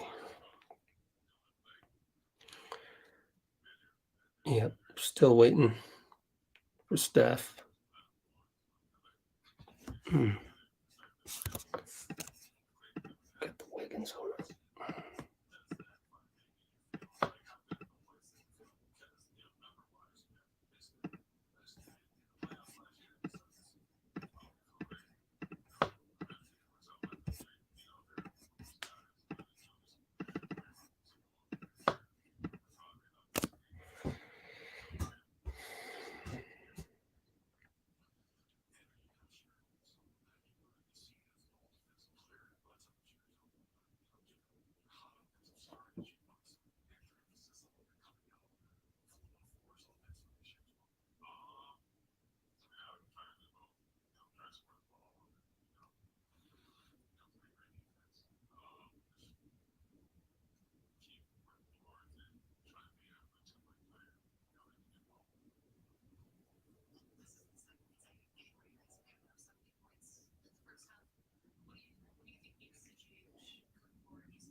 Wow, Yankees lost. Houston Astros. Crazy. Dusty Baker. What else we got in the comments here? Processing again shortly. Okay. Yep. Curry working out. Yep.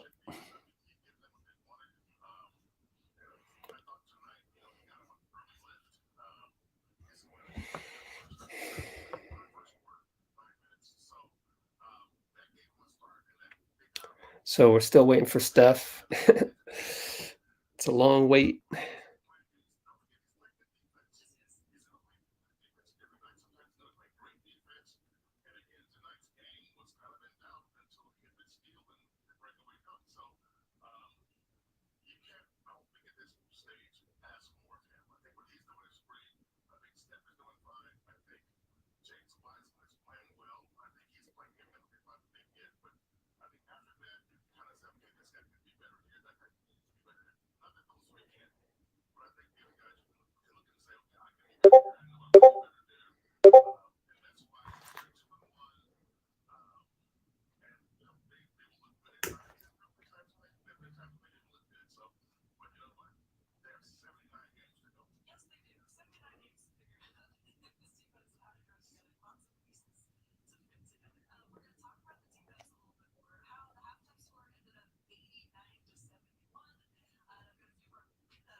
We just got to put it all together, says Wiggins.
Still waiting for Steph, who's finishing up a workout downstairs.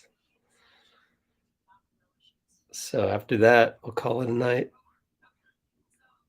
But until then, we'll just wait because that's what we do here.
We're losing people.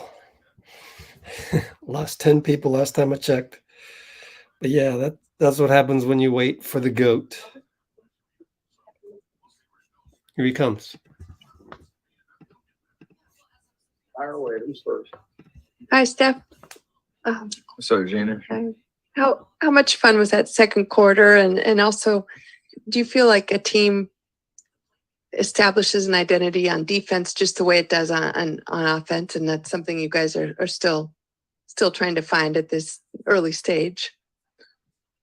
Yeah, I think, when you start out a season with the expectations that we have, coming off a championship and the level that we finished off the year, it's that's what you're comparing yourself to. And we understand we have to be better on that end of the floor. We scored enough tonight, obviously, especially 50 in the second quarter.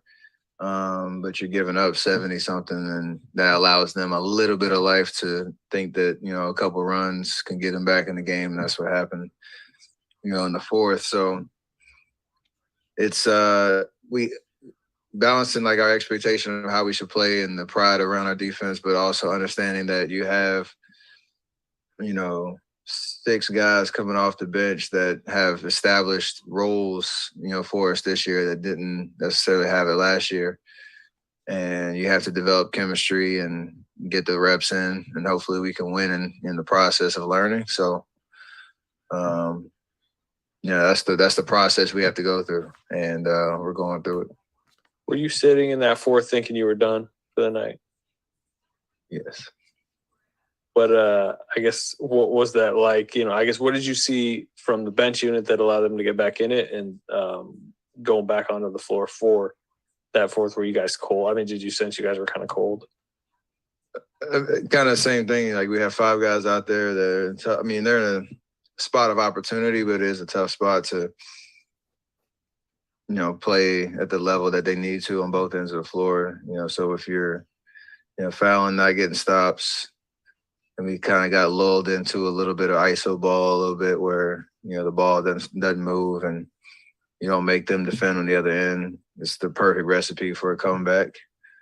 And that's what they did. And then those last 5 minutes, 4 minutes, whatever, 5 minutes, when we came back in, you're just trying to hold the fort down and just get a dub and then talk about what we need to talk about after the game.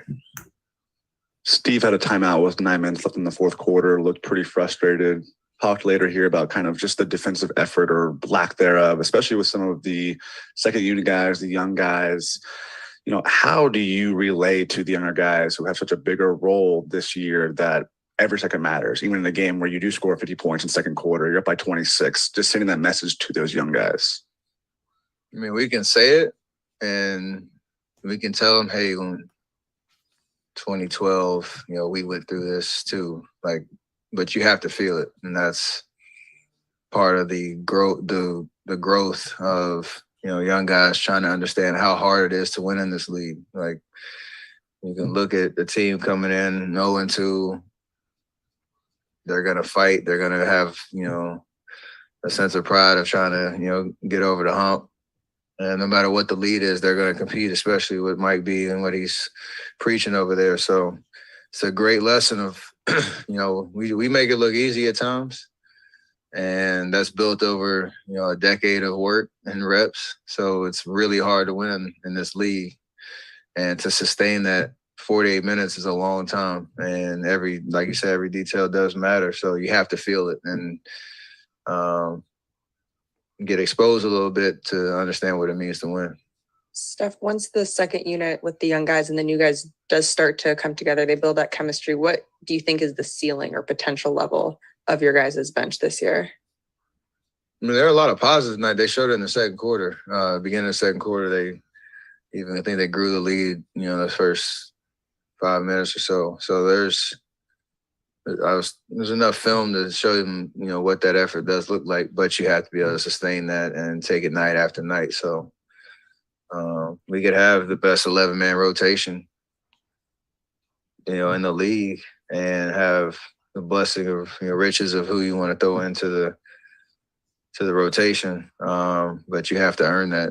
And, you know, we're going to go through that process. You connected with Wiseman on a pick and roll, I think, in the first quarter. You did plenty of that when he was a rookie. What are you seeing with him differently in that kind of action now compared to a couple of years ago? I think he's understanding timing, sacrificing his body to set good screens. I even like the offensive or the Eagle screens he gets because he's trying to understand angles and timing and, you know, positioning and all that. But he seems much more confident on when you do come off rolling, being able to catch it, survey, finishing at the rim. So, you know, again, it's just reps and reps and reps because pick and roll with him can be very lethal, and it's something that should be a go-to outside of, you know, our usual motion offense. It takes a little bit longer to kind of feel and understand, but he's trying to do all the right things, and that's all you can ask for. Would you like to get more, I guess, two-man action with him? Oh, the age-old more pick and roll question. Yeah, let's run pick and roll every possession. See what happens. Not Steph, really, though. Along the lines of things, you know, coming together and things taking time and chemistry and all, Draymond and Klay have also been on a minutes restriction early on. So does that sort of, you know, you don't get in quite the same rhythm yet until they're playing their regular time too, right? I mean, that factors into it a little bit. 100%. We knew that going into the season, however long it was going to take for them to get to their usual runs and the patience that comes with that to know everybody's going to have an opportunity. I think for Draymond, he's found, you know, that burst when he's out there pushing in transition, his defensive presence, but he's playing with a lot of energy in those minutes. And then Klay obviously as well. I think he's gotten hot a couple, you know, runs, you know, during his restricted minutes and all that. I think it's frustrating for him just because you're trying to balance like him being a threat to score, but also looking at the clock and saying, oh, I only got so many possessions, and you're trying to balance it all. So, you know, it's part of where we are, and what's necessary to keep the big picture in mind. But, there are some frustrations around that for sure. You want to play. Everybody wants to play. Your 5-man starting lineup had never played a second together before the playoffs last year. How quickly do you remember that kind of clicking? And, you guys really, since the playoffs, been pretty much the best 5-man unit in basketball. Does it feel that way? Yeah, we won a championship, and a lot of that's because of, how we performed.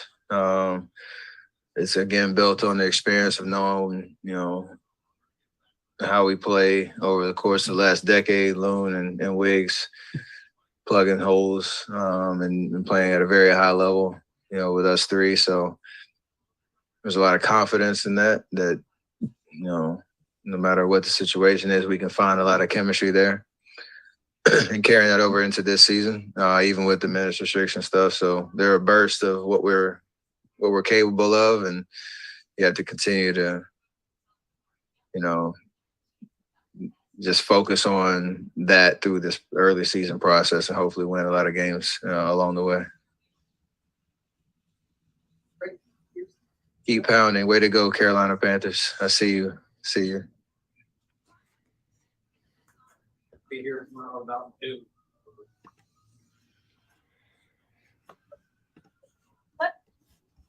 So it looks like they might practice. Might practice tomorrow. Said be here tomorrow at noon. Wow. Really? Travel day? Okay. I guess they need it, right?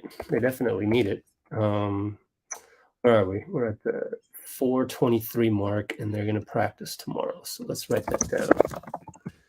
Seems like Warriors will practice tomorrow on travel day. They need it. They do need it. No doubt about that.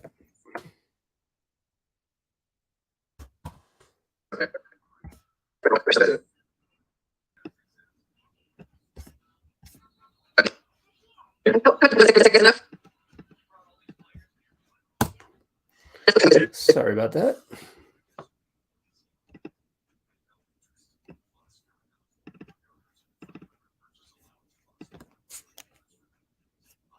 Okay.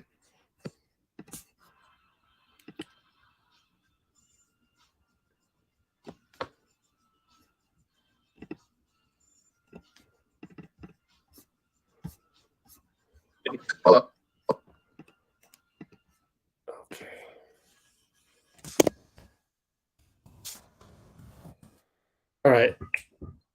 Any questions, people? Let's go back to the chat. And also, we do have some new videos up on the channel if you want to check that out right here. So we can throw that up there.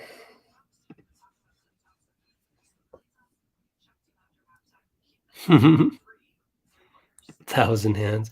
How are we doing on likes? 83 likes. Hey, let's do that. Hey, please splash that like button. Thanks.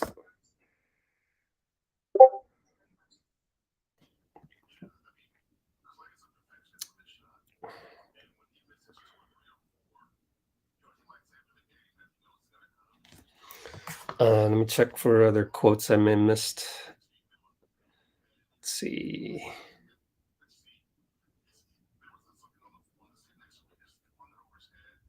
Oh gosh.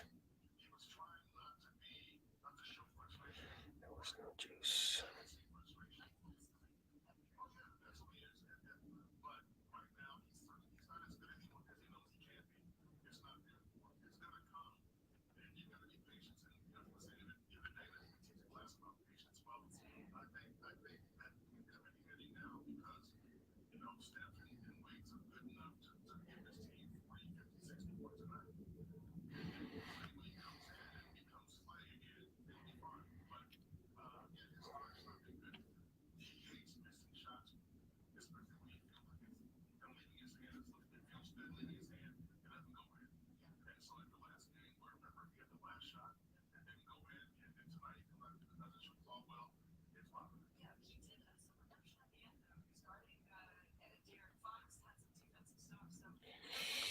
All right.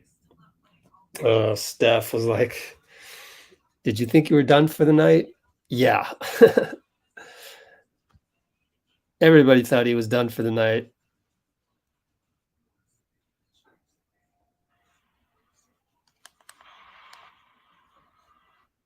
Got some bench energy from the Warriors account. Let's take a look at that real quick, if you don't mind.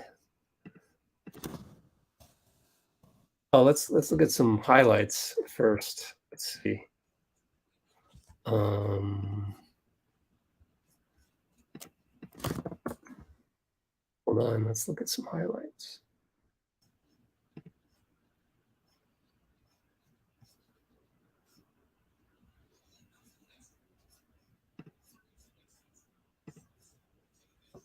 Huh. Oh, I see what's happening. Okay, yeah. Let's look at some highlights from our friend Bruce, who was at the game.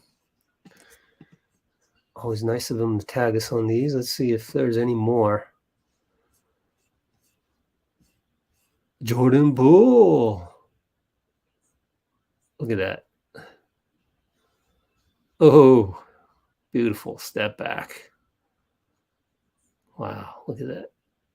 Behind the back step back. I love it. Beautiful. Here's another Jordan Poole. Crossover. Goes all the way, and that's the one where Klay doesn't get back in time. You see him late from the corner. Watch Klay in the corner. Watch him right here. Slow getting back. The irony, and this was Wiggins. Yeah, cool. Oh, Klay. Little tight grip for tonight. A little too tight. Here's the bench celebration. But look. Oh, I don't know when this was, though. Donte is there. He definitely went to the locker room. There's no way he came back out after the hamstring, I'm pretty sure.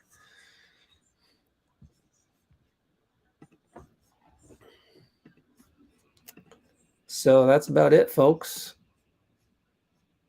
Thanks for being with us. Too bad we didn't have Dean. He says I think he's available on Tuesday, so that's good news, which means we'll be able to run with his help, handling you guys in the comments and talking about his favorite topics after the game. With his help on that, we'll be able to run the video of the post game for you guys. So I'm really looking forward to that. So that's on Tuesday. We'll be right here at 6:30 p.m. Pacific because the game will be at 7. Tip-off is at 7. Well, actually, tip-off is always, couple minutes, 10 minutes after the published time. So that's when we'll be back here with you. But yeah, enjoy the process. How many times did Steph say that? Steph said that many a time in the post game. Thanks, Mike, for joining us. I'm looking at Bill Kennedy, the ref, and then I also want to say RIP to Tony Brown. I read about him you can read about him in anscape.com. Pancreatic cancer right here, stage 4 cancer. He recommends you getting checked for your blood samples and stuff and different levels. His alkaline level was way off the charts, and suddenly they found this and then they found that. So if you want to be more careful about such things, be sure to do that. He was in perfect shape. So kind of too bad what happened there. But now I know why the NBA and referee community was really talking about Tony Brown a lot, just because he was in tip-top shape, and really too bad that things went downhill soon thereafter. So it took about, July 2021? So he still managed to live for over a year and 3 months, maybe. But yeah, it was tough. It was tough on his whole family and everything. Let's see. Oh, here we go. Steph Curry asked if he'd like to get two more two-man action. The age-old more pick and roll question. Yep, the age-old more pick and roll action question. Funny. Where did I have that? Let's see.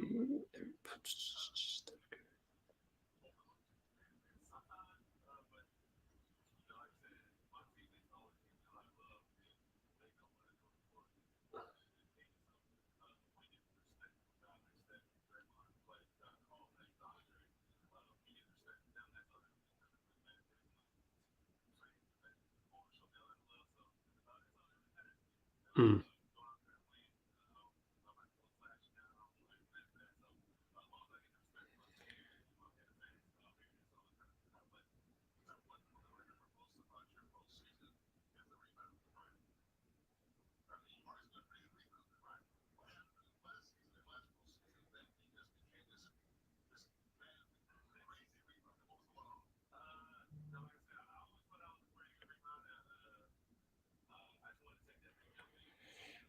Steph said we got exposed a little bit today.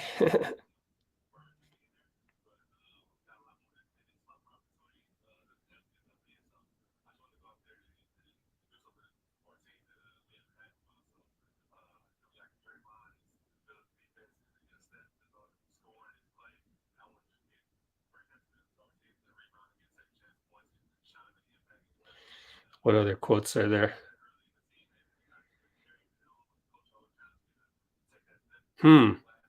Did Phoenix lose to the Clippers? They're the best team in the league when you look at all the experience, the accolades, and that they're deep and talented. Okay. Well, that's bulletin board material for the Warriors. Somebody send that over to the Warriors real quick. That's what Monty Williams said after the Phoenix game was done. So speaking of done, we're done here. I think we're done here. Appreciate you all for joining. So Suns won. Okay. So I guess he was just praising the Clippers even though they beat them. So still put that on the bulletin board. Next live stream, Tuesday, 10:25 at 6:30 p.m. Pacific, 7 p.m. off versus at Phoenix. And just like SYC said, thanks everybody. Just as 1, 2, 3. Just as 1, 2, 3. I gotta do my emojis. Boom, boom. Just as 1, 2, 3. I know, right? We're still counted out. What the hell? Shout out everybody. All right, end broadcast. See ya Tuesday. See you Tuesday, folks. See you Warriors for life, people. See you Tuesday. With Dean, probably.